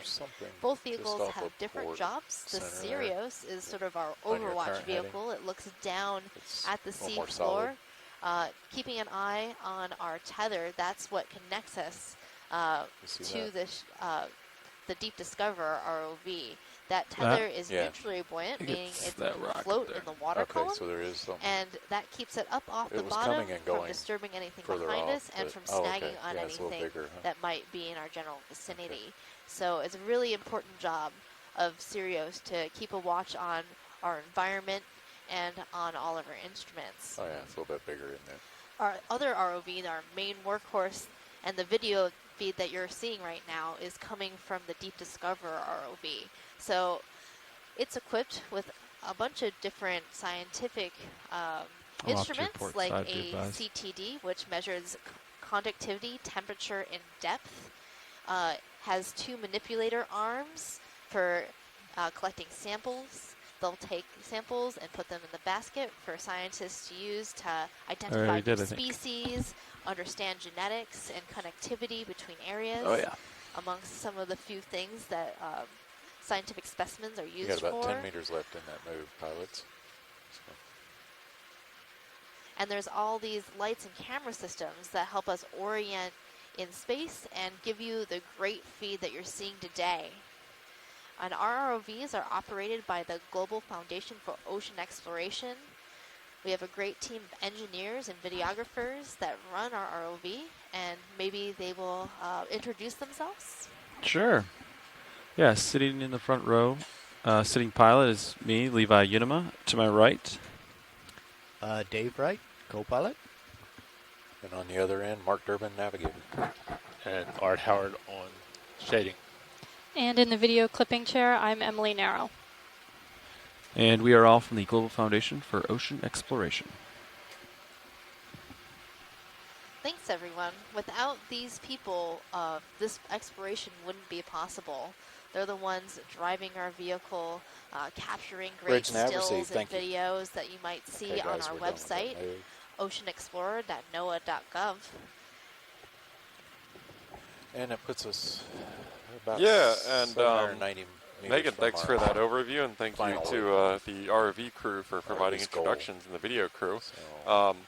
It was, I should, as just a bit of background, I've only come into the Okeanos program within the past year, even though I have been using Okeanos data for about 5 years now in several of my efforts that use multi-beam bathymetry to interpret seafloor morphology.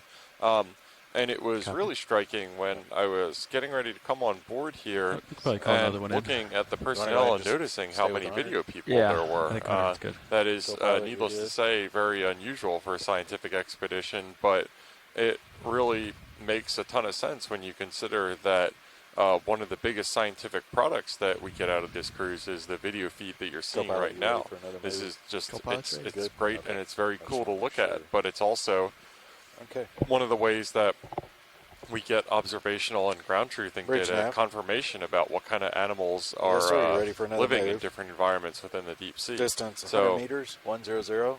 To my right, while this is being done, Emily is clipping up smaller subsamples of the video clip of particular objects of interest and highlights, as well as scientists on shore annotating and positively confirming and identifying species from the video, all happening in real time.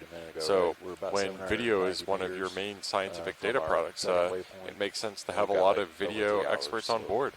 We're doing good on time. At least right now. And the video that we get from the ROV is among some of the highest quality video that I've ever had the pleasure of annotating. So a lot of my work at the University of Hawaii actually is to annotate these videos that we get from our explorations. And what I mean by annotating is that I will watch the video along with some of my other colleagues, and we will count and identify the organisms that we're seeing, especially focusing on corals and sponges and fishes associated with the bottom.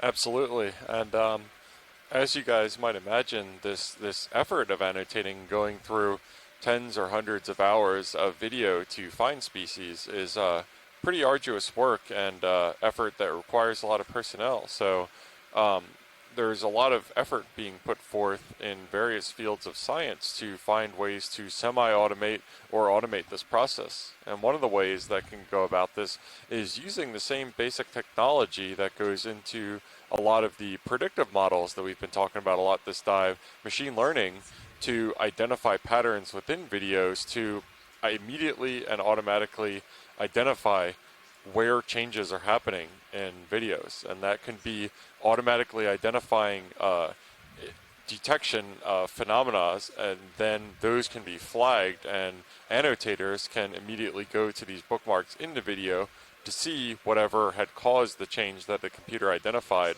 and then make their identification. So this can just really reduce the amount of time and effort. See 'em all? I'm sorry, we just got squidded. Yeah, they just ran right into me, like right in the windshield. And I think we got inked as well. It looked like, yeah. Oh, Yeah, that squid definitely inked when it ran into the camera. It was pretty startling for both of us, I think. absolutely. Maybe it didn't like my monologue.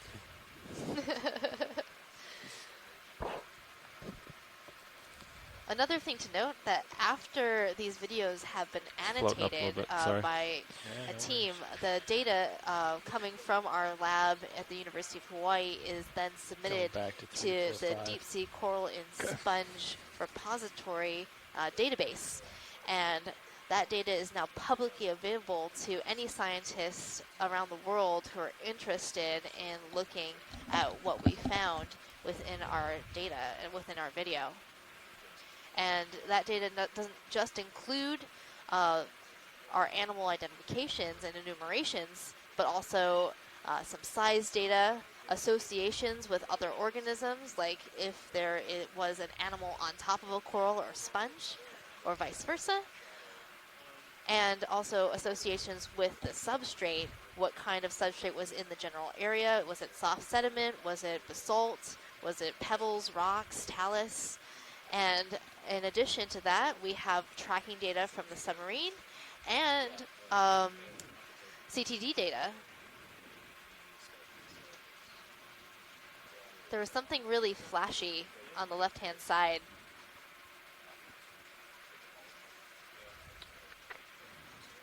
It looked like it was in an anemone, maybe a fish or something that got caught in the anemone. Yeah, and excellent. It was We were just going to ask for a pan to the left. Thank you, pilot. Yeah, right below in the left-hand corner. Oh, copy. There's something in that anemone's tentacles. Come in. You can zoom in, yeah. I don't think the animals like our monologues. No, no. Oh, cool. Yes, What do we have here? Did get caught. This anemone has definitely caught something. Looks like a fish. So now we're seeing a predation event.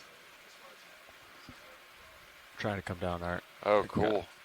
You can see the vibration. I think there's something in wow. on my birds.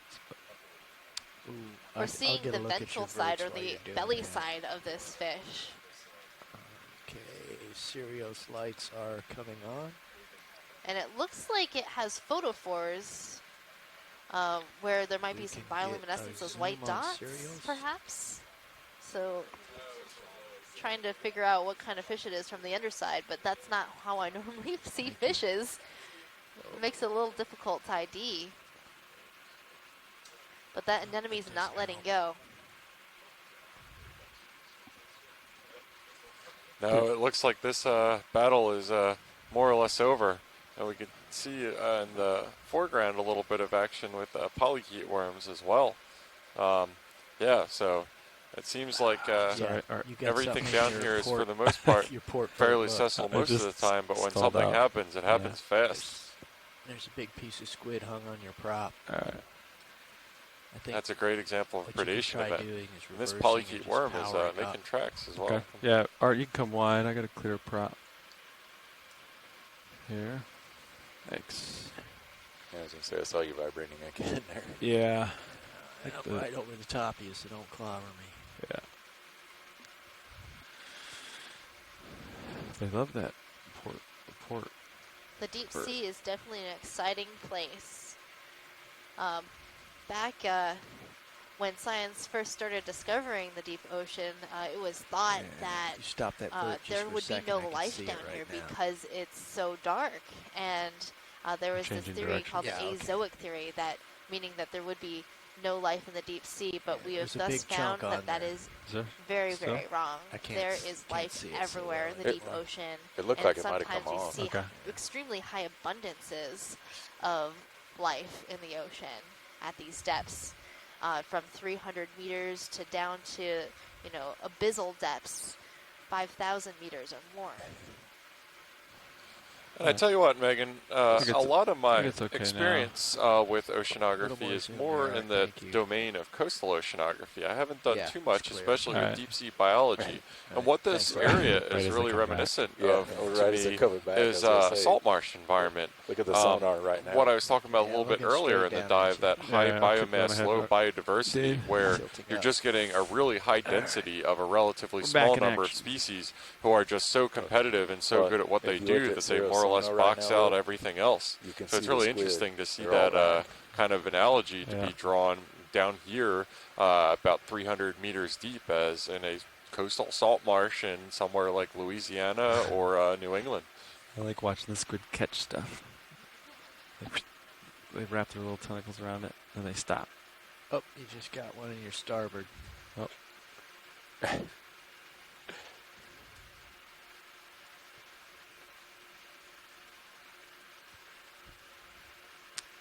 We've altered the food web here for the next few days. Unintentional foul.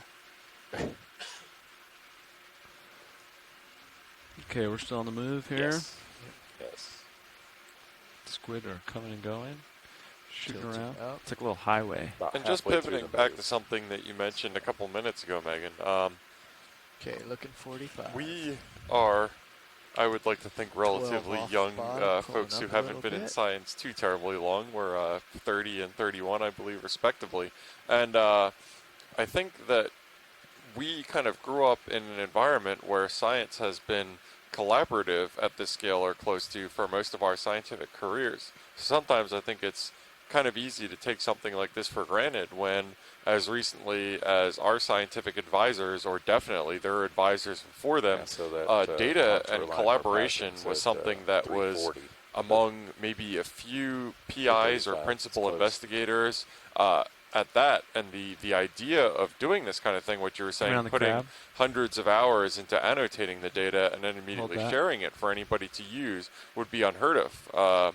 So I think kind of this democratization of data that the OER and the Okeanos program embodies is just something that it's nice to take a moment to sit back and appreciate just how far we've come and even a couple decades in terms of how data access and sharing was before.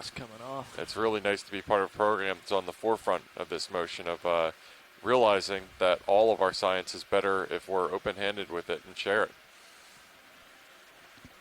I definitely agree, Jeff, because I can't tell you how much I've learned from everybody participating in the chat and all the scientific experts on shore that have lended their taxonomic knowledge to improving things like the animal guide that's on our website, or just to, yeah, well, I guess I could have done that. Getting to hear special anecdotes about these animals as we're watching them, and that creates this big shadow is community the craft within the manipulator. deep sea community studying these animals. But this was and now I feel comfortable like sending out an email asking for information because I know that people are more open to sharing.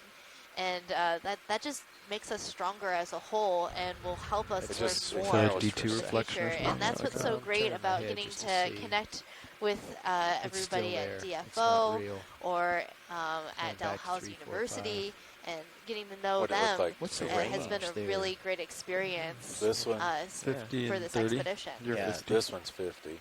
That sonar's junk. So D2's on 30. Let's see if it comes back, Levi, as you turn around. It looked like a divot. Oh, okay. That's the only reason I was looking at it. Okay, Squid crossing, line signs. Tilting up a little bit. It might have just been a little wave.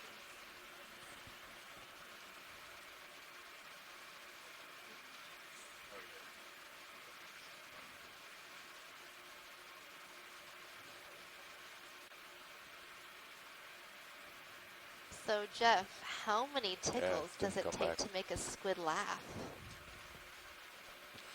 I don't know, Megan, how many? Oh, no. 10 tickles! Oh, no. Are we going to let that go unchallenged? Or shall we punish That's pretty good. Oh. Got any good ones, Dave? Again, I think that Megan is the biology lead, obviously here. I don't dabble in biology too much, but I think we're both very sold on cephalopods as just the coolest things out there. And unfortunately, it wasn't until the last couple minutes of our first dive that we saw an octopus, which is something that I was very much looking forward to seeing on this expedition. I think octopi are my favorite marine animals, possibly my favorite animals ever. And so seeing their cousins, the squids, represented so heavily in this dive is really awesome as well. Agreed. Yeah, apparently I was quoted on the Musician Seamounts expedition saying that about we have to see an 75 meters octopus into the before we move. leave. Maybe a little It's bit my more. rule. So I'm really glad we saw one this expedition I'd because say during just the tack Musician another Seamounts 100 on right at the expedition, end of that one. yeah, we didn't see any, We've which only was really come up disappointing to 5 me. meters in depth. Yeah. The ocean violated your rule? Again, they're looking How for rude. sponge field, so Yeah. I would hope that we'd see it. The ocean isn't bound by Plenty my of time to rules. stop. Apparently, I don't have that kind of power. Do you want me to just ask them to go ahead And and it tack needs it on? to let me know and that we sometimes. Keep moving, guys? Yeah. Here's the question, I Megan. think they can add Did it. you ask our Yeah, mapping they can lead, add it. Mike White, Go to ahead. make an octopus Yeah, I here? think what they do is like, yeah. No, I just asked him for corals and Yeah, sponges, we don't have and he to come to delivered a on stop. that. It's So better I guess no complaints here. Maintain a constant Okay. velocity. Let me, I'll ask them if they Okay. can just tack it on, and let's see what we can do. Bridge nap. Wow, and it looked like you could see in that shot a couple seconds ago, a squid really rapidly made a Yes, sir. sharp Wanted right to angle ask, can turn and you left just- some ink I know we're still to in the leave move. Can you as just add evidence of another its 100 passing. meters to And that I think move? you're right now, Megan. I remember when we were making our descent that you thought that some of the scuzz that we were Okay, seeing roger in that. the water And column again, was just squidding. if we can just Now add looking that at that distance, drifting by no right now, that change. certainly looks to be pretty similar to what we were seeing. So give yourself a pat on the back for that one. I think that was a good call.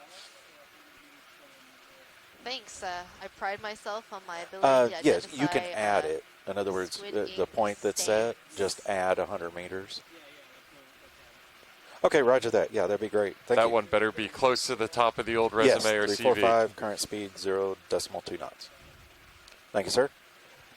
It comes with the annotator territory.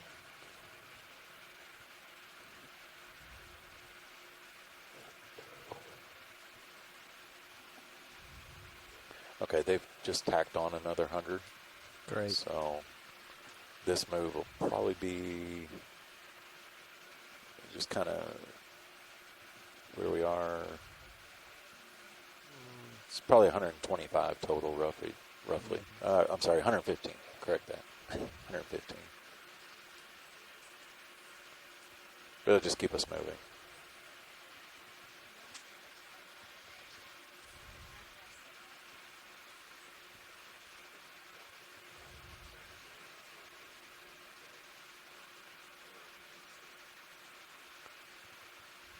And again, we're making good time. We're just under 700 meters from the next waypoint. Copy. Yeah, so as we're transiting across here, the Almost 3 hours still left. Area of our Vazella dive, we have seen just a very high density of this benthic community. A lot of the same species or general body plans identified in this area. Now, Megan, I do understand that one of the things that's characteristic of these benthic communities are holothuroidians or sea cucumbers. Yeah, that's what and I was gonna do I today. don't think Yeah, we've she's- seen one I of think these she's in all the watched 3 the- dives that he's we've watched done 2. so far. So my They're question talking to you, right now, Megan, so I'll let is them finish. what do I got to do Yeah. to get some sea cucumbers around here? Just only listen to one of them and then see who you hear. Untold things, That's what I Jeff. do. Untold things. You know what I mean? Anyway, I don't know why we haven't She's been on seeing one. any sea she's cucumbers in on this one. area. It No, does she's look on like watch lead. an area Yeah. of the ocean where Not sea to be cucumbers confused with survey would one. be Yeah. She's not I on got watch. her. I'll bug her in a pretty second. abundant. But we are seeing a high density of sea pens and anemones. So other Cnidarians, In my I haven't role seen as any crew urchins pilot, yet it's today incumbent either. upon me Um, to bother you and not a about lot of the brittle fact that you are stars constantly or lagging sea behind. stars, You want me to keep stay ahead? Copy. which I also would have expected to see in a Screen of community like this. nothingness. The show can't be all you. Yeah, so just reiterating something That's we were true. saying with the whole modeling effort, sometimes species absence is just as meaningful as species presence. Oh, your friends are back. That's for sure. And sometimes we forget that absence can be just as informative as presence. Seeing something is as important as not seeing something. And related to that, That's 45 with my degrees. modeling Look, research it makes with you look better, submarine too. landslides, Shows your good one of the side major and your bottlenecks in my research is blue that bling very LEDs few and people all in the that. research community note and publish in the literature when they have not seen a submarine landslide, when they're looking at a certain amount of the seafloor. And that's been a surprising impediment to my research, and something that I wouldn't have expected to have to account for, but now it's something that I think about all the time. So, again, sometimes it's like when you're playing an instrument. so I They have to say that bring you it have up to since really you brought play up the showing his rests good when you're side. not playing a note. I think Fernando for this did kind of a, observation little stuff, playing the presentation rests is on the equivalent of ROVs noting to species interns on the absence, last noting in this cruise. dive Yeah. that we're not seeing And those his title sea was, cucumbers "Who or those Needs sea Three When You urchins. Got DT?" There's meaning and context to be found in that as well, Think about potentially. Maybe two-dimensional, but it's still good, right? It's better. I thought it was great.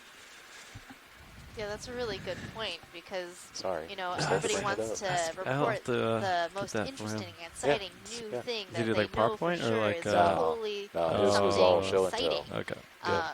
And then you might have research that doesn't pan out, and that's really, really important to everyone because Still much someone better might than then mine. try to do the Mine's same boring, thing you ones just and did zeros. because you didn't report it, So. and you're just, you know, repeating Okay, yourself you want the over last and over hour? again, having the same ideas and doing them again.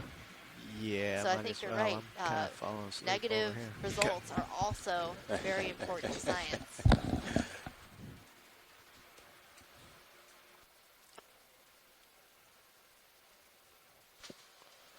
Watch lead nav. And that can be endemic or kind of an issue with the scientific journals. That is how we Yeah, I just wanted to communicate update our you. We're a results. little less than 3 hours left. A so lot we of got plenty of times time. We're making good time. We're there about is kind of a 670 I don't want to meters say from the stigma, next but generally waypoint. journal So we're in articles between aren't the two willing to waypoints, publish still something looking. if So you just say holler if you we see ran this something. experiment and we didn't find the results that we expected. We didn't find any sort of results. So Roger that. Yeah, that's what we did. We're just going to keep this moving is until you call a something pivot out. back to the data sharing points that we were making. Roger that. Thanks. And it's a really important emphasis on why it's great to have venues like NOAA's NCEI and the OER program for releasing our data and making it publicly available. Because in that case, if you collect the data set, even if the data don't say anything that is particularly interesting, we went to this site, we were looking for the species, we didn't find it, there's a repository in which you can put that data in, and other people who are doing research later will say, okay, I'm doing my sea urchin modeling.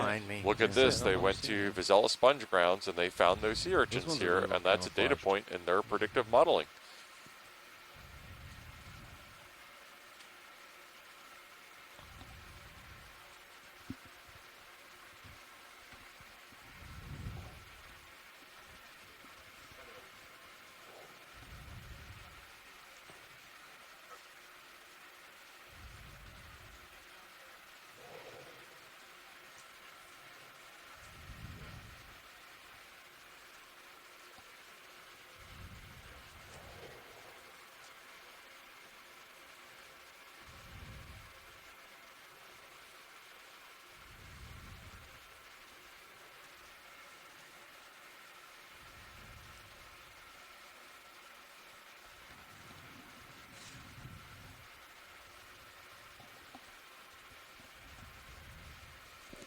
Glad we have all these squid to keep us company while we're making our trek do we have across any the samples seabed. in any of the bio boxes? Yes, there is one sample. It's certainly not are in the bio keeping it box. interesting. I'm sorry, just jar 2. Jar 2? Yeah, The just jar that one's one open. that's there. Yeah. So we have about 3 hours left in our dive, which means we have plenty of time to make it up to our final waypoint. We're going What to was keep it? moving relatively quickly along the It was, seafloor unless we see something no, it was one of really those little exciting that we haven't seen yet before today. curly things If you're hanging just off the joining bottom. us, this is No, Megan it Putz, your was just biology a, lead. I don't know how to describe it. It was a curly And thing. this is Jeff O'Belts, your Is that geology lead. Copy. And we are diving I wasn't today here at the when Vazella when Sponge when I Ground got it, site. This is dive number 3 of Deep Connections 2019, Yeah, Leg 2, they- the ROV leg Yeah, of jar, the so just as a Deep note, Connections jar 4, expedition. the filter Leg slid 1 down. was seafloor mapping. Okay, so they said they And want to treat actually, it this with no dive filter. site Jar is 1, planning for this also dive same site thing. utilize the mapping Treat it as products no that were filter. collected during Leg 1. So jar 1 and jar 4. I was That's just right. reading the So notes we're on that. exploring an area of the ocean in the Atlantic Slid down. by Pushed that by down, Canada and the Yeah. east coast of the Put a little United cap on it. States. Prevent it from doing that. So this is a really I'll go back vitally to important 3 minutes. area for both goods and services that are provided to people, such as seafood, recreation, tourism, transportation, and the ocean provides livelihoods to a number of people, and so it's really important for us to study these deep ocean areas because these areas are connected to areas that might be used for those goods and services. Absolutely, Megan. That's a great point to make. And right now, this dive site is kind of at the head of submarine canyons along the continental shelf edge. And one recurring theme that you see a lot in the marine environment, or really any environments, is where you tend to see the most interesting things are transition zones. It's where you get sharp gradients tend to produce mixing, it tends to produce equalization, and that produces a lot of times favorable conditions for life, for example. Here at this site, one of the topics of interest was that the Gulf Stream, which is the current that carries water up the coast from the Gulf of Mexico up to the Labrador Sea, is mixing with the coastal waters and forming, whenever you get a mixing of water masses and you get changing stuff like that, it's called a boundary, a front between two currents. Then a lot of times you'll get nutrients and trace elements suspended within those currents mixing and falling out of suspension. That can create favorable conditions for marine life. So this area being as productive as it is isn't too surprising in light of that. Enemies that's just retracted, maybe. Now, Megan, that looks like the stalk of a tube anemone, but we don't see the tube anemone proper. Oh, we're getting squidded again. Let's get a zoom here, Art.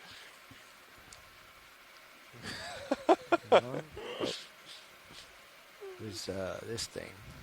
Yeah, so this is a tube anemone. Use your words. Yes. It's a hard word to that's how I say. first noticed. It is a tube anemone tube. It could be that this tube is full of sediment. That's what it looks like. So the animal is no longer home. But you might also see a tube like that where the anemone itself has pulled inside the tube and isn't how I first noticed outside with its tentacles splayed in a feeding position.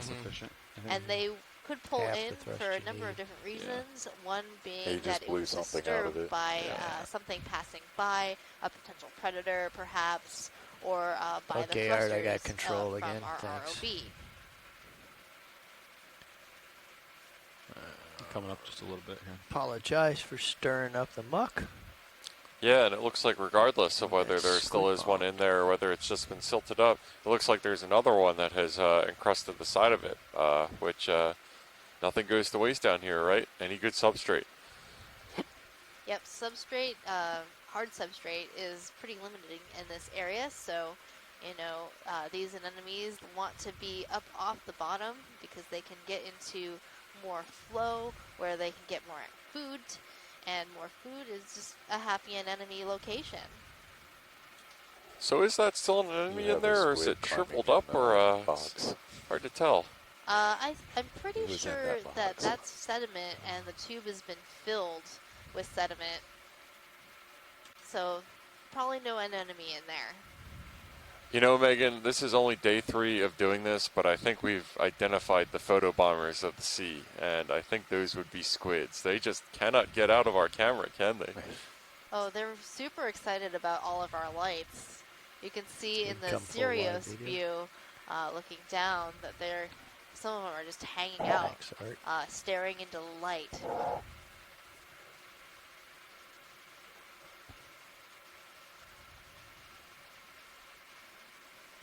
Which is a really stark contrast to a lot of the other things we've seen, such as that, one of the first squids we saw was extremely shy, wasn't it?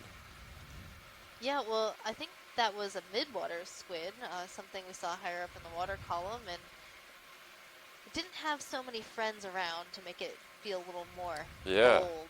Yeah.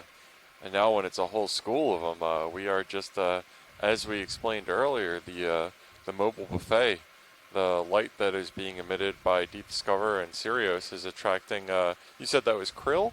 Yes. Yeah, krill, which are very delicious, tasty food for squids, and therefore it's kind of like following your favorite food truck around Los Angeles. Where it goes, you follow. That's a good analogy. I like that.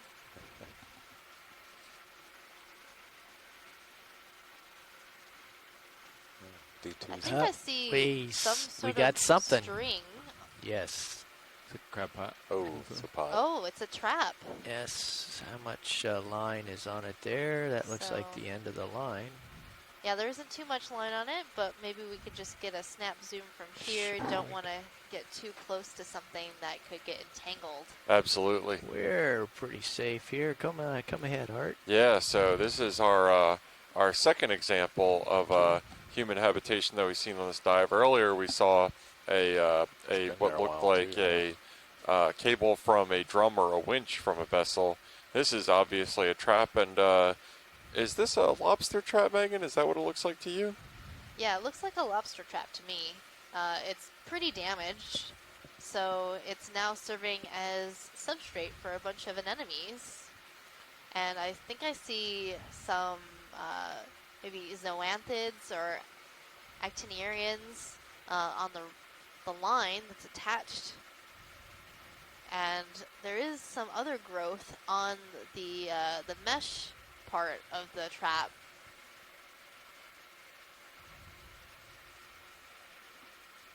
Yeah, really hog heaven for this. And I tell you what else is really interesting about this is that the three-dimensional shape of this and the fact that it's semi-see-through, I don't think I've ever seen the foot of an anemone. And you can see in your center left of your view right now, that looks like the underside of a couple anemones. And I've never seen that before. You always see them attached to something, usually something that isn't transparent like this. So that's interesting. That's a first for me.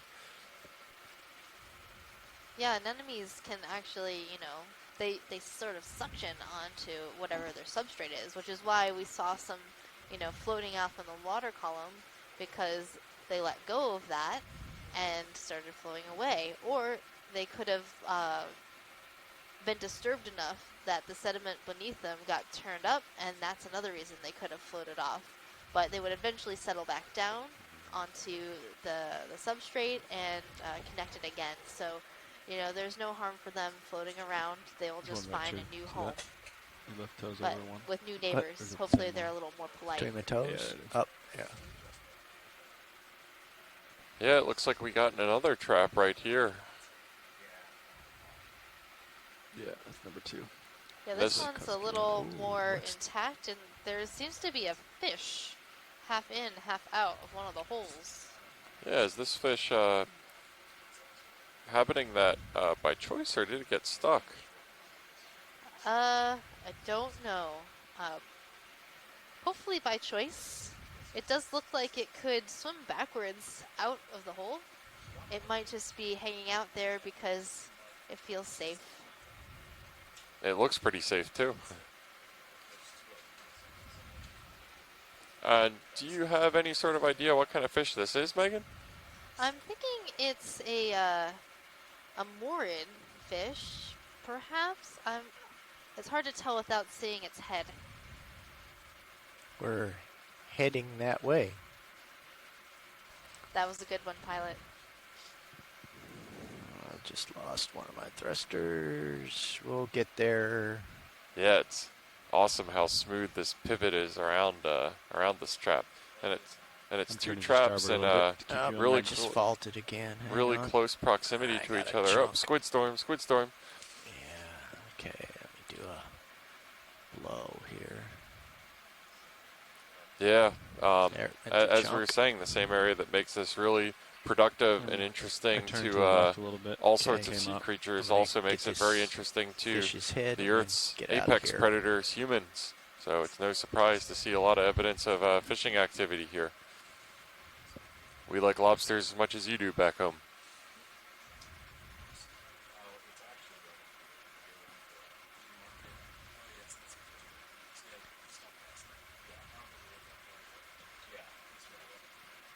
Not a lot of time.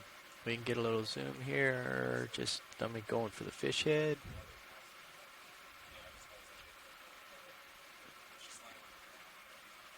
Yeah, and it looks like we have another one of those polychaetes dragging itself towards the action. Oh, and it looks like a delicious squid tentacle falling down. Maybe that's what that polychaete is going after. Hey, there he is. There's that cute little Bridge fish nav face. received, thanks.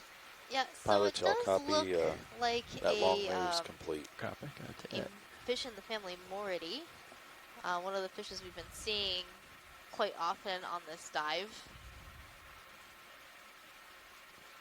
But maybe not. I'm not sure if I see that long filament that's coming off the dorsal fin right behind the head.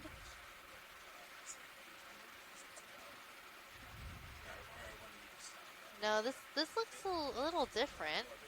Maybe.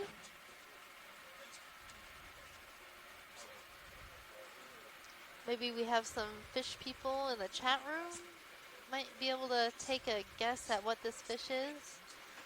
Another thing I'm looking for is those little barbels underneath the chin and the head that are usually feel around. I think I see a barbel on the chin.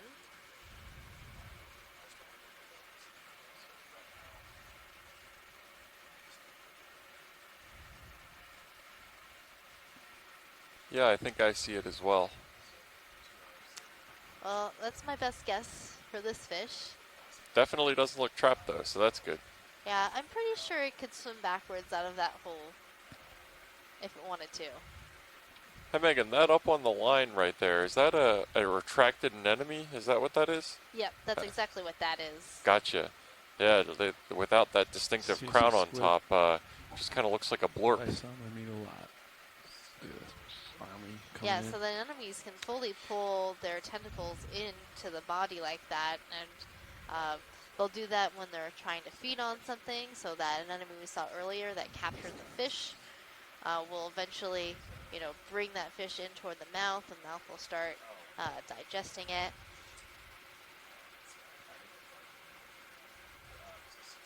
Another squid storm.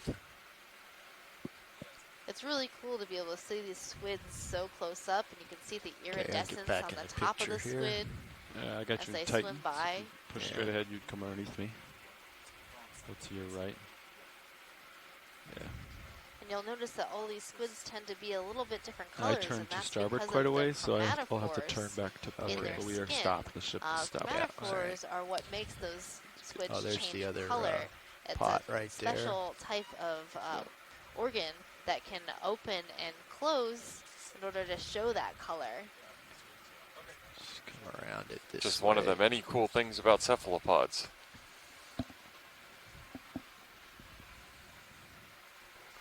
Okay, guys. Yeah, and it looks like this is a pretty trap Just getting heavy updates. area. Are we Nothing's looking really at one of the changed. same ones that we saw before? This just third trap. keep This heading is the up. same one. That's the same one. Same one, The first okay. one. Yeah.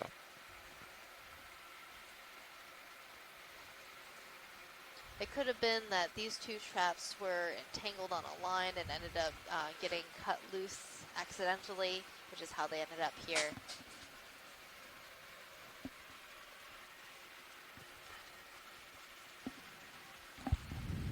Okay, the other trap's on your starboard side.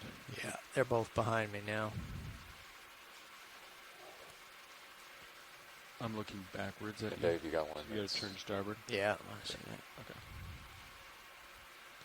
Say again, Levi? Dave, you're. Turn starboard. Oh, I was going to say, Dave, you're forward lateral. I Okay. see that. Yeah. And then, Levi? Turn starboard. Starboard. Aye. And then line up straight at me on this camera, and then come straight ahead. Yeah, come straight at me, and then push straight ahead, and then get underneath me again. Yeah, no more starboard. There's your light pool. You should be coming right up. And then while you're underneath me, I'll turn to port to line up. And I've definitely been noticing a marked decrease in the amount of drop stones that we've been seeing recently and the associated communities that go along with them. The only substrate that we've seen recently has been human created. Push ahead here. And it can be really hard to tell the distribution of drop stones, as you might imagine, because the factors that control where they end up include the one that is you're best able to constrain is how far you are from an area that is either covered by a glacier now or would have been covered by a glacier during the time when sea level was lower, approximately 100,000 years ago. That was when the glaciers were at their largest extent and sea level was lowest below its current level. Got lots of squid. So obviously you wouldn't expect to see drop stones in the Caribbean or in the middle of the Gulf of Mexico. When you guys are ready, when you're up in this area where you would expect to see the difference between something like here and the dive sites that we were occupying yesterday. That's a lot more complicated of a question. The things that you have to take into account are things like the direction of the current. Yeah, you ready for another move? The salinity of the seawater, the temperature of the seawater, because that's going to dictate how fast the iceberg is going to melt and release the rocks that it's carrying along with it. Just a whole lot of variables. So the variance in the drop stones within a region where you say this is where we would expect to see drop stones, really hard to predict. Harder to predict than something like sponges or anemones, I think.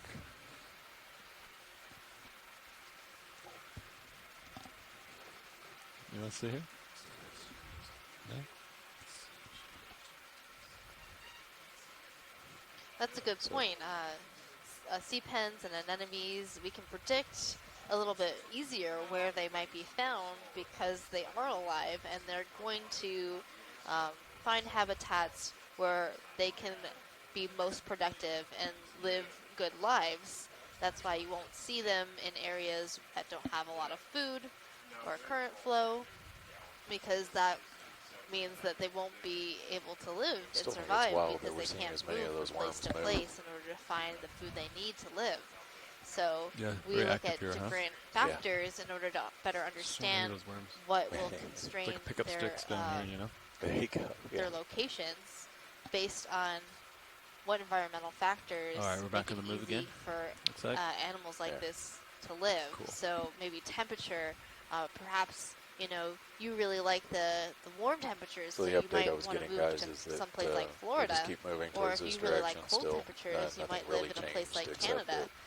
The 300 meters is not necessarily a hard stop. In the deep sea, so if we see something, especially we can go up a little further. When we're looking at these shallower waters at 300 meters right now, minimum, the Vazella sponges we're looking for seem to prefer warmer temperatures and more saline waters. And so that's why part of what the reasoning behind choosing this dive site today was because at depth we do have a little bit warmer water mass with higher salinity. Another thing that controls the sponge population and where they might live is the availability of hard substrate. Right now we're only seeing soft substrate areas, so that's why we're probably not seeing the sponges that we came here to look for.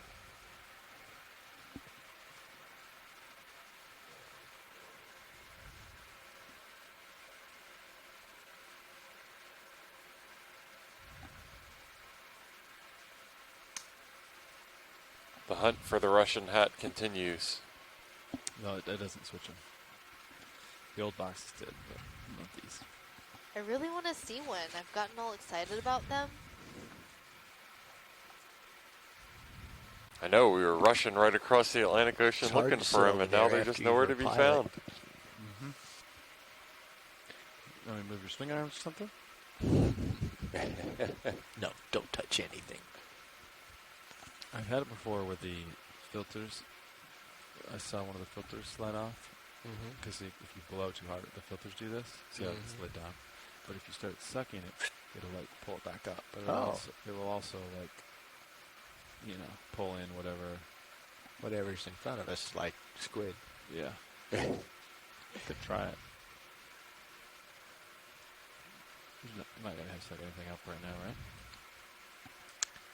No, there's nothing in front of the nozzle. Just gonna give it a quick. Almost.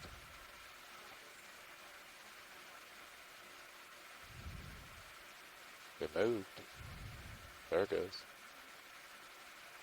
Just don't put anything in front of that nozzle right now. Almost. Yeah, it looks like we've got another example of what looks to be There you go. human-generated debris here on the seafloor. At least it appears Might to do be that from with the that shape. cans. What are the cans have that issue?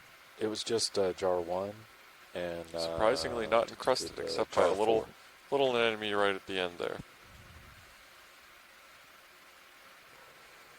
That prime real estate isn't going to stay open for too long.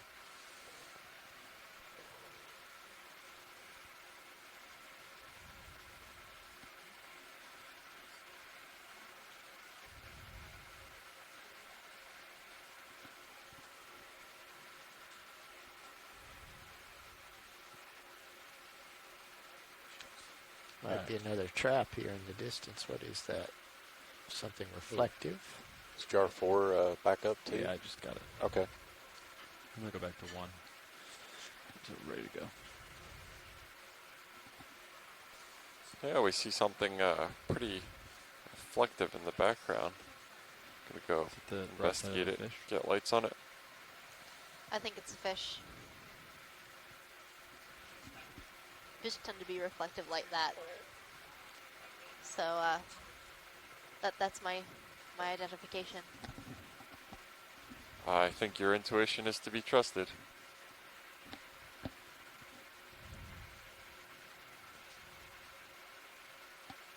Also of note is the small little bank that we just traversed over.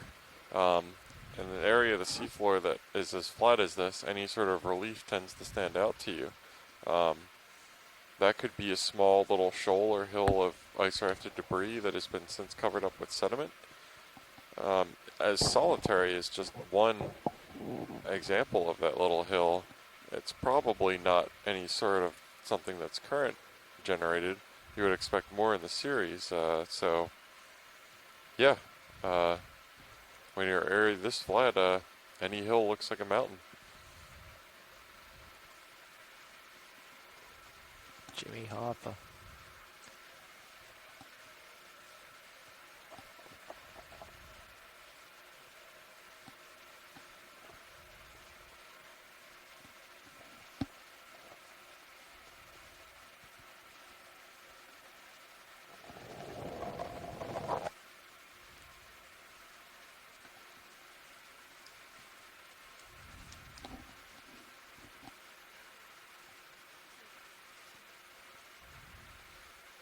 Just off to my port side here.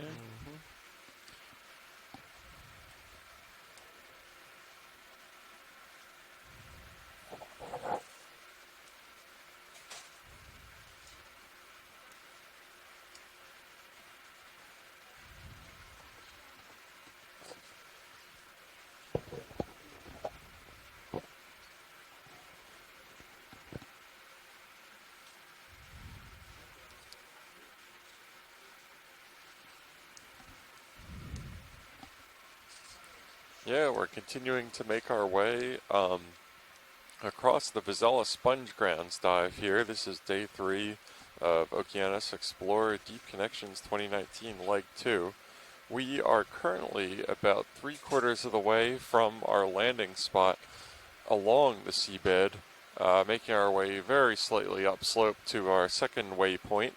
Once we reach that waypoint, current allowing, we'll probably start to move east into closer to the area that was predicted to be high probability of hosting Vazella sponges in the search for these. And we can see here another one of these what appears to be a monkfish that we saw earlier. I believe this is monkfish like number the 3. cool. Fuzzy. And I can't get it out of my mind now that I heard that they're off. tasty, wondering what they taste like. Well, maybe you can find one on the menu somewhere and try it out for yourself. So the species of fish we're looking at is Lophius americanus. And then also next to this monkfish in the background, there is a rat-tail fish, likely in the genus Nezumia. You can get a little zoom now. So our expedition here in the northeastern Canada is designed to explore these areas along the Atlantic margin and fill gaps in our basic understanding of the deep ocean areas that we're exploring during our expedition. And this work provides really critical deep water data that's needed to maintain the health of our oceans. The more we know about what's in our deep oceans, the better we can design protective measures to help, manage fisheries and understand what our resources are in the deep sea and how those resources can be utilized by people. That's right, Megan. And a really hot button term right now is the term blue economy, which is just generally resources center around the ocean, and not just the ocean itself, but kind of managing and utilizing our ocean resources in a sustainable manner. And that's especially important for fisheries and biological-based stuff where overfishing can rapidly deplete or even cause stocks to go extinct. So you can't manage something if you don't know how much you have. Driving your car with the gas tank labeled duct taped over would probably be a pretty anxiety-inducing experience. So I don't think we should do the same for our fisheries and marine resources.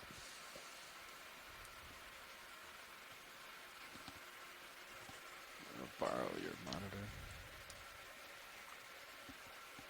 One other thing that I should mention about Deep Connections 2019 is this expedition is over a year in the making. It was originally Deep Connections 2018, and so we had a number of setbacks related to equipment, and we also had further setbacks once we finally landed here in Halifax and got the Okeanos up here related to both weather and further equipment issues. So I am very thankful that we finally were able to get out here and we're on station and doing some dives now. I think as somebody, I believe it might have been Tom Petty once said, the waiting is the hardest part.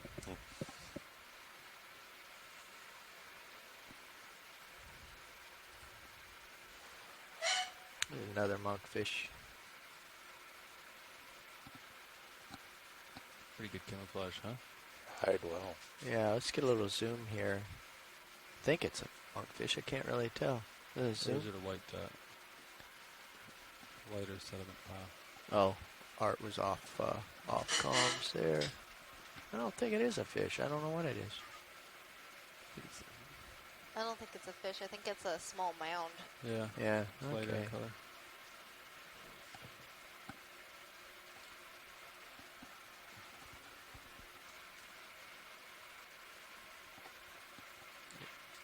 Serious heading. Went for a walkabout. We're back.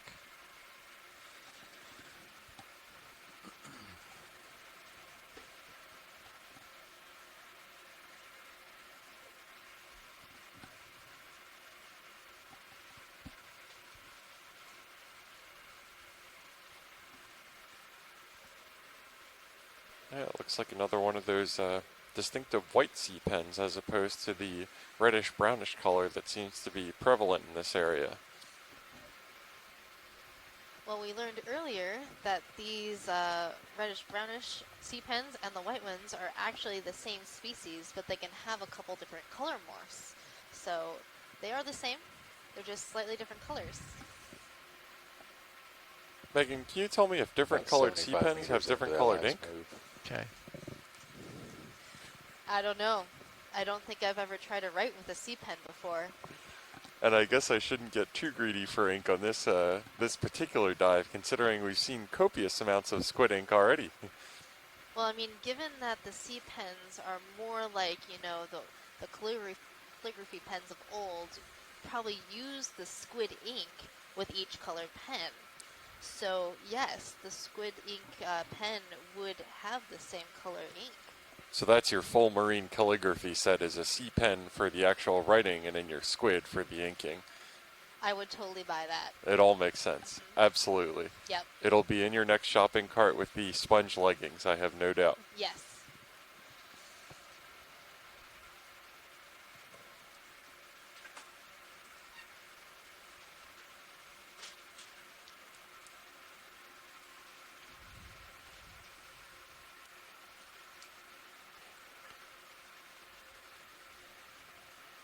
For those of you who don't know me personally, I do have quite the collection of deep sea animal wares, such as leggings and shirts, earrings, amongst other things. And I'm currently sporting my deep sea Sea Star shirt that I ordered online.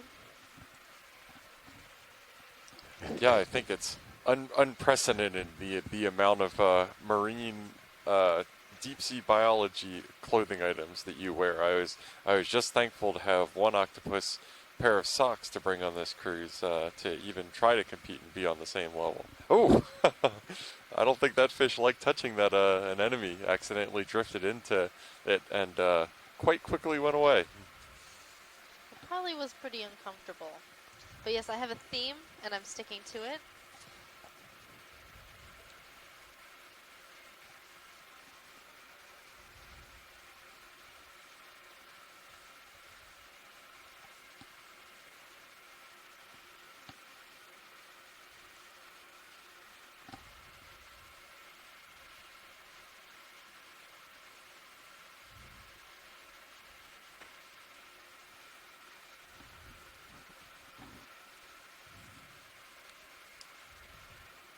Am I seeing a little bit of a rise in this area?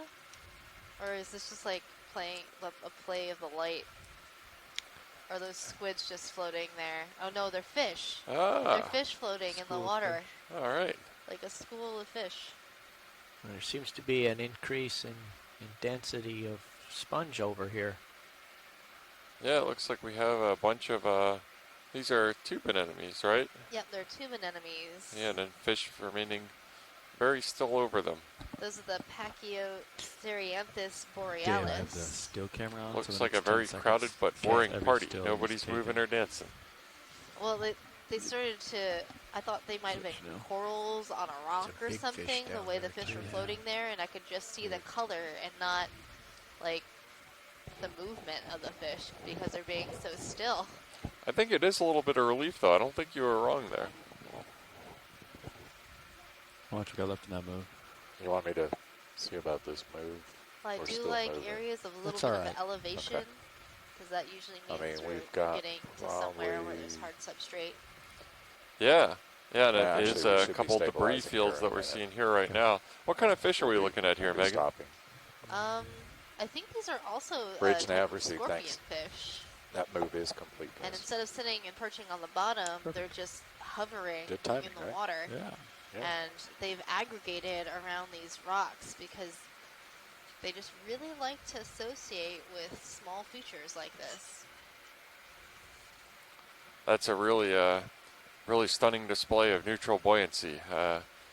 When I'm scuba diving and I can't get my buoyancy just right, I wish I had a swim bladder.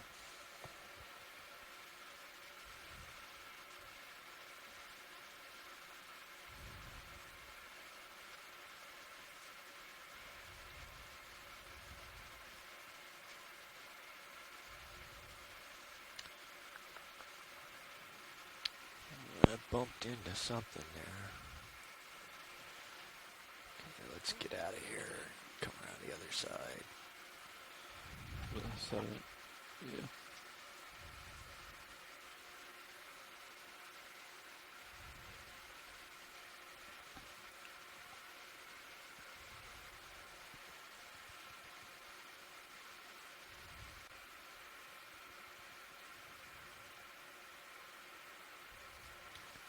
there's all kinds of really loose. Yeah, so stuff it certainly here. does look like that we're traversing over a little bit more of a hard ground right now.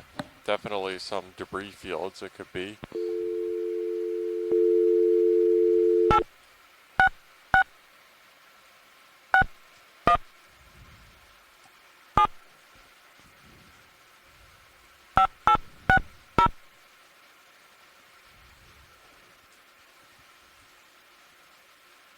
Welcome to the conferencing center. At any time during this message, please enter your passcode followed.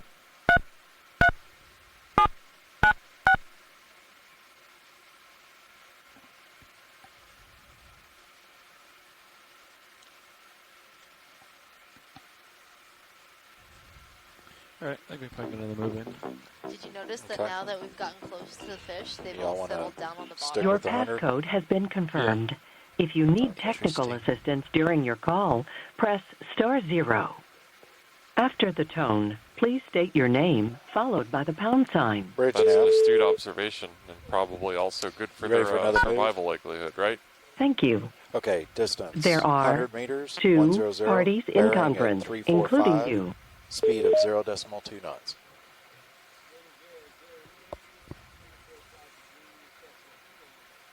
Roger that. Yes, Thank that you. was. This is that same school of fish that we saw approaching, but now they've all kind of flattened themselves down to the seabed. Is that right? Yeah, that's exactly what they did. They're sort of pretending to be rocks right now.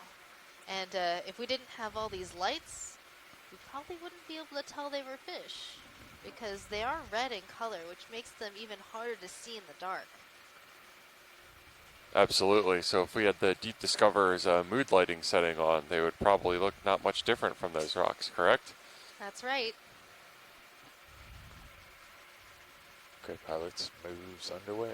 There's also Copy. a dense aggregation of anemones all over these. Is that a line small down there? docks. Right there to your right. There's Just a the little lower hot right spot corner of the screen. Yeah, split dense mouth all that. community in this area. Yeah, this Fish is a and great, anemones. great little rubble field. And I wouldn't expect this to be related to seabed instability, any sort of submarine landslides or turbidity currents, because there's just not much gradient in this general area. We're at the head of a submarine canyon. If we were anywhere close to one, that would be my first suspicion would be the source of this, but barring that, I think that this is probably just another sort of maybe particularly active dropstone field or something like that.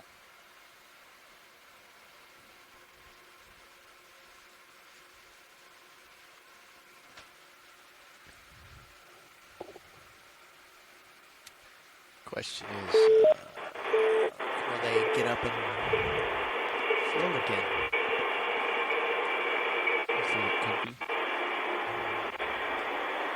That's a great, can't get enough of those squids. Attention explorers, the ship's door is open. The door is open.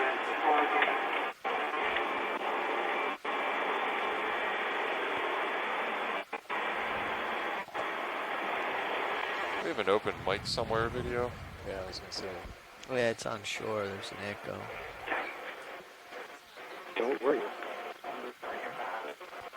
Don't worry.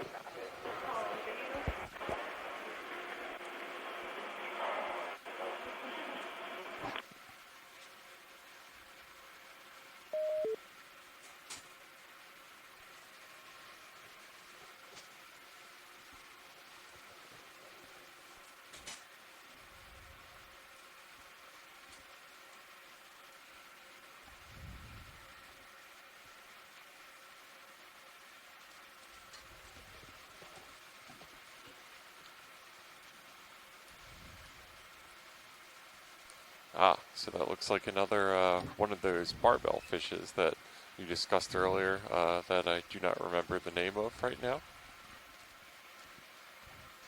That's a fish in the family Moridae, often called a hake or a codling. And that's the fish that I thought might have been in the trap that we were looking at earlier.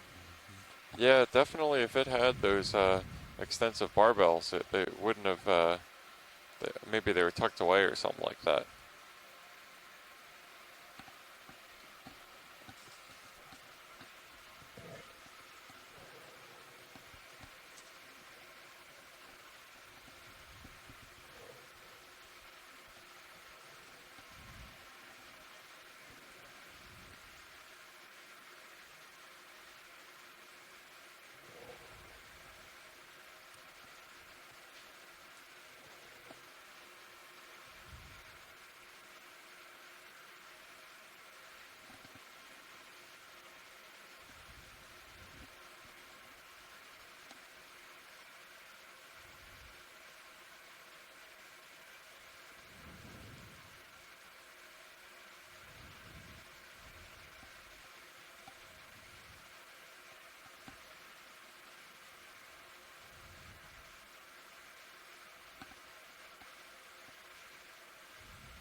Yeah, and it does look like we're seeing some sort of slope here. A couple more tube anemones, which, oh, and it looks like some squids are feeding around here. Whenever we see these tube anemones, they seem to be indicative of substrate, which is what we can see with a couple of outcroppings here, boulder field.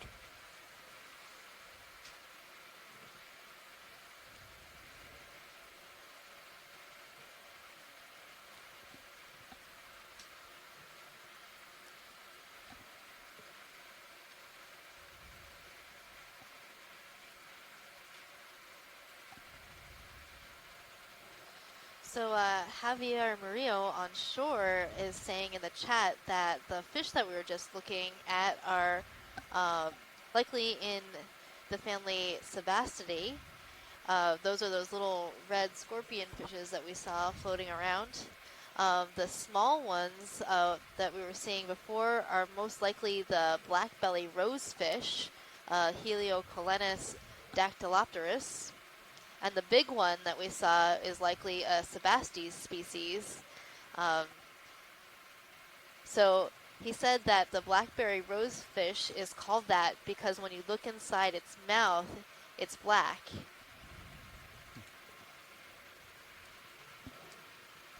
Yeah, I don't think we're able to quite get that look on this this cruise, so different methods of observation. Well, I've noticed a lot in the literature when you're IDing fish species, it asks you to count like fin rays or look at the teeth of the animal, which are characters that are really great if you have a fish in hand, but really hard to look at when you're trying to identify one swimming by. Like a better weather without the light. It's one of the challenges that When people I'm like myself who close watch and you're video down low, to identify animals have it looks with better trying with the to lights identify off, these species. but that's pretty and interesting so there we're with looking for characters yeah, about the siphonophore animals there. that we do know, maybe coloration or shape guys hanging or out with me up here. presence or absence of scales, how many polyps it might have on certain areas. A lot of stuff in the water, huh? Yeah. At 300 meters? And that might get us to maybe a genus. Keeping all these guys and then alive. species might be harder to come by. And we could Marine possibly, guess on a species based on its known distribution from collections.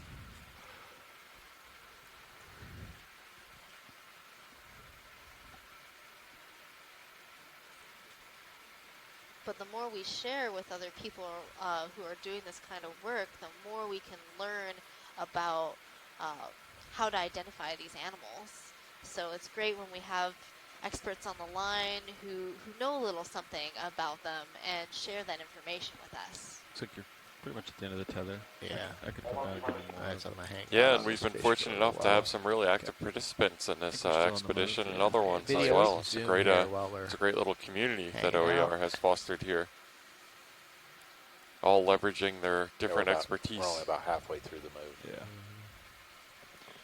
Copy. So what we're seeing is a flounder, so that's the flatfish, and then this little orange fish is likely that black belly rosefish. And they're just hanging out like two peas in a pod. They look super adorable together. Name a better couple. I'll wait.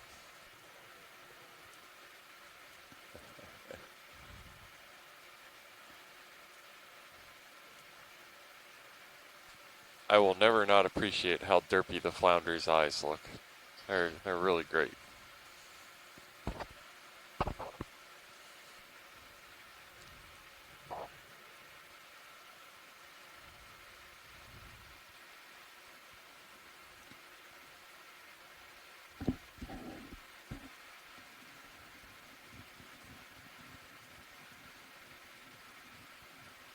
And one of the great things about our camera is that we can zoom so far in that if you did want to count fin rays in this case, you could probably do it. Art, let's count some fin rays. Oh, it's moving just so we can do it. It would be best if we had a still, Because every time I get to like 5, it moves.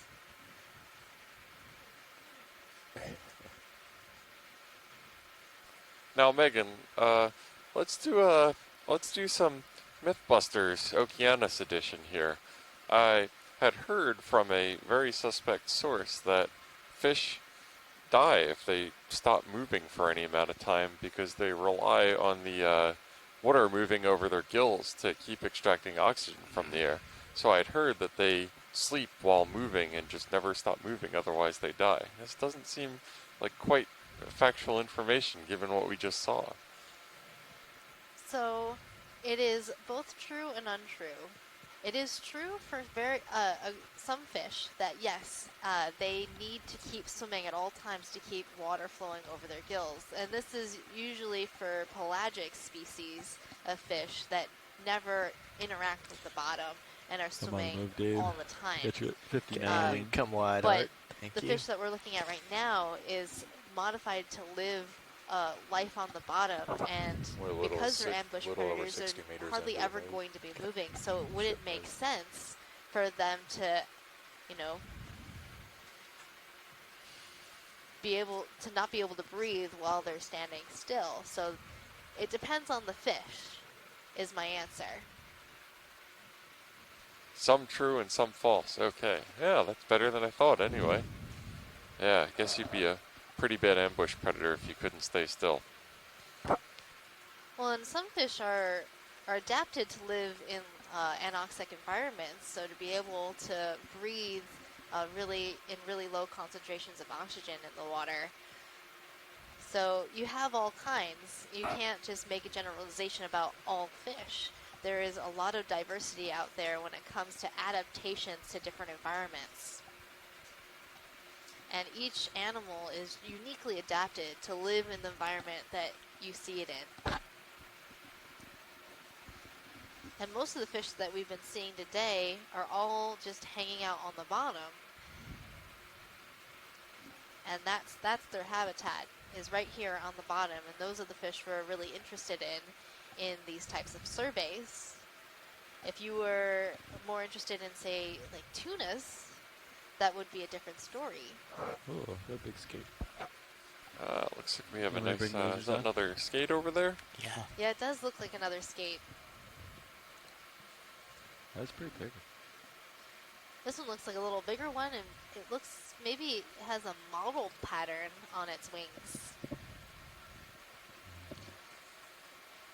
Oh no. Perhaps a different, I think this is a different species than what we He's, saw before. And skating off. see how it's moving and undulating its wings? Yeah, And when the other one one had those little modified fin legs, if you will. Right. And just when I thought our squid storm wouldn't be coming back, we got a little one.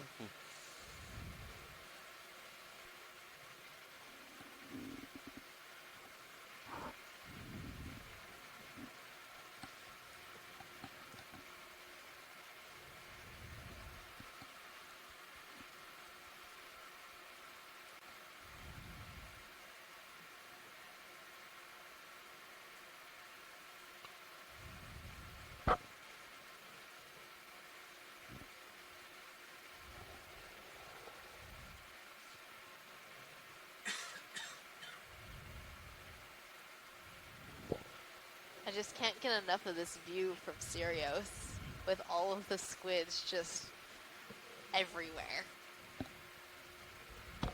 I love watching them catch stuff. They don't. And then something spooks them, and then they all just peace out.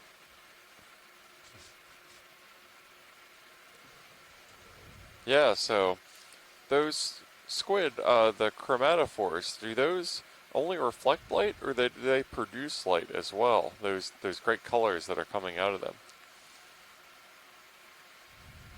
So the chromatophores themselves actually have their own coloration.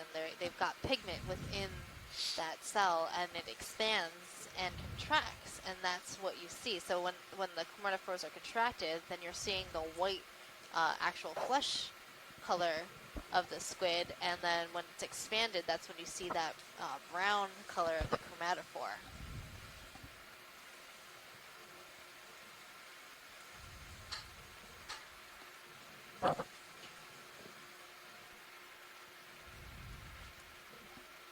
Starting to go up slope now.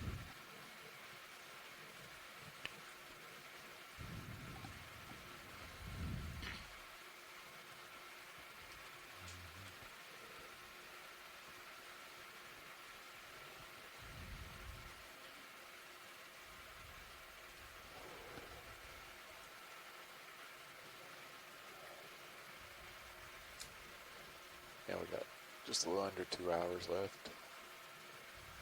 It's an update, guys.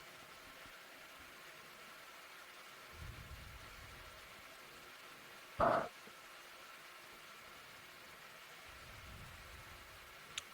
think having my lights on attracts some of the squid to me. Well, there's a lot more small little rocks around here, and there is a nice boulder on the right-hand side that has something yellow on it. I think I want to check that out. Yeah, I think this is a record record class for our dive so far today. Looks like something's been stirring up the sediment there. And just as an update, guys, we only That's have pretty probably encrusted. about 5 meters left in that last move. We are still moving. Yeah, I'm thinking that the get a yellow that zoom. we're seeing is a type of stoloniferous coral. It's an octocoral that grows on across hard substrates and doesn't create its own skeleton. It just uses that substrate as there we a go. platform. Thank you. Yeah, it definitely looks like moss would on land. A little bit more. Yes, thank you. Bridge nav received. Thank you. But as we zoom in, Okay, guys, I'm that move is thinking complete. that it's So we're actually a ship demasponge. stable. So not a coral, but a sponge that is also an encrusting form. And we have two forms here, a yellow and a white. Yeah, our expert Tina on the line says, I bet sponge. Yep. Yeah, she'll be right. I just got all excited about, stoloniferous coral. We were here looking for sponges, though, and how's the old saying go? Any sponge in a storm? Am I getting it mixed up? I didn't know sponges were in storms.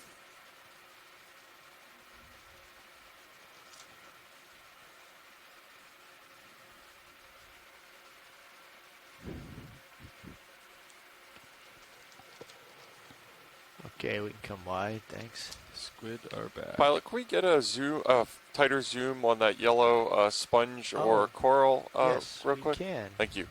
Stand by.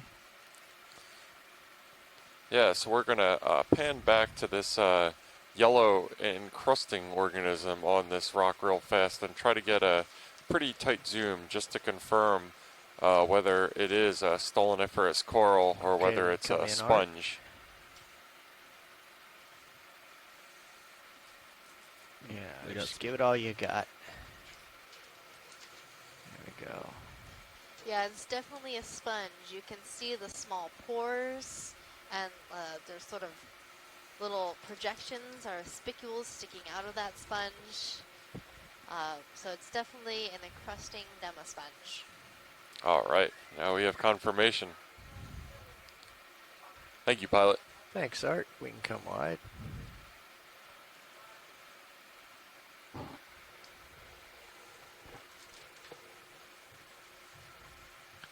It's quite a bit more rock and rubble more here. Of these black belly rosefish hanging out around these rocks and pieces of rubble. I think they seem to prefer this type of habitat because we didn't see very many of them when it was just soft sediment. Yeah, and we're definitely getting into a little more rocky All right, I think we substrate, call which another is 100 good for good another? news Yeah. for the search for Okay. sponge. Well, you see that sort of weird We'll looking get it going thing, then. Zoom, that please. sort of crinkly thing, brown thing that Yeah. runs in the center Bridge of the screen. nav. Yeah. I'm betting that might Be Ready for another fishnet. move? Yeah, that's fishnet. Okay, same as last one. I was going to 100 say it might be meters, dead sponge. 100, bearing Just 345 making at a speed sponges of up as I go. 0.2 Yeah. knots. All right. Jumping at shadows, jumping at sponges. You know, sometimes Roger when that. you Thank don't you. see something for so long, like the smallest little thing catches your eye. That happens a lot when I'm surfing. I'll be waiting for a wave, and if it's been a while, I'll paddle for ones that are too small because they start to look big to me. That's right. Yeah, it's like at the end of the day going fishing, you know, you just, the hand measurement just starts moving apart a little bit. Yep. Yeah, but our onshore experts do tell us that the conditions look really favorable for Vazella sponges with all this hard substrate, as opposed to what we saw at the beginning of the dive.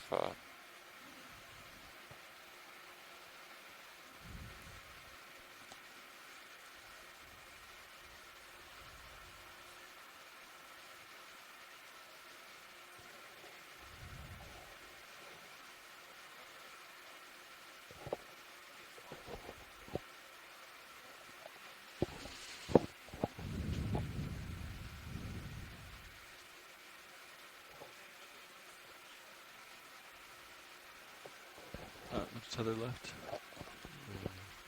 Well, relief is in sight.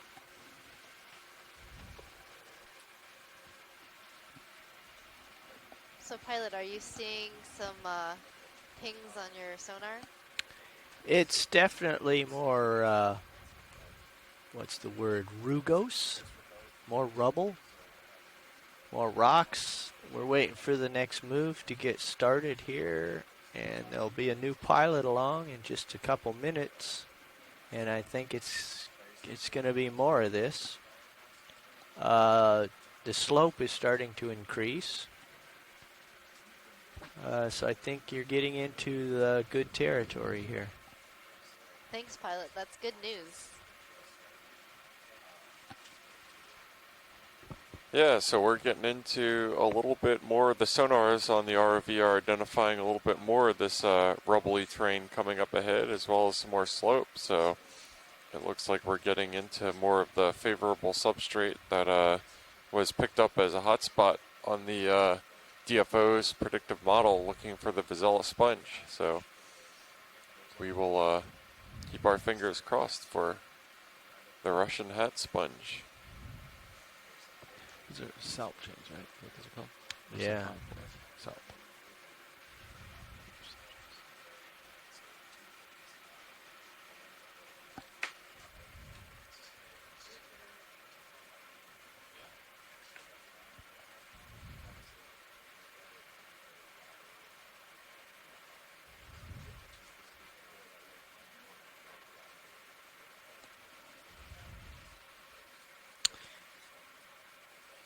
Now we're back into the plain old mud. It was west of us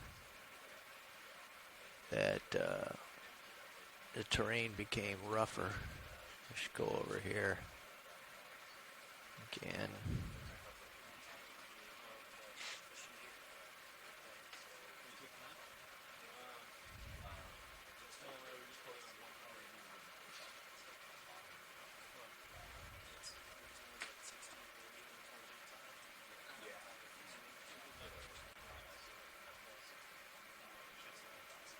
So we are about to do a pilot change. People are changing seats in our front row, so bear with us in a few moments.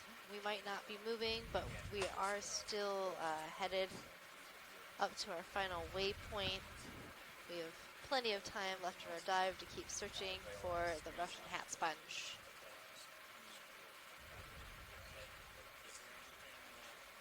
Okeanos 2, the search for sponge. And the good news is that tomorrow's dive should also be decent habitat for the Russian hat sponge. So if we don't see it today, we could see it tomorrow. Coming into the center screen right now is another stingray. It's got sort of a mottled appearance. It's gonna turn and move out of our way. We are a little big and intimidating. Extremely fashionable array, though. That modeling is just very fall 2019 if I've ever seen it. I think you're right, Jeff. I think you're right.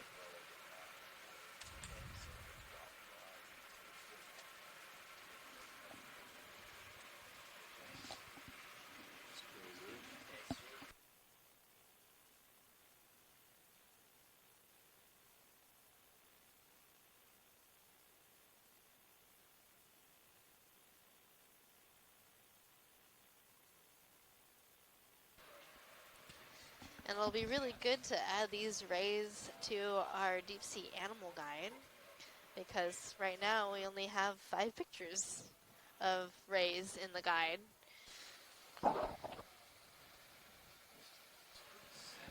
Just doing a quick change out, actually. Just doing a pass off. Yeah, no problem. Thanks. Sure.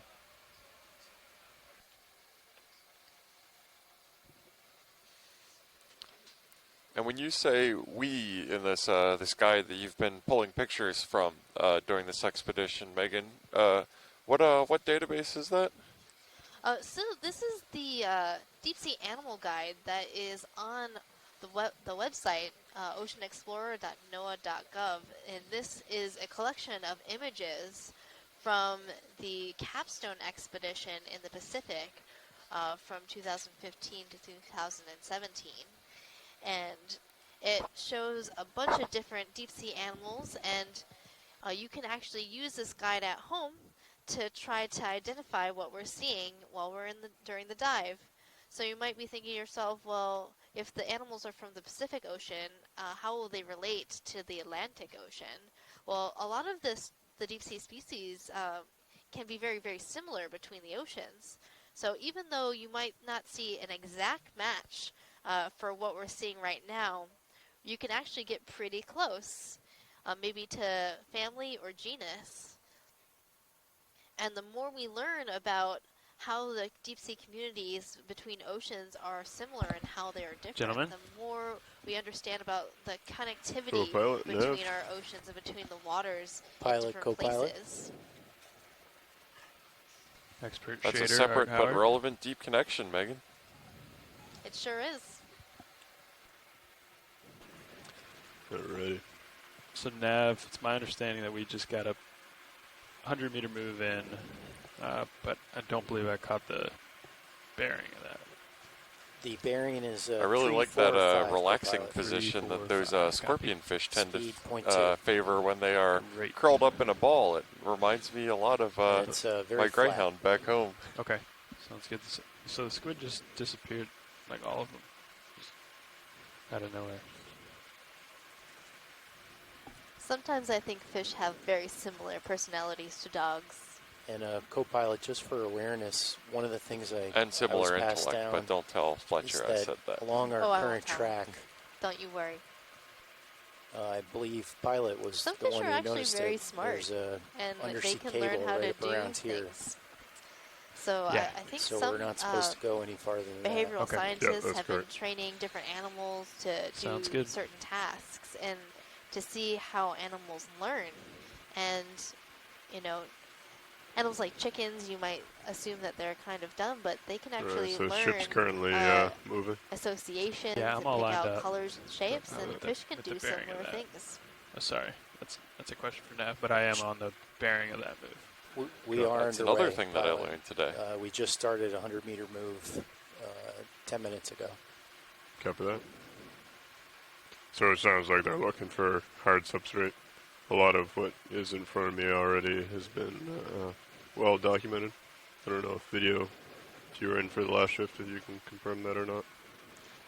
Looks Yes, like. Pilot, this is basically what we've been seeing most of the day. So we are looking for hard substrate areas, ideally, and making as much tracks as we can to cover a lot of distance until we see something interesting.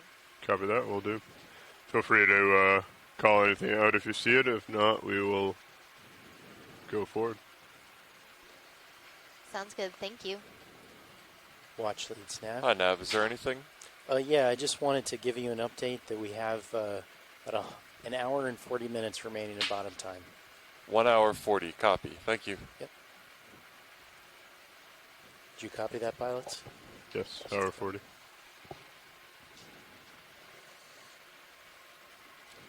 Yeah, so as we continue our search for sponge, we're traversing over terrain that seems broadly similar to what we've been seeing for most of the dive, uniform area of the seabed.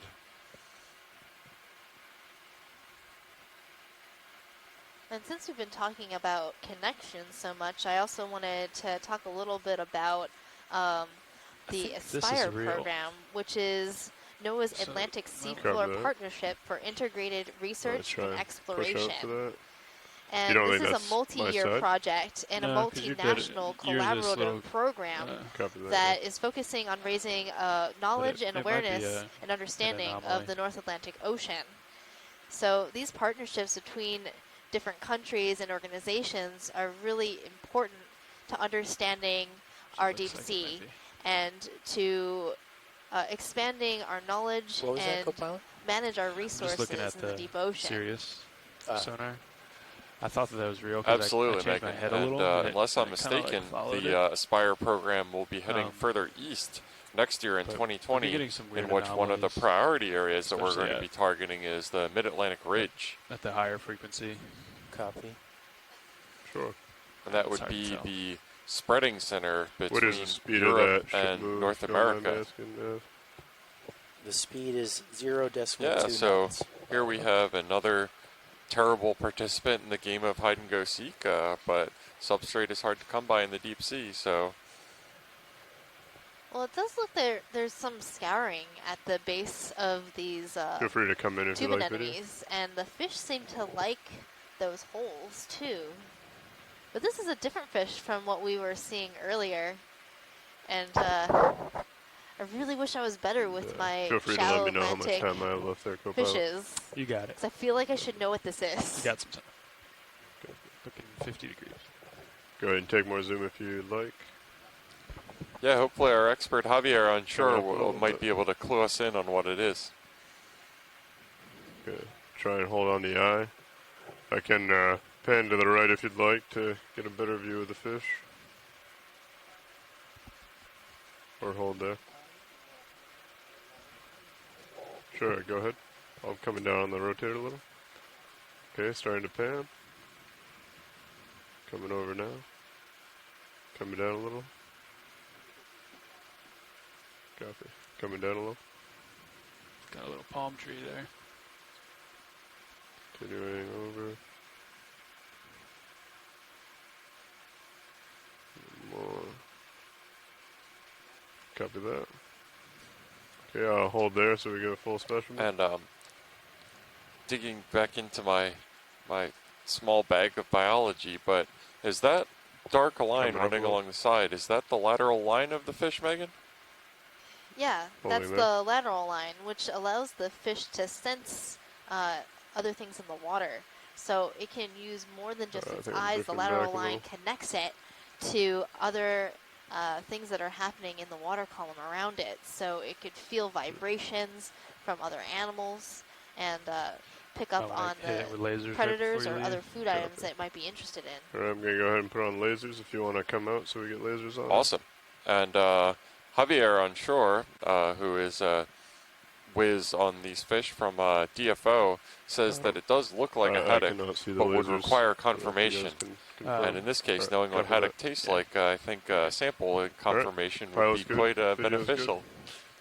Copy that. Yeah, I think I'd know it if I tasted it.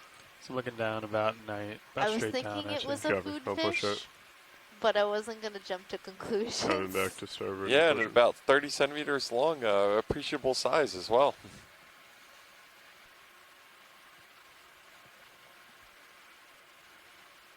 You would think they don't feed us on this boat. I think the problem is they do feed us so well, we get really excited about food. Really spoiled.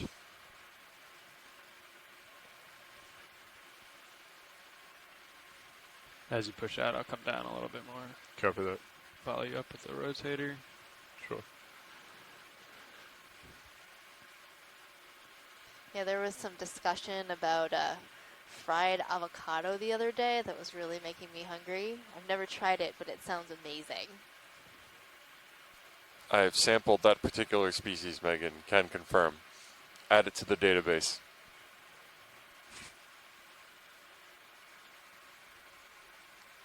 All right, I'm gonna hold there. Yeah, it looks like a little more human debris there, Yeah, some oh, kind our of lights on here. netting or something similar. Yeah, I think this is just an anomaly because I've been moving and it's staying there, so it might be like a reflection or something. Yeah. Looked like a little sediment cloud drifting off that anemone where it is.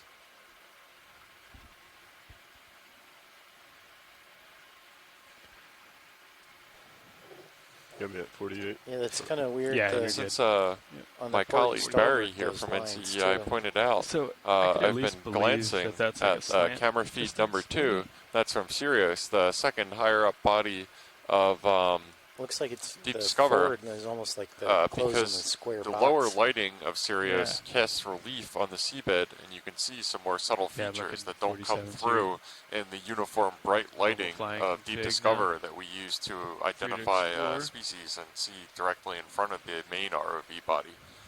Yeah, Useful secondary last cruise tool. I tried changing the frequency, the resolution, everything, and there were still some anomalies going on. But the center head is down. Close encounters of the cephalopod kind. They make me want to make, like, sound effects for them as they swim by, like, phew, Yeah. whoosh. Center head is down. Bridge, Or Nav. sometimes just bonk when they run into us.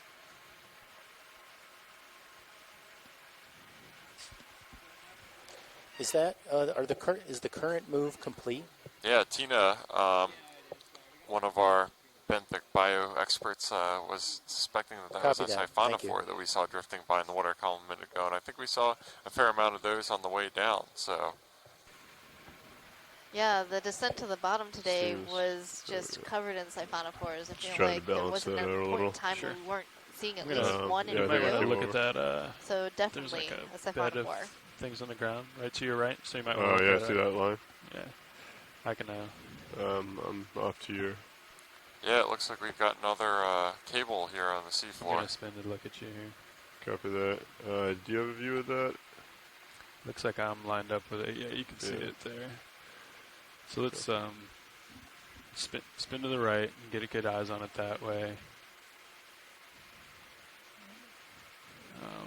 And then just, I'd say since we're still moving, Maybe just come up and yeah, we come up go and over it. Yeah, doesn't look like there's anything in the water column, right? I did not see anything. I can't see anything either. So Okay, I'm just gonna come up and over. So the thing we're good. concerned with when we see cables like that is that So that's like, the cable can span across the bottom like a and not 15 be making contact with the bottom, which could degree strike, pose an something like that? entanglement yeah, I was gonna hazard say for let's the try to figure that ROV. out. So we're going to Yeah. come up off the bottom a little bit Something and like try that. He's to look perpendicular at to it, it now. see where it's running to make sure the area is safe for us to proceed. Yeah, I'd say 15, something like that.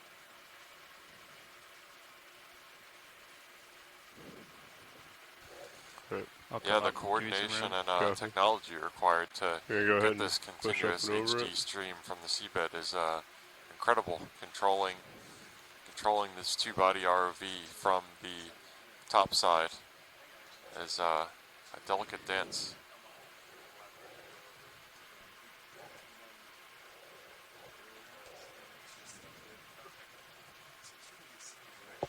Do you want to just zoom in on this quick video before we get too far? Go ahead and get an idea if it's line, cable.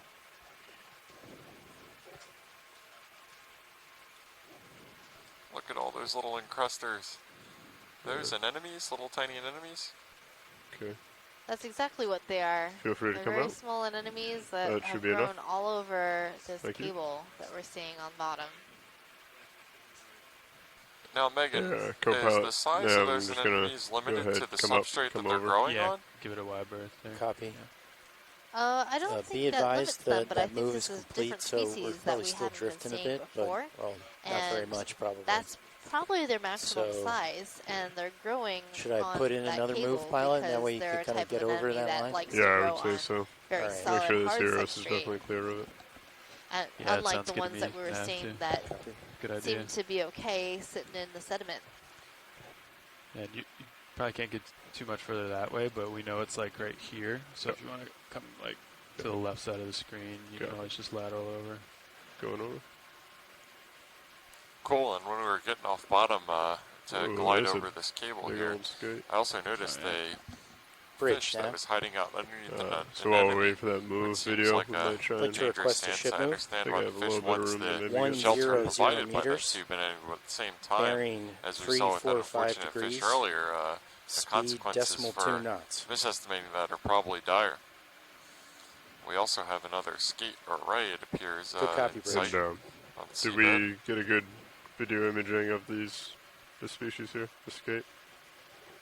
Or ray? They always swim away from us, so we can approach and see if we can get a head-on view. Copy. Just about out of tether. Copy that. We're headed that. Nav just put in a move though, I think. So. Understood. Yep, sure did.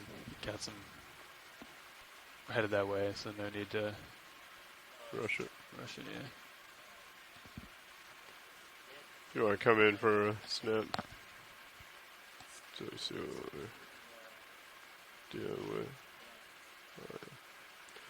Yeah, we'll be able to approach when we get a little more leash. If you want to come out, we can explore the area in the meantime. Yeah, this is a great zoom in on this ray or skate here. We don't quite have an identification of it, but it I'll let seems like you know a when I bit more feel of a that. sedate It should be specimen pretty than quick. the ones we were seeing earlier in the It's dive. only 300 meters.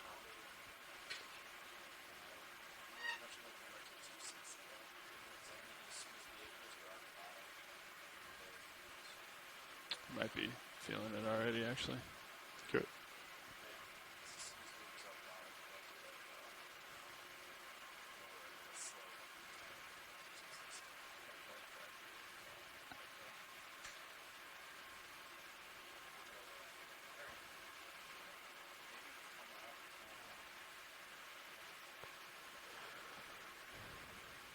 See if we can be gentle.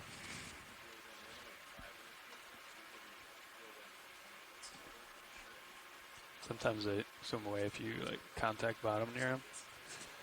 Yeah, we're trying to make a quiet approach on this this ray right now. A couple of these that we've seen earlier in the dive have been particularly skittish, and on cue, this one is deciding that the heat might be too hot, and it's looking to get You want into to come in position to dart. partial. So I guess we've already gotten quite a bit of video of them swimming away, correct? So it's if we could get it sitting still, it'd be better. I don't think he's going to cooperate. Understood. Right, video, I'm relatively stable there. If you have some more zoom, feel free to take it. But I believe if we try and get any closer, he might run away from us. Yeah, cool seeing the little scorpion fish just right over that little sediment bump as well. You can see his spine sticking out in the background.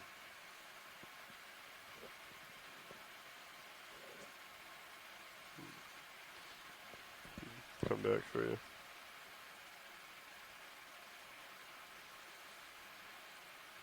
Yeah, an interesting note from our expedition Coming down. coordinator, Daniel Wagner, who says that the habitat that we've been seeing on this dive is really similar to one documented off Key West in this similar depth range, Alrighty. so in this Not sure 300, if we 400 continue. meter depth Tried range to, on a like, come 2018 up and Gulf look of down Mexico at one. expedition. So, So that would push not it. Might be worth a normally shot on be the next considered one. to be an analogous environment. The area off of Key West in the as compared to here, which is, you know, a relatively glaciated area off of Canada, New England, general adjacent area, but the habitat distribution levels look is good. quite similar. Similar to what Megan was saying earlier about the Pacific and Atlantic species assemblages being similar, if not the exact same.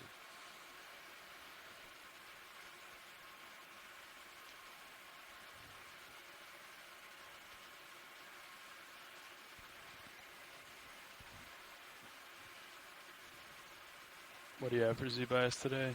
28 something? Yeah, I have 28.4. I increased it quite a bit since taking over. Yeah.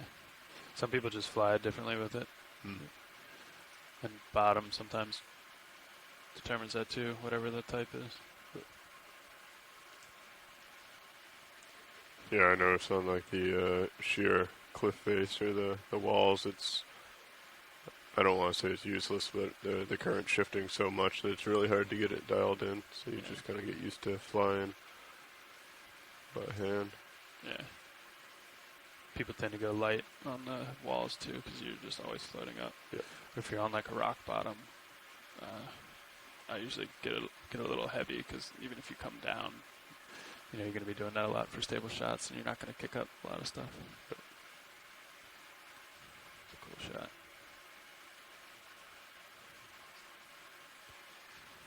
Yeah, target's still there in the sonar, huh? Yeah.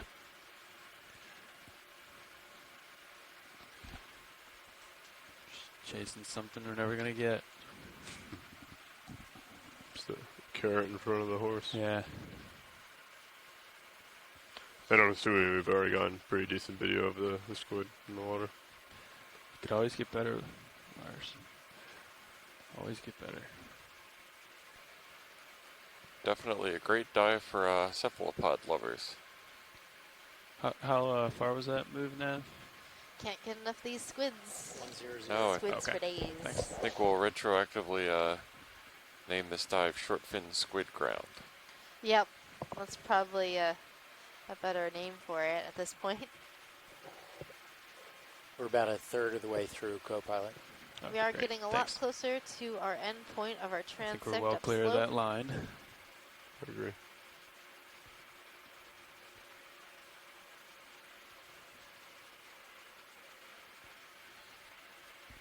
Gonna mess with my sonar a little bit. That's all right. Good.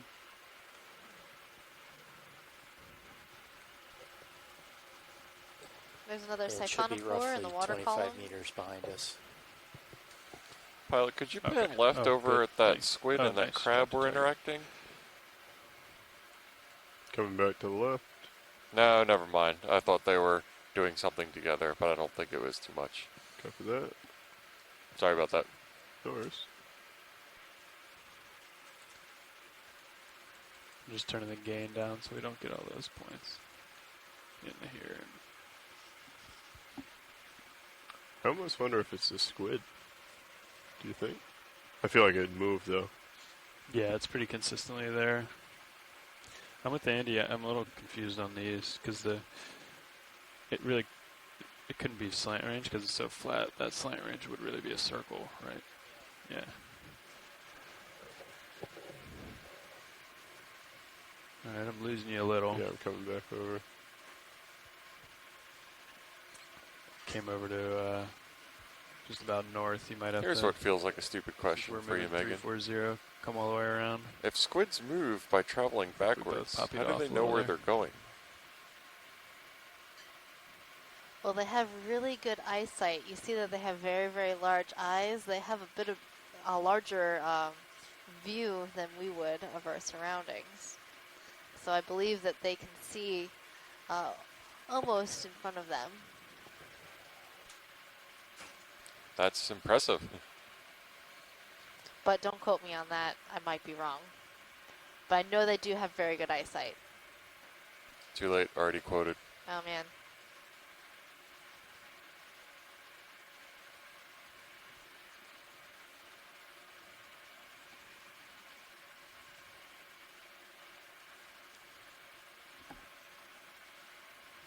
But it's probably the same way that whales and dolphins, their eyes are on the sides of their heads and they can swim forward. Yeah, that's a good point. A lot of animals seem to have that same problem. We're very unique in having both of our eyes set straight ahead of us. I guess we probably look like flounders to them. We probably do. Probably look really weird to deep sea animals. I'll keep coming around with you.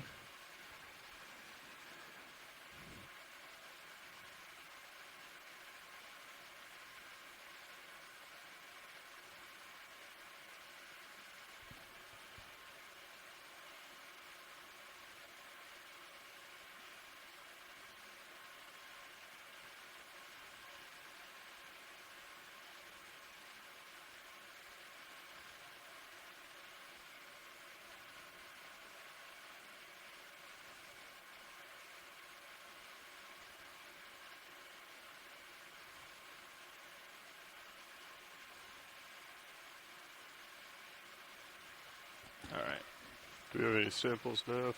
I believe I remember seeing that there's one suction sample, but There is one such sample, that's correct.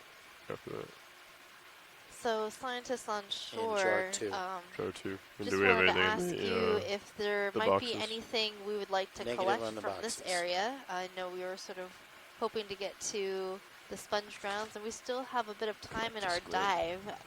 But if there is something from this area that might be useful, do let us know on the chat or call in, and we can discuss what might be good to sample in this area.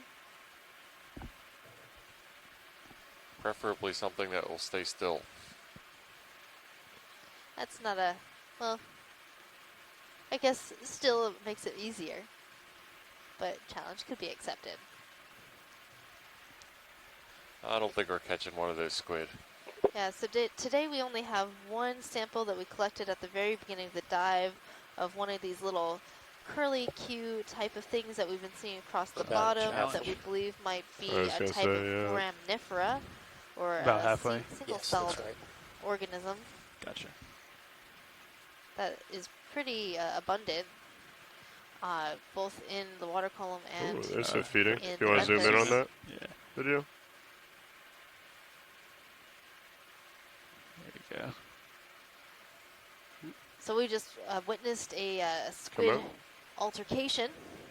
Two squids were going at it. They have been known to attack each other occasionally, especially when they're in a feeding frenzy.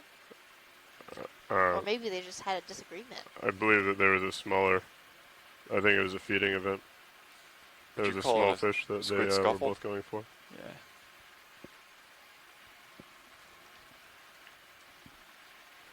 The one had it and went away. Maybe that's how we do it. We get a little piece of bait, put it on the tip of the suction sampler. A squaffle?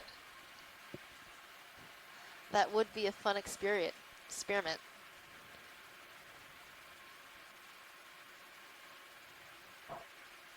I just imagine if we had baited the ROV, what the activity would be like right now.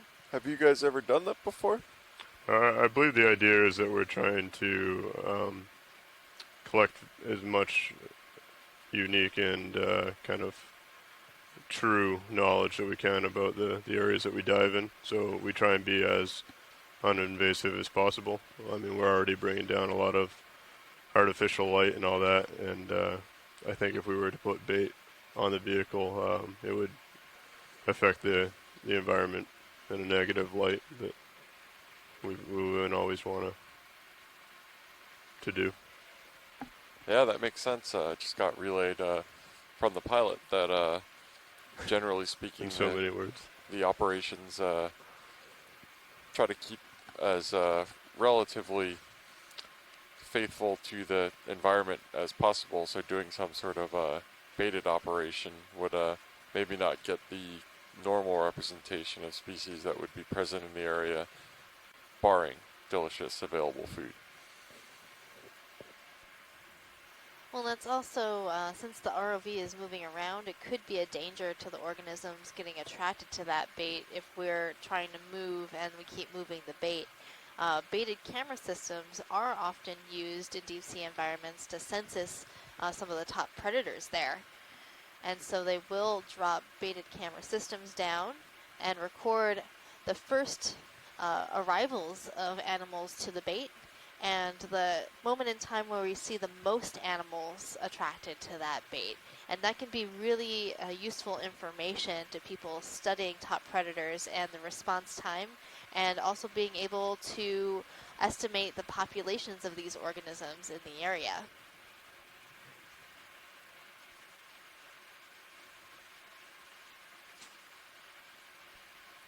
Biology's hard. Rocks don't move, except when they do. I guess rocks don't actively avoid you, but they definitely sometimes move. They absolutely do, Megan. Just, you know, on different time scales than what we're used to. It's true.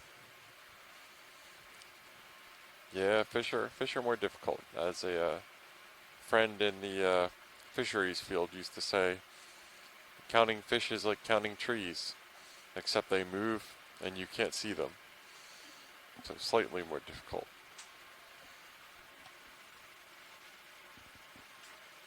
Yeah, another challenge about counting fish is, you know, they might loop back around in front of the camera and you count the same one twice.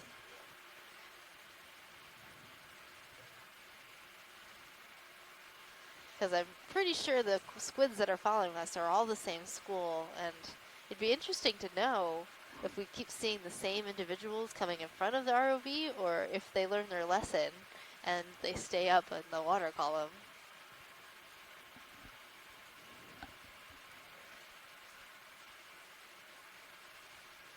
Yeah, it's really great watching the camera feed too on Sirius. You can look at them just plucking and nibbling at stuff out of the water column that is drawn to Sirius light.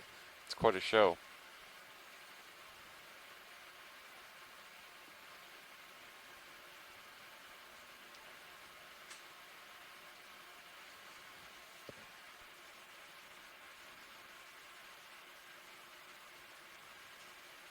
Yeah, the Sirius ROV is sort of like our star in the sky, one of the brightest stars, which is where it gets its name from.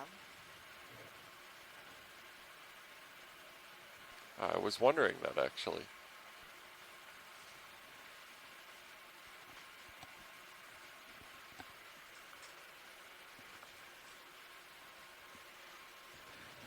Nav, I was wondering this earlier. When we were having the fins drop out, does auto heading use compass too, right? If fins isn't available, it just uses whatever is available for heading? Yes. Okay. Although there definitely be, the performance would be very degraded. Different update rates or something? Well, I mean, No, the this rock, TCMXP, the backup compass, sediment just, pattern you know, around it, I could buy that isn't for some nearly as sort good of as flow, Mounds versus considering there's a fog deeper and- trough on one side than the other. That looks like something that could have been unidirectional flow at one point.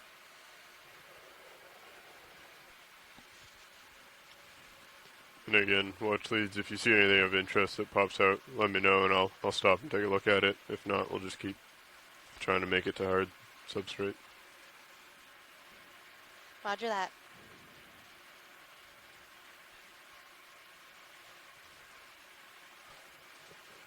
Thank you, Bridge.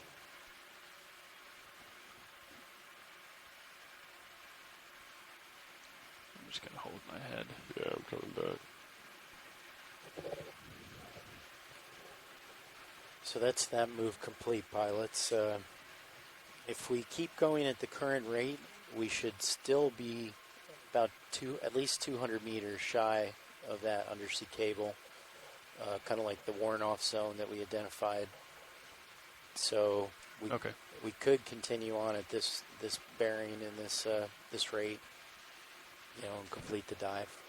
Copy that.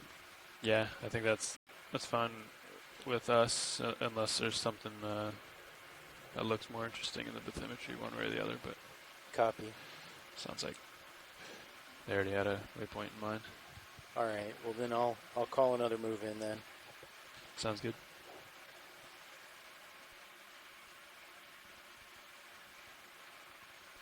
Now, Megan, are these squid the kind of top predators in this area, or is there something bigger than them that would eat them around here?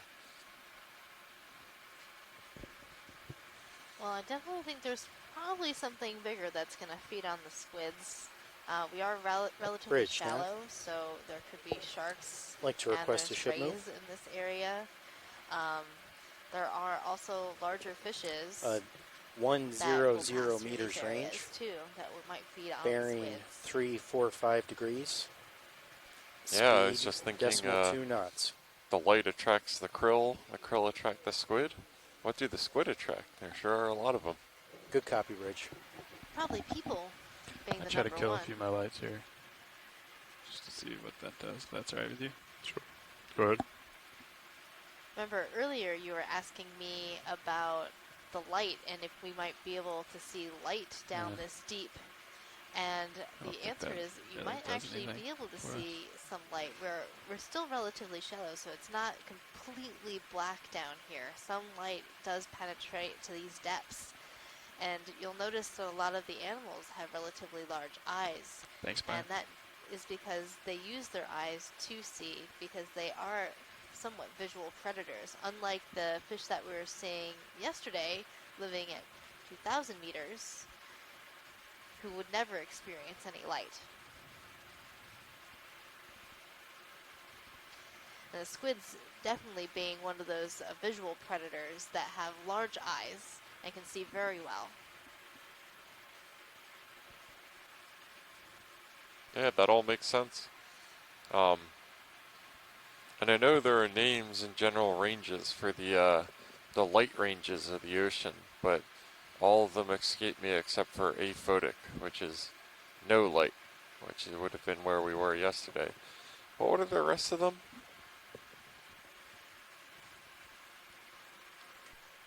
Well, you have the photic zone, which is the top of the ocean, where you have light penetration that allows for photosynthesis.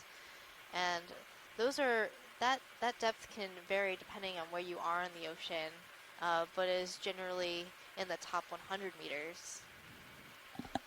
And then as you get deeper, you're in the mesophotic zone, which means there is still light that animals can see by, where we are right now. And then you have the bathypelagic zone, which is a lot darker, and then the abyssal areas and hadal areas, which are even deeper. And that hadal term is derived from Hades, right? Right. So you're going into the deepest depths of the earth, toward hell, or, you know, the underworld. Spooky. Very spooky. And we use the term hadal to describe our deep trench areas, like the Marianas Trench. Oh, there was a squid trying to grab a fish. That fish was not happy about it. Maybe that's why we're always seeing the fish associated with these small corals and anemones. They're trying to use it as protection from the squid. Yeah. Because they have stinging cells on the anemone, and the coral might, you know, distract the squid and keep it from attacking the fish. That's a good point. It would be worth it to risk getting stung by the anemone if it protects you from above from the squid. And all the fish seem to be sitting, you know, in these sort of divots, and maybe they make these small divots themselves to also hide from the squid above.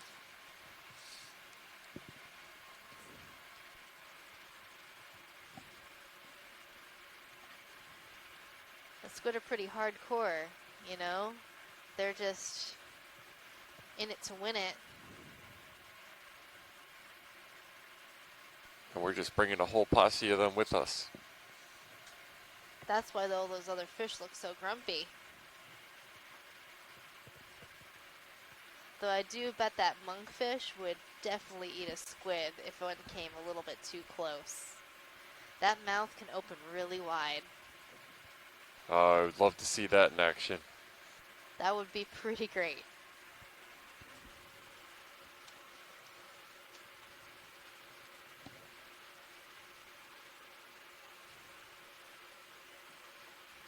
Well, if you're just joining us, this is your biology lead, Megan Putz.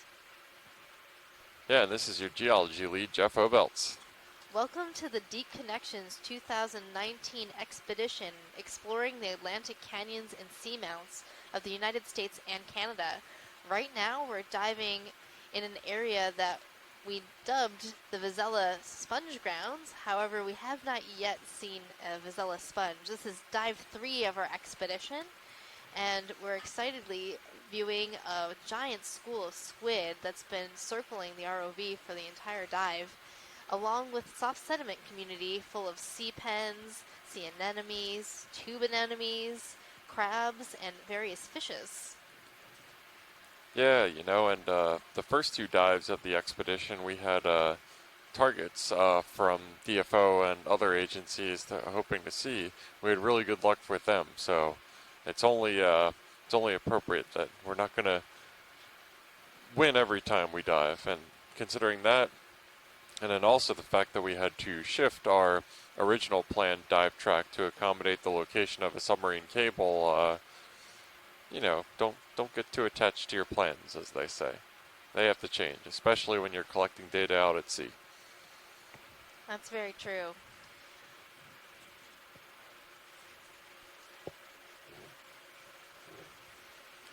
Watch leads, Nav. Be advised, we have 1 hour of bottom time remaining. Thank you, Nav. Doesn't matter which way we scan on the center either. It's still flat.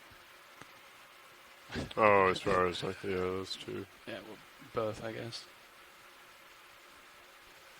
Yeah, and forward, and kind of aft. If you can see it kind of. Yeah. Is that a different fish there, or is that a skate? That's a skate. Yeah, it looks like we're coming up Go on ahead, another monkfish, I believe, here.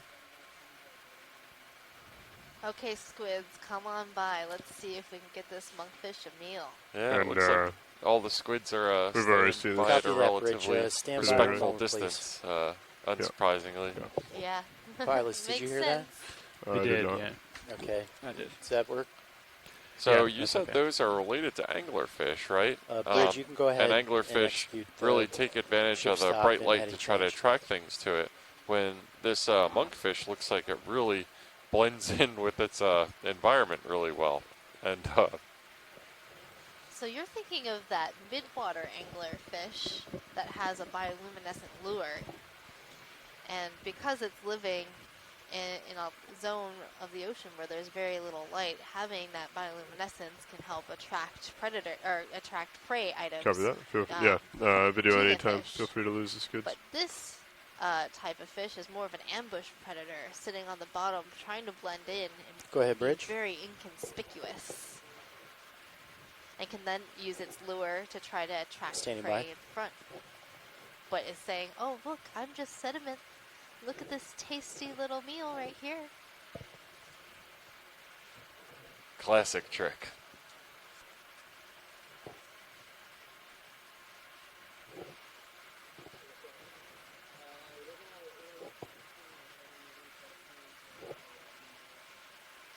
Copy that, 360. And Bridge, you said it was a bow thruster issue, or?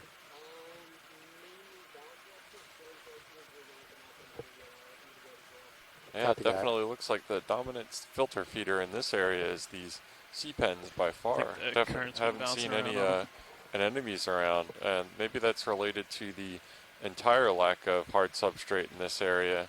When the sea pens can maybe find some hold in the soft sediment. See a couple anemones here and there, but by and large, it's mostly anemones. South-southeast. Now our squid pack is checking everything out, South-southwest. seeing if anything is tasty on the seabed. It's really incredible that the OER program has this range of trained squids to do our bidding. None of what I just said was true.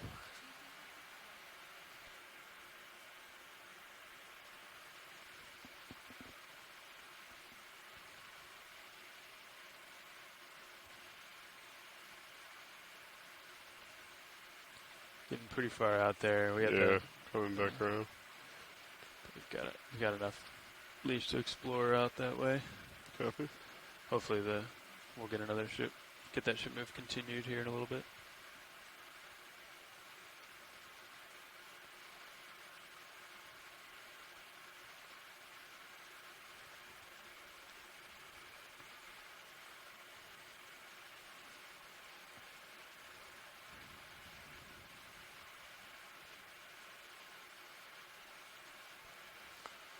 Just a quick check. Do we have any shore-based scientists on the line right now?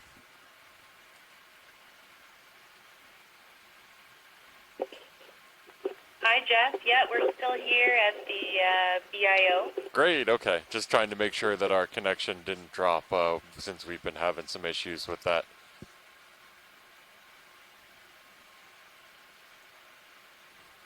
We're keeping our eye out for interesting things that we want to collect, but I think it's great that we're just covering a lot of ground here. Yeah, absolutely. Thank you guys for hanging out with us on this Saturday.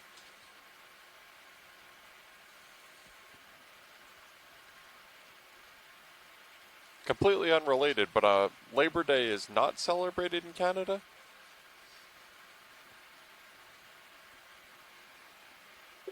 It is, but the holiday will be Monday. Gotcha, yeah. Well, happy Labor Day weekend. Thank you.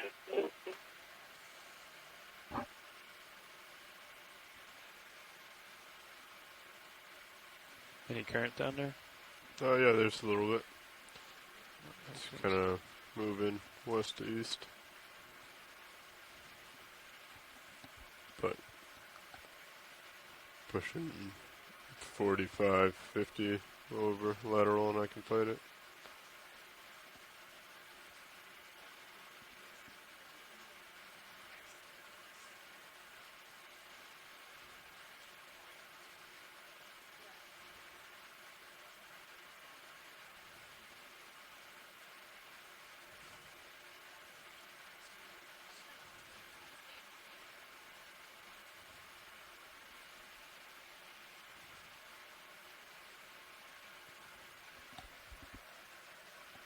How big of a heading change was that? Yeah. The heading change is still underway, pilot. Copy. How far were they looking to come over? Another 10 degrees. 10 degrees. Yeah, just placidly making our way through our little squid colony here on our search and dive number 3 of Okeanos Explorer Deep Connections 2019 Leg 2. And this is a combined ROV and seabed mapping cruise. During the day, we're diving for the ROV, generally centered around daytime working hours, and at night our mapping crew is working hard to characterize the seafloor in between our ROV dive sites. This is a trans-boundary expedition, which means that we left from Halifax, Nova Scotia, and Canada. We're characterizing a number of sites in Canadian waters and then continuing the journey into U.S. waters before returning to our final destination in Kingston, Rhode Island. And the morphometric features that this expedition is targeting is submarine canyons and seamounts. And this happens to be one of the unusual sites along our expedition of approximately 20 or so planned dives, and that we're not on a seamount or a seafloor rise or a submarine canyon or a seafloor depression.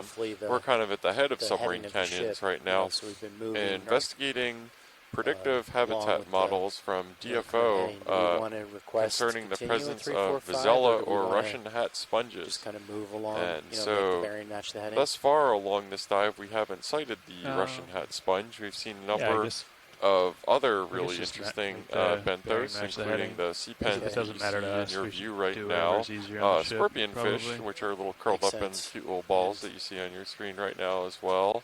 A lot of tube anemones, a couple corals, a couple encrusting sponges that we saw in particularly large clasts, which were thought to be drop stones that we had viewed in this. And as you may have noticed, if you've been tuning in on this dive for any amount of time, lots and lots and lots of short fin squid. Yeah, let's go ahead and do that. Yeah, copy that. Me.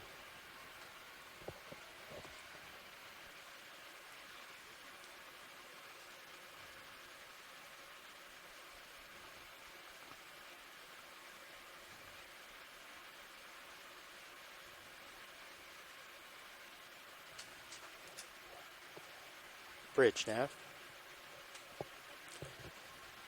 So bridge, right now the bottom is pretty flat, so we have some flexibility in terms of the bearing on our move. It would be okay with us if we did. You know what's interesting, Megan, that I've been noticing during this dive is the anemones and such are really clustered, obviously, around habitat, but looking at the spacing of the sea pens, it seems like their distribution is a lot more uniform, and you generally don't see them clustered at all, and they're kind of at characteristic ranges from each other. Is that just a a function of them not wanting to compete as much with each other, or do you have any kind of hypothesis for that? Well, we often see dense beds of sea pens along the seafloor in areas like this. Copy that, and Bridge. they I do think we're just trying to, relatively we're looking to uniformly minimize the strain in the ship. but So the let environment me is sort run of it by patchy, pilots, where you but I might think get a cluster 345 is here going and to a work for cluster us. there. But yeah, it's really interesting to note that Copy. these sea pens tend to Pilots? be Whatever at you'd least like. like a meter Copy. away Yeah, from that each sounds good. other. They're not, right next to Bridge, each other nav. or touching each other. So yeah, I'd like to request a ship move, range So that could 100 be meters, part of what happens when they bearing settle 3, down and 4, start 5 growing degrees, in their environment. speed So decimal 2 knots. when they're young, they're a larva that's floating through the water column, and then they will settle down and start to grow Good into the copy, coral Bridge. that you see right now. And perhaps settling cues involve the proximity of other corals in the area. I see. Gotcha. Yeah, I was thinking something like it wouldn't necessarily, I think, make sense for one to settle right next to another one, because if it's down current from it, then it's probably not going to be exposed to a lot of food. That's what I was thinking might govern the spacing Go ahead, for that Rich. as well. But it's definitely not uniform, as you said. We've seen areas of this where there's been kind of clusters of them as well. So Good to hear, Bridge. Thank you for the update. In other corals, when we're on a feature, we often see them lining up along a ridge or on the top of a boulder or an outcrop. And we believe they do that because of the way the current is flowing. So as the current flows past, the coral fans will orient themselves perpendicular to that current. The sea pens can actually flex and bend. You wanna If zoom you've in on this noticed fish and as squid you've here? watched the video today, Yeah, there you go. they'll flex and bend in many different directions, and that. Come in. Oh, is he gonna do it? Come in tighter if you'd like. Oh, Coming up. oh poor fish. I know. Yeah, it's just like it kind of just let the squid do it. yeah, so this is Squid's gonna try again. attempted predation been occurring here, which seems like these squid are just lining up to take turns attempting to go after this unfortunate scorpion fish, and the scorpion fish is having some of it would let the squid think that it won the crane game, and then just decide to make its escape at a later point in time. The squids are actually kind of strong. I have tried fishing for some squid, and they can pull pretty hard on your line.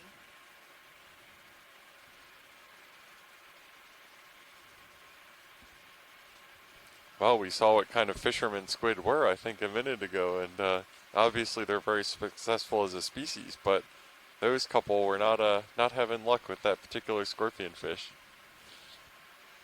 Well, and these fish also have pretty sharp spines on their fins, especially the dorsal fin. So that could also help that fish out in protecting itself against predation events.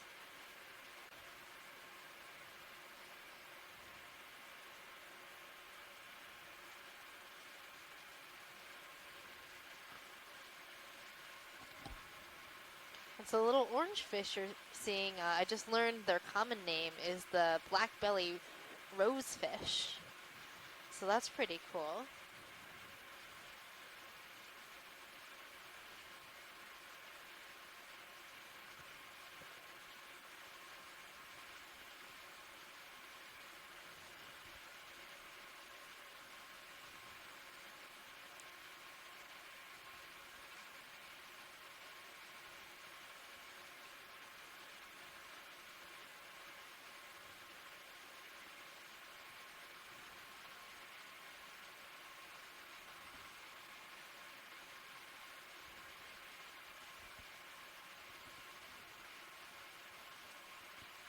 We have another one of these distinctive white sea pens that we see in this area. Yep, these white sea pens are the same species as the purpley looking ones. They're just a different color morph. Seemingly a lot rarer too. I think we've only seen 2 or 3 on this whole dive. Yeah, they're definitely not a very common color morph form. But it would take some genetics and population studies to understand a little bit more about how that happens. It could be that it's a recessive trait that only happens occasionally within the population. Would it be accurate to call them albino? I don't know if that is the right term for the, but it is a lack of pigment, so perhaps. Yeah.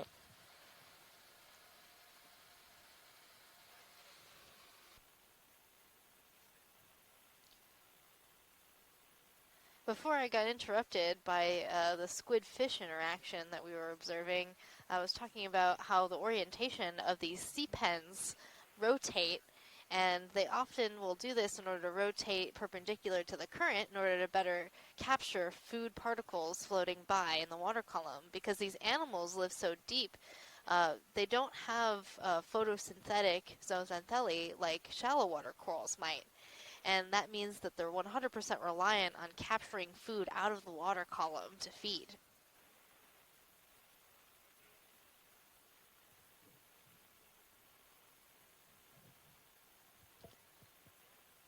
Oh, and Tina in the chat just informed that the sea pen, that's not the actual pigment of the organism itself.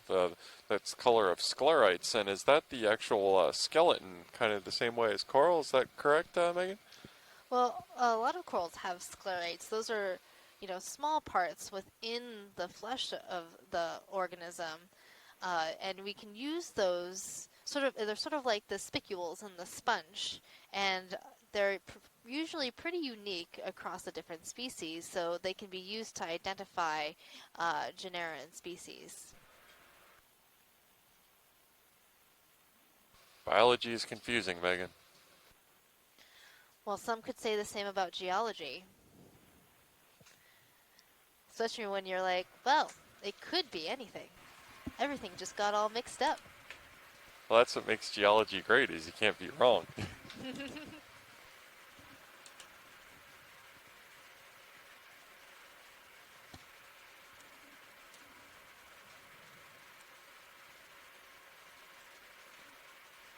I'm watching the instant replay of that predation event. Truly a great play right here with the attempted abduction of the scorpionfish. 2 attempts. Was that 2 separate squid, or was that just one particularly tenacious one? I think it was one particularly tenacious So that's one. attempt number 1. Yeah. And see, then, it's yep, waiting he there, goes right back in. back. Yep, yeah. No quit in that guy. Copy that. I like how the tentacles are delicately tickling the fish. I thought he made it away, too. Or I thought he had him. And then I was just feeling sorry for the scorpionfish.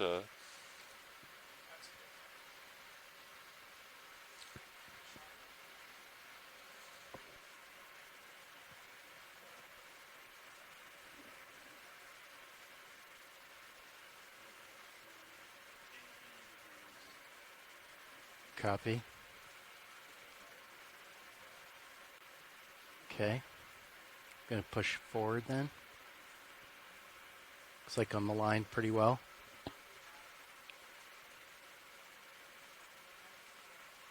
Can you hear me, Copilot? Is the mic... Copy.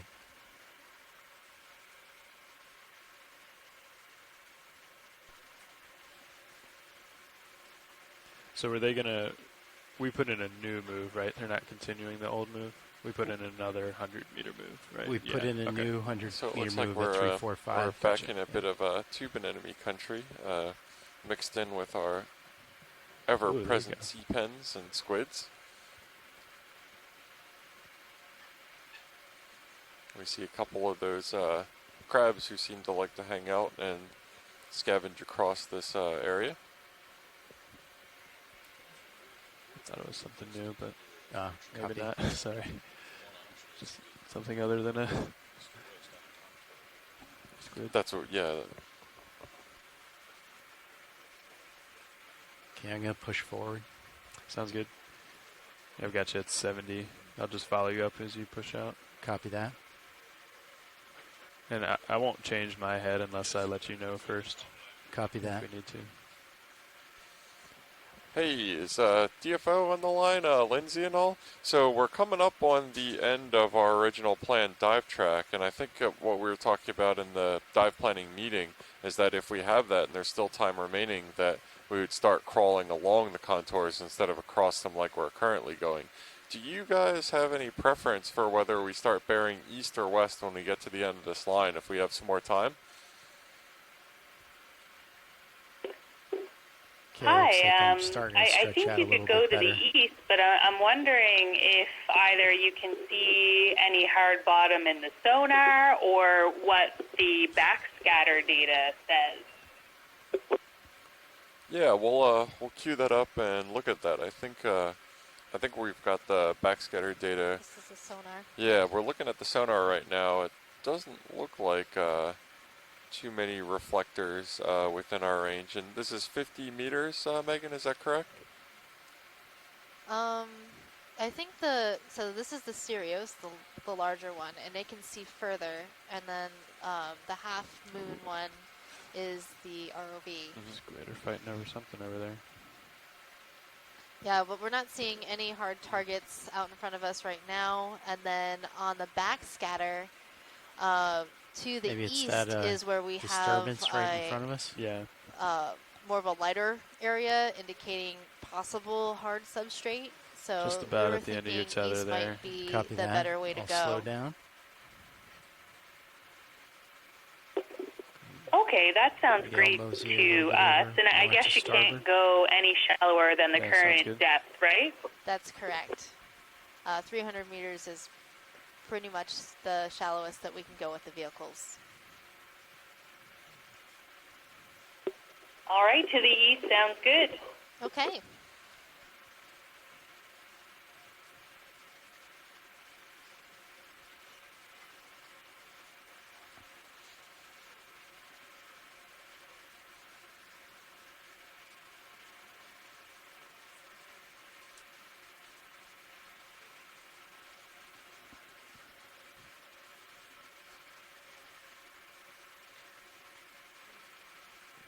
Now, I meant to ask Andy earlier, but what does the ADCP look like, or what does the profile look like when we're this shallow? I was wondering that. Stand by one. I was only looking Yeah, at the as we surface come up current. on the end of our original planned dive track here, I've always been curious. I don't think I've the looked at search it for or the elusive Vazella this shallow. continues. Shouldn't be too much of a surprise Task considering the stunning speed of sponges through the water. Yeah, it looks like I'm catching up a little bit Incredibly more fast to you. organisms. Copy that. Actually, there's still Got more some, tether to come but back. we are back searching around. for them, and when we reach the end of this line here, we're going to bear east and look for an area that was highlighted by the sponge habitat suitability model as being relatively high probability for finding them. There's some rubble. Profile's pretty mixed match. Gotcha. We got In the meantime, northwest we've only for collected one 50 specimen meters today and of southeast a for possible another foraminifera that 50, we and saw then back in to the segment northwest, earlier. and then back to Other possible things that we're looking at for southeast. collection might be some Gotcha. sponges or encrusting It sponges doesn't, on rocks. Does it go down to 300? So it keep goes your down to eyes peeled 250. for some interesting small rocks just with curious what it did possible when it hit there. sponge activity. I see that I'm off to Yeah, you might off just to be starboard. pulling the tether tight, maybe. Oh, Yeah, and copy. it certainly Well, does look like we're kinda getting like into a pulling little my bit head more around. of a Looks rubbly like you're okay. field here, But I wouldn't go too which much is further good. that Copy. way. Bodes Maybe just well for lateral our back chances towards of me. seeing the elusive sponges. Tilt up a little. We have our squid fan club back again, which is good. They wander, but they come back. I think they just do big circles around us.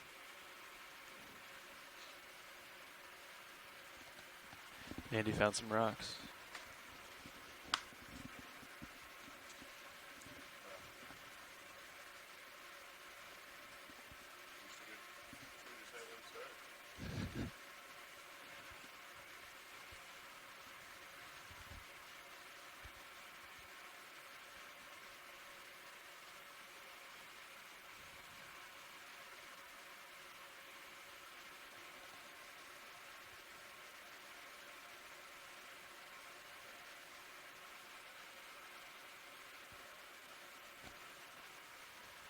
was weird that those weren't picked up a little better in your sonar. See, one of the... Do you want me to try and adjust it and see if I can get it? Yeah, good.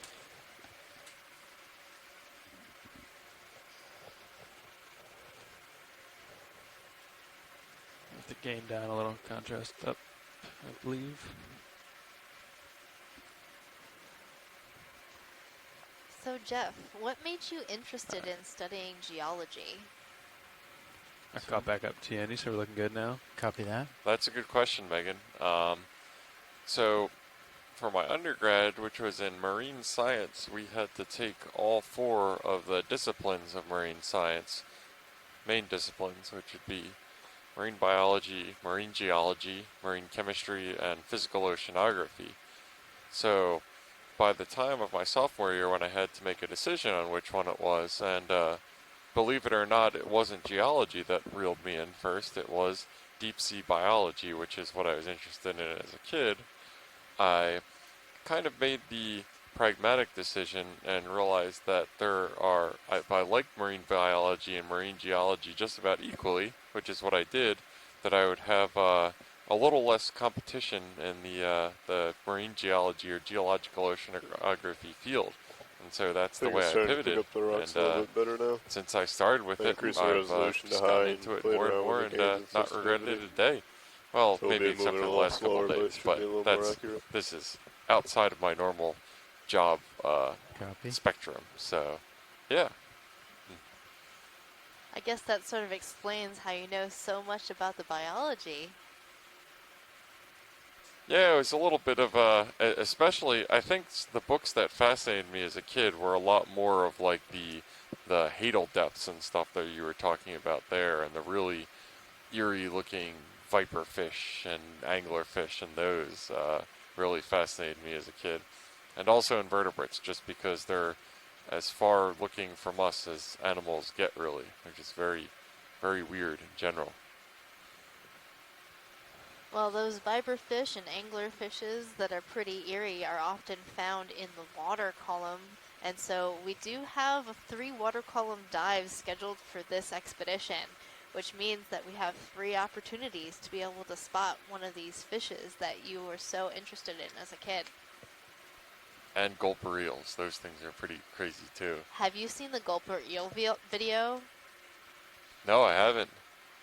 Okay, so when the Nautilus was diving in the Papahanaumokuakea Marine National Monument in Hawaii, those are the Northwest Hawaiian Islands, they spotted a gulper eel, but it looked really weird. It had its mouth open and no one knew what it was, but it was sort of like this pulsing Copy orb, that, Bridge, thank and then you. all of a sudden it resolved that move into just an ended. eel and swam away. Copy that. It's really cool video. Right. Yeah, I'll have to see that once we're back on shore and have streaming video. That sounds pretty neat. Check with them.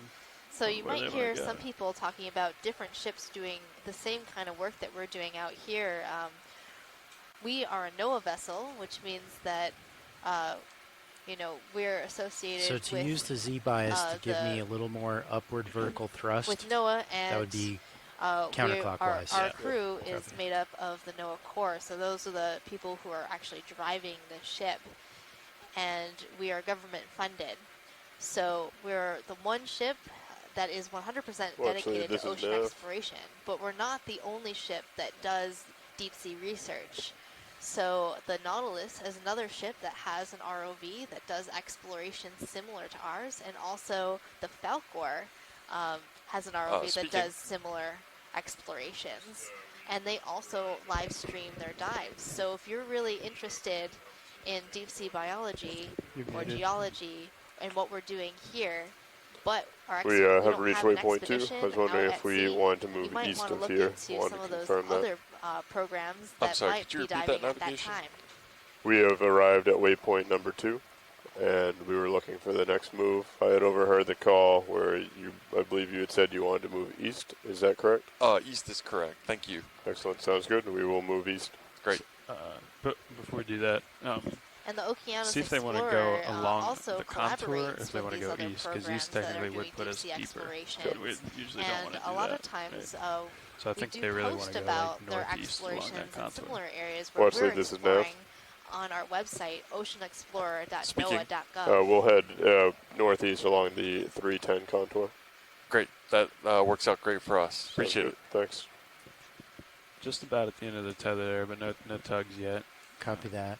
Yeah, I was Do we want to starting bump to it down lateral. to like Yeah, 50 yeah, meters now? it's really good that you Sounds mentioned good. that Yeah. about Double. the Nautilus. There was that one. And did you We'll try also and slow mention the down. Falcor? Yep. So those are the three. I always instinctively want to say that the Okeanos is a unique program. It isn't unique in this exploration model. There are 3 outfits who are doing Gonna it, go but do 50 meter the move at Okeanos 040. being a 040. NOAA-run vessel 045. is the only 045. one in the public domain and is therefore Bridge is America's RV vessel Okay, for I'll ocean start heading over exploration. to starboard then. Like Co-pilot. calling a move if you're ready. Also, on the Falcor and the Range Nautilus, 50 they do meters, have, bearing hypothesis-driven 045 explorations degrees, as well. speed So they 0.2 have knots, please. a larger science team aboard that is doing Good copy. Thank you. hypothesis-driven science, and not just, exploring So we different were locations, we're set up pretty but much going to places north now, where so they know they can answer questions that they have, which is really that kind of interesting. forces Andy to Whereas have to our push. model is we have Push 2 starboard. scientists aboard Copy that's that. connecting to the I'll community, just and we're change just my, here my to heading and learn push more over about that way. what is Yeah, that here. sounds And good. this type of exploration helps other scientists try to Yeah. form their hypotheses and I've write already grants started to come in around order 'em. to come back out Copy to that. places I'll- like this I'll in put order to some- study them further. Some purpose to it. Absolutely. Yeah, the Okeanos, the goal is That looks to good there. generate questions, to not answer Cheap, questions. I little think bit to is the our, south to primary directive. get closer And while to we've you. been Sounds discussing good, this Oh, stuff, there's a sea star. we've definitely transitioned over into a little more rugose and hard grounds when we've turned northeast after we got to the end of our original waypoint for this Make expedition. it a tug here. So Okay. it looks like the density is All right, I'll increasing come a little lateral bit. then. The And come back community towards seems you. to be still largely about the Sounds same, but more rugosity. Wow, and that is a big squid ball out there. I'm A just lot about of them lined fighting up. over something. Copy. Very cool.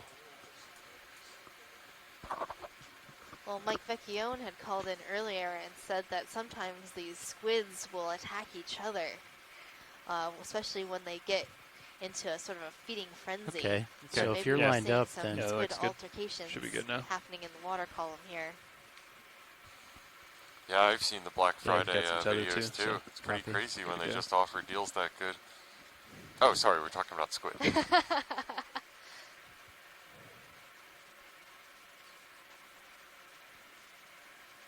A little bit farther off the bottom. I'll come back down.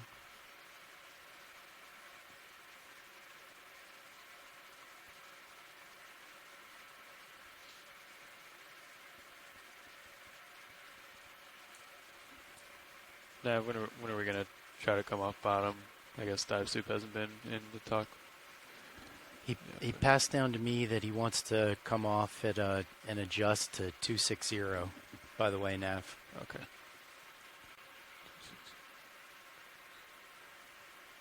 Gotcha. Sorry, say that again? So earlier, Dive Soup came down and passed down to me that after we recover, he wants the ship to come about to 260 heading.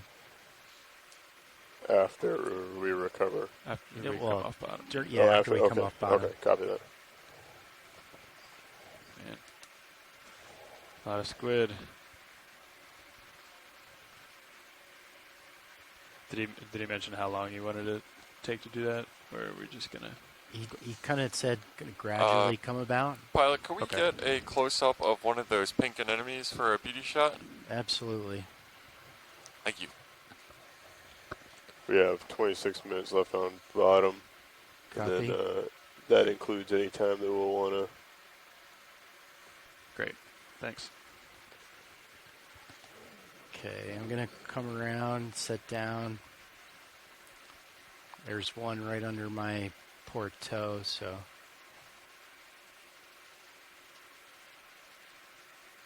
It's right in the light.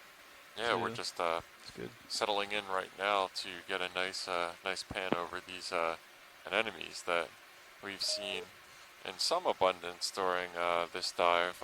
Okay, video, when particularly you're in ready. this area where we're getting into more rock density. So this rubble field, this talus field that we're seeing right now, is seems more widespread a little bit. It could be it looks a little less like the drop stones that we were seeing earlier, where it was more individual. Watch That's lead. not to out, All right, copy. I'll come rule around that to out, the but double. this seems like a little bit more of a coherent mass of small stones that we're seeing here.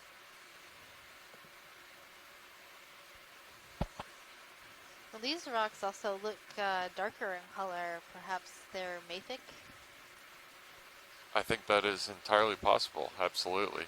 Yeah, and again, once they get out here, always the question is Copy that. where Thank you, Copilot. where they come from. You won't find a lot in the marine environment what I believe the term geologically is country rock, which is when you're standing on a rock, and that means that rock was formed in situ. Once you get into this sort of environment and this sedimentological environment where you've got a lot of sediment transport and secondary transport, it becomes very unclear where it's coming from where. Country rock doesn't just mean that Jason Aldean or what have you. Copy that. Tilting down.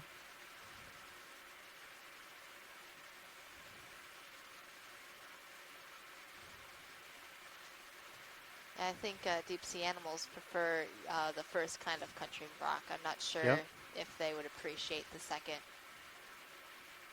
Only one way to find out.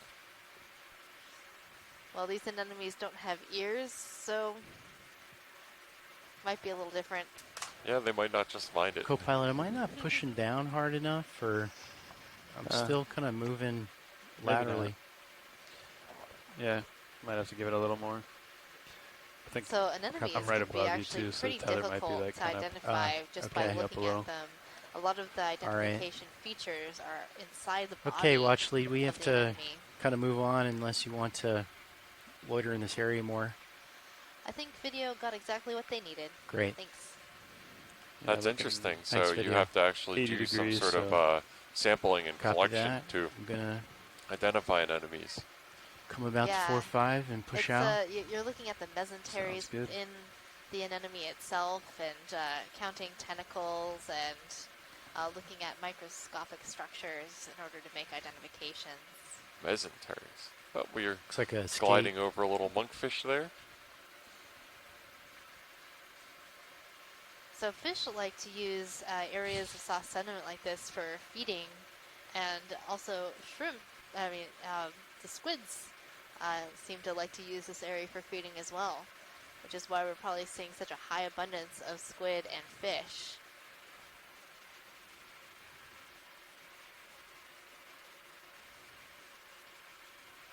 Alright, looking good. Copy that. Back to 50 degrees on the camera. Copy. And back down. I'm flying pretty low just to give you the most amount of tether as possible since it's so flat. Understood.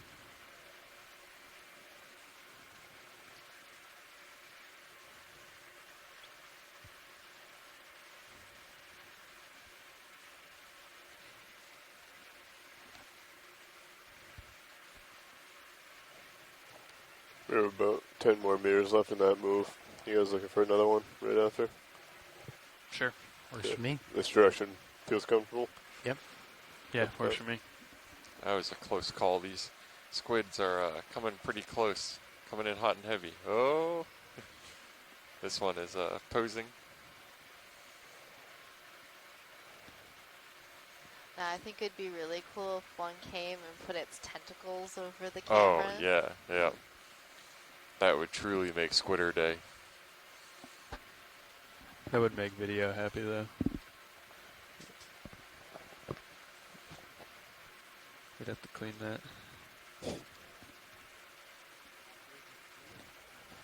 Copy that, Bridge. Thank you. All right, pilots. Another 50 meters at 045. So that small Coming up. little Sounds good, Ned. spotted fish that you're seeing at the Bridge, bottom this of is the RV screen now. is a green Like eye. call another move, please. Range 50 meters, It's bearing probably in the genus 045, Okeanos. speed 0.2 knots, please. And I think it was getting a little nervous with how close those squids were Good to copy, it. thank you. It I was doesn't. getting nervous for it. We'll give Me him some too. cover. You want to come in, video?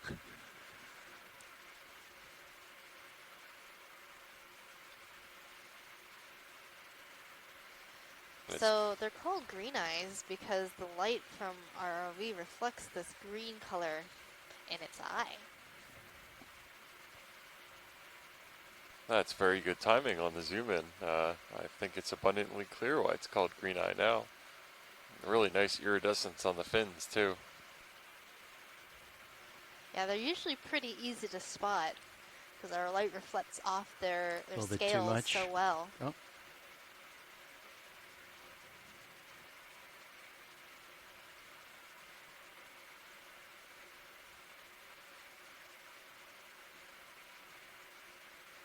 They're also very good at posing for good imagery.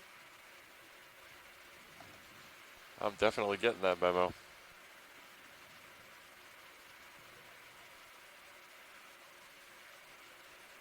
Copy. If you want to practice your animal identifications, you can go to oceanexplorer.noaa.gov Whenever you're ready, or video. Google the Okeanos We have Animal time, though. Guide, and you can drill down into the menu of fishes. It's a type of fish that is associated with lizard fishes, and try to find a picture of this fish. Yeah, that's a great resource, Megan. You said that currently it's populated with Pacific fish, but I have to imagine with how much Atlantic exploration has been underway that won't be the case for too long.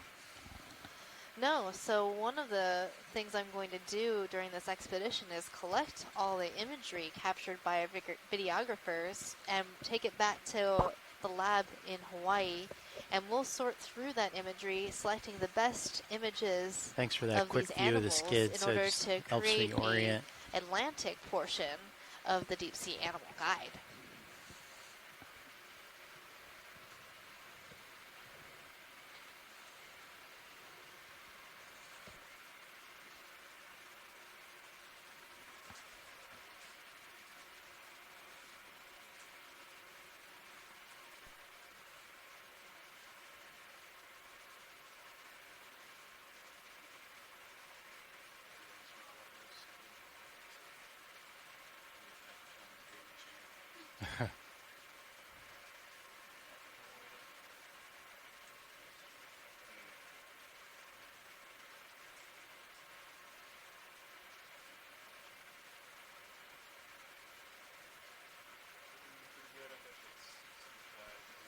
Well, I was about to Copy say that. we've lost our squid club, but then I saw some shadows of them above. I'm looking at the Sirius feed as well, and it looks like there's still a couple on the fringes. They've never gone far.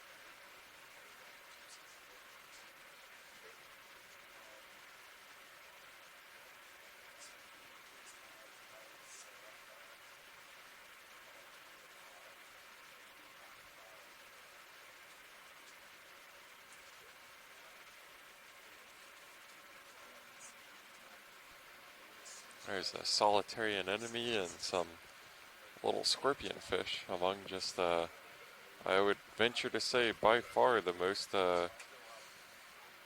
most representative creature that we've seen on this dive, the sea pen. This has just been gangbusters for sea pen on this dive.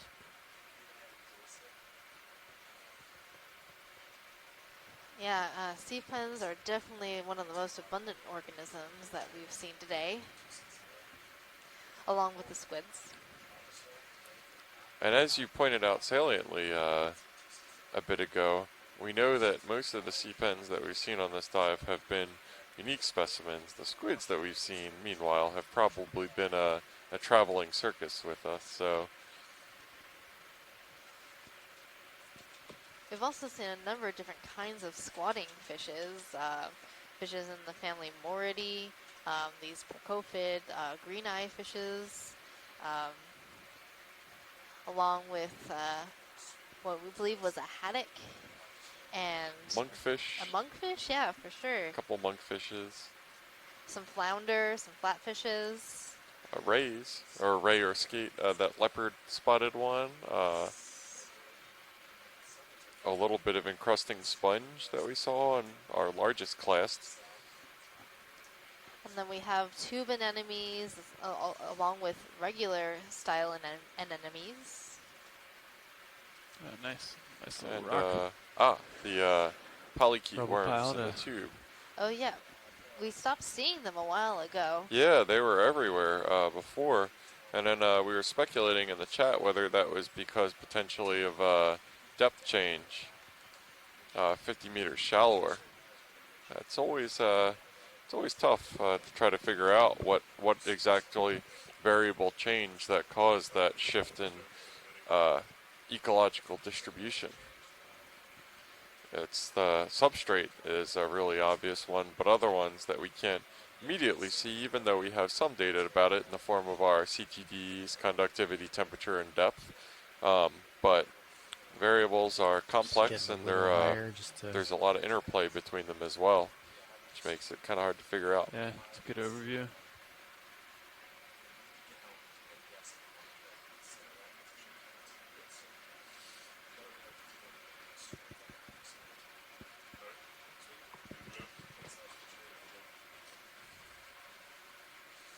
It's just a nice overview of the seabed that we're looking at right All now. right, pilot, and so our, we're coming off bottom short-fin in 7 squid minutes. population Copy. over this rubble field.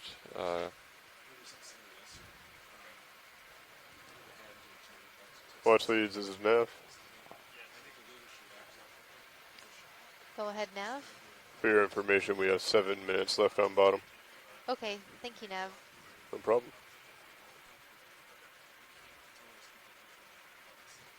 So we are coming to the end of our dive. We have about 7 minutes left on bottom. So I guess these are our final views of what's here at the Vazella Sponge Grounds dive site, where we saw absolutely no Vazella sponges. Sea pen grounds. Yes, the Sea Pen Grounds dive site, where we saw way too many sea pens to physically count. And one particularly tenacious squid attempting to consume a scorpion fish. Yes, the Squid Feeding Grounds dive site. That squid just didn't get its way. So what's the plan, co-pilot? Let's see, what do we got for rolls or turns? So I believe, unless I'm mistaken, Megan, that we'll have our post-dive call and are planning for tomorrow approximately 10 minutes after we leave bottom. Is that correct? That's correct. The plan will be to have a post-dive call, planning our dive tomorrow. So pilots, we So have about 10 minutes 5 minutes left on after bottom before we this need to dive, start. after we pull off bottom during this trying to dive. come off. That dive will be Ship at the move is Northeast ended. Channel Do we dive have site. enough room to explore This for is 5 an minutes, or do you want unexplored a small move? site located near the southern boundary of the Fundy and So the Channel plan is for Browns recovery. Bank We want the area. ship's heading to be And around this is 260. a real big area of so interest when you guys come to off the the bottom, Division of once you Fisheries get and about Oceans 50 Canada, meters off the bottom, we'll go ahead and because call them of and have them start management, making that turn. in Dive this Super's area, on his and way up there to because discuss of the actual dense benthic kind of habitats transition that might for be in that. this area. So it's going to be So a as really we come up interesting through the dive water tomorrow. column, they'll be turning We to do the love our port, dense benthic swinging their head habitats. around. Copy that. To that new heading. So we're expecting to so see I think when we dense come off, aggregations of deep sea gorgonian you'll- corals and you'll sponges. haul in a bit so to a little like bit what, different like say community than we're 30 seeing right meters now. or so? Yeah, So, we'll come up like this. tune in tomorrow for to some like 30. interesting Okay. dives. That way D2 can come off bottom. What is Sunday, Megan? If we've got Octopus Friday and Squid Saturday, what are we expecting Sunday to be then? Sunday. Oh, that's That right. would turn to Yeah, port, right? good call. Yeah. On the ship, one of our very important and long-standing traditions is to have Sundays in the galley in the evening after A couple times, work but ends. it was a while ago, so I'd appreciate enjoying the any Sunday. refresh. I am that you could extremely get. excited about my first Sunday aboard the Okeanos, although I have long since abandoned the dream of stepping off this vessel weighing less than I did coming onto it. Yeah, that's not going to work. Sacrifices must be made, Megan. Yes, for science. For science. Okay. Yeah, Yeah, I'm kind of. And Sundays. And Go ahead, Sundays. Nav. I'll And just stay as tiramisu. nav where I have the plan in mind. Right, copy that. Yeah, I'm kind of backing so up. we're just and taking in see, our I'm kinda last stretched few out right now a minutes little down bit. here at the Vazella sponge grounds, the sea pen / short fin squid grounds. Our squid crowd seems active as ever, and it's been a privilege watching them do their thing. It's been fascinating. I have to imagine that the squid party will continue long after we leave. I wonder if they'll miss us when we're Copy gone. that. Makes sense. Oh.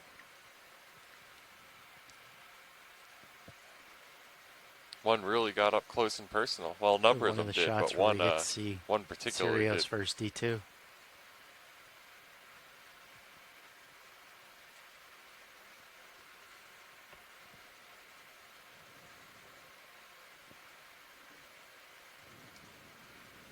We've got a little scorpion fish in the bottom left of our screen, looking very similar to the one that we saw get abducted by a squid earlier during this dive.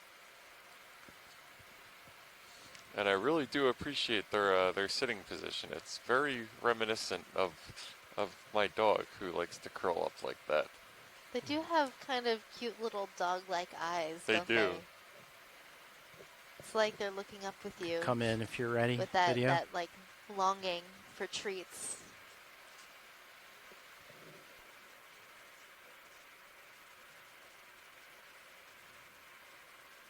Gonna try and center it up for you a little bit better video. Yeah, I've never seen a fish curl up like that before. It's very funny, very endearing. Copy.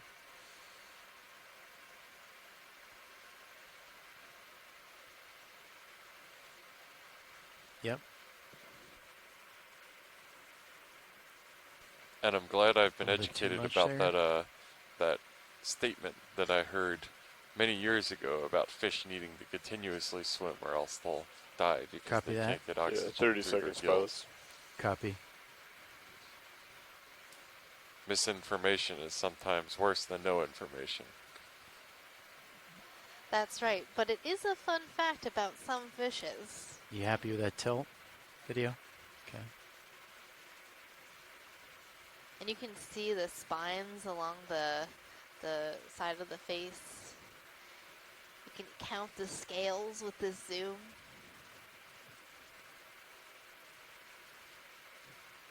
That one's lateral line is really Silver noticeable before, or Copy that. as well. Okay, Yeah, you video. might I notice see on the some shot. fishes that the lateral line has larger or different scales than We on the rest actually of the need body. to start setting And that's up pretty the typical. leaf. Copy that. Okay, full wide then. For some reason, racing stripes look a little sillier on those than, say, a tuna or something like that. Okay, co-pilot, so... Yep. So should I swing back around, co-pilot? So I think All that right, brings so I'm us going to to the come end up. of our dive. We'll come We off the did bottom have of a it very facing each other. exciting day. And saw a lot of really interesting things. All right, even I'm though they standing weren't by. the I'm ready things to that we had start expected to see coming up Yeah. during when you this are. dive. But, you know, sometimes the unexpected can be Okay. just as interesting. Oh, and just a last last moment of action right there. Squid made another attempt at a scorpion fish and couldn't quite bring it home. So I think the score is scorpion fish 2, squid 0 as we're leaving the Vazella sponge grounds for the day. All right. So, okay. I'm ready to come on up when you are. Yeah, so we're, I believe, beginning our ascent. So just to Copy reiterate, our post-dive meeting is going to be in about 10 minutes, give or take, in which we will be planning the Copy that. northern Coming up now. channel. Northeast channel dive. Northeast channel dive, yep. So please stick with us on the line. If you want to give us input on the dive, discuss that, and we will be back on in about 10 minutes. So, this is Jeff Obelts, your geology lead, All right, signing I'm off. at, And this 10 is meters. Megan Putz, your biology lead, signing off.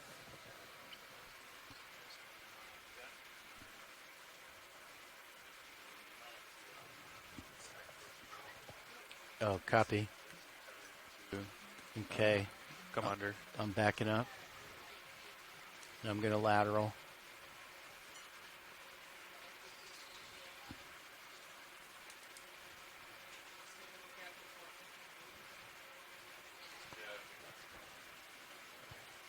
All right, I'm about 30 there. Okay. Bridge is RV now. Just want to let you know that the vehicles are coming off the bottom. Okay. Good copy, thank you. So yeah, that looks great. So if you just want to come around to port, and I'll keep auto head in for now. Okay. You know, until and you can do the same. That usually just eliminates any source of error there. Yep. And, yeah, you just line up in versus me, and then we can see the majority of the tethers, so we know we're good. And, I'm just going to come out real quick until we kind of line up reciprocal. Yeah. Put the auto heading in. Yeah, it's a little quicker at least. All right. Okay. Yeah, give it a punch forward, because okay. Right now we can't really see where the tether is on your tail side. Copy. Yeah, there you go. Okay. The last football is happier now, so I'll follow you down with the camera, and then obviously I'll lose you at some point. Copy that. Looks good. Looks like you're well under the tether there.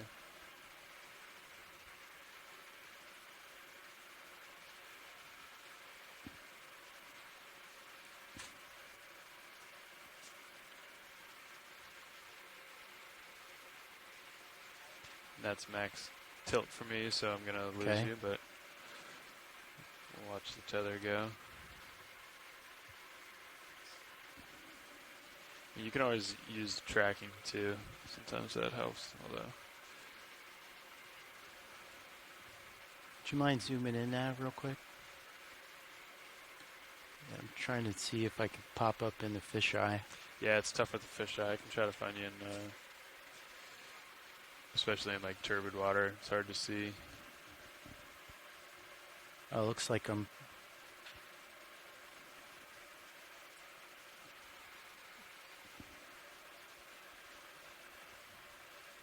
going off a little bit. There we go.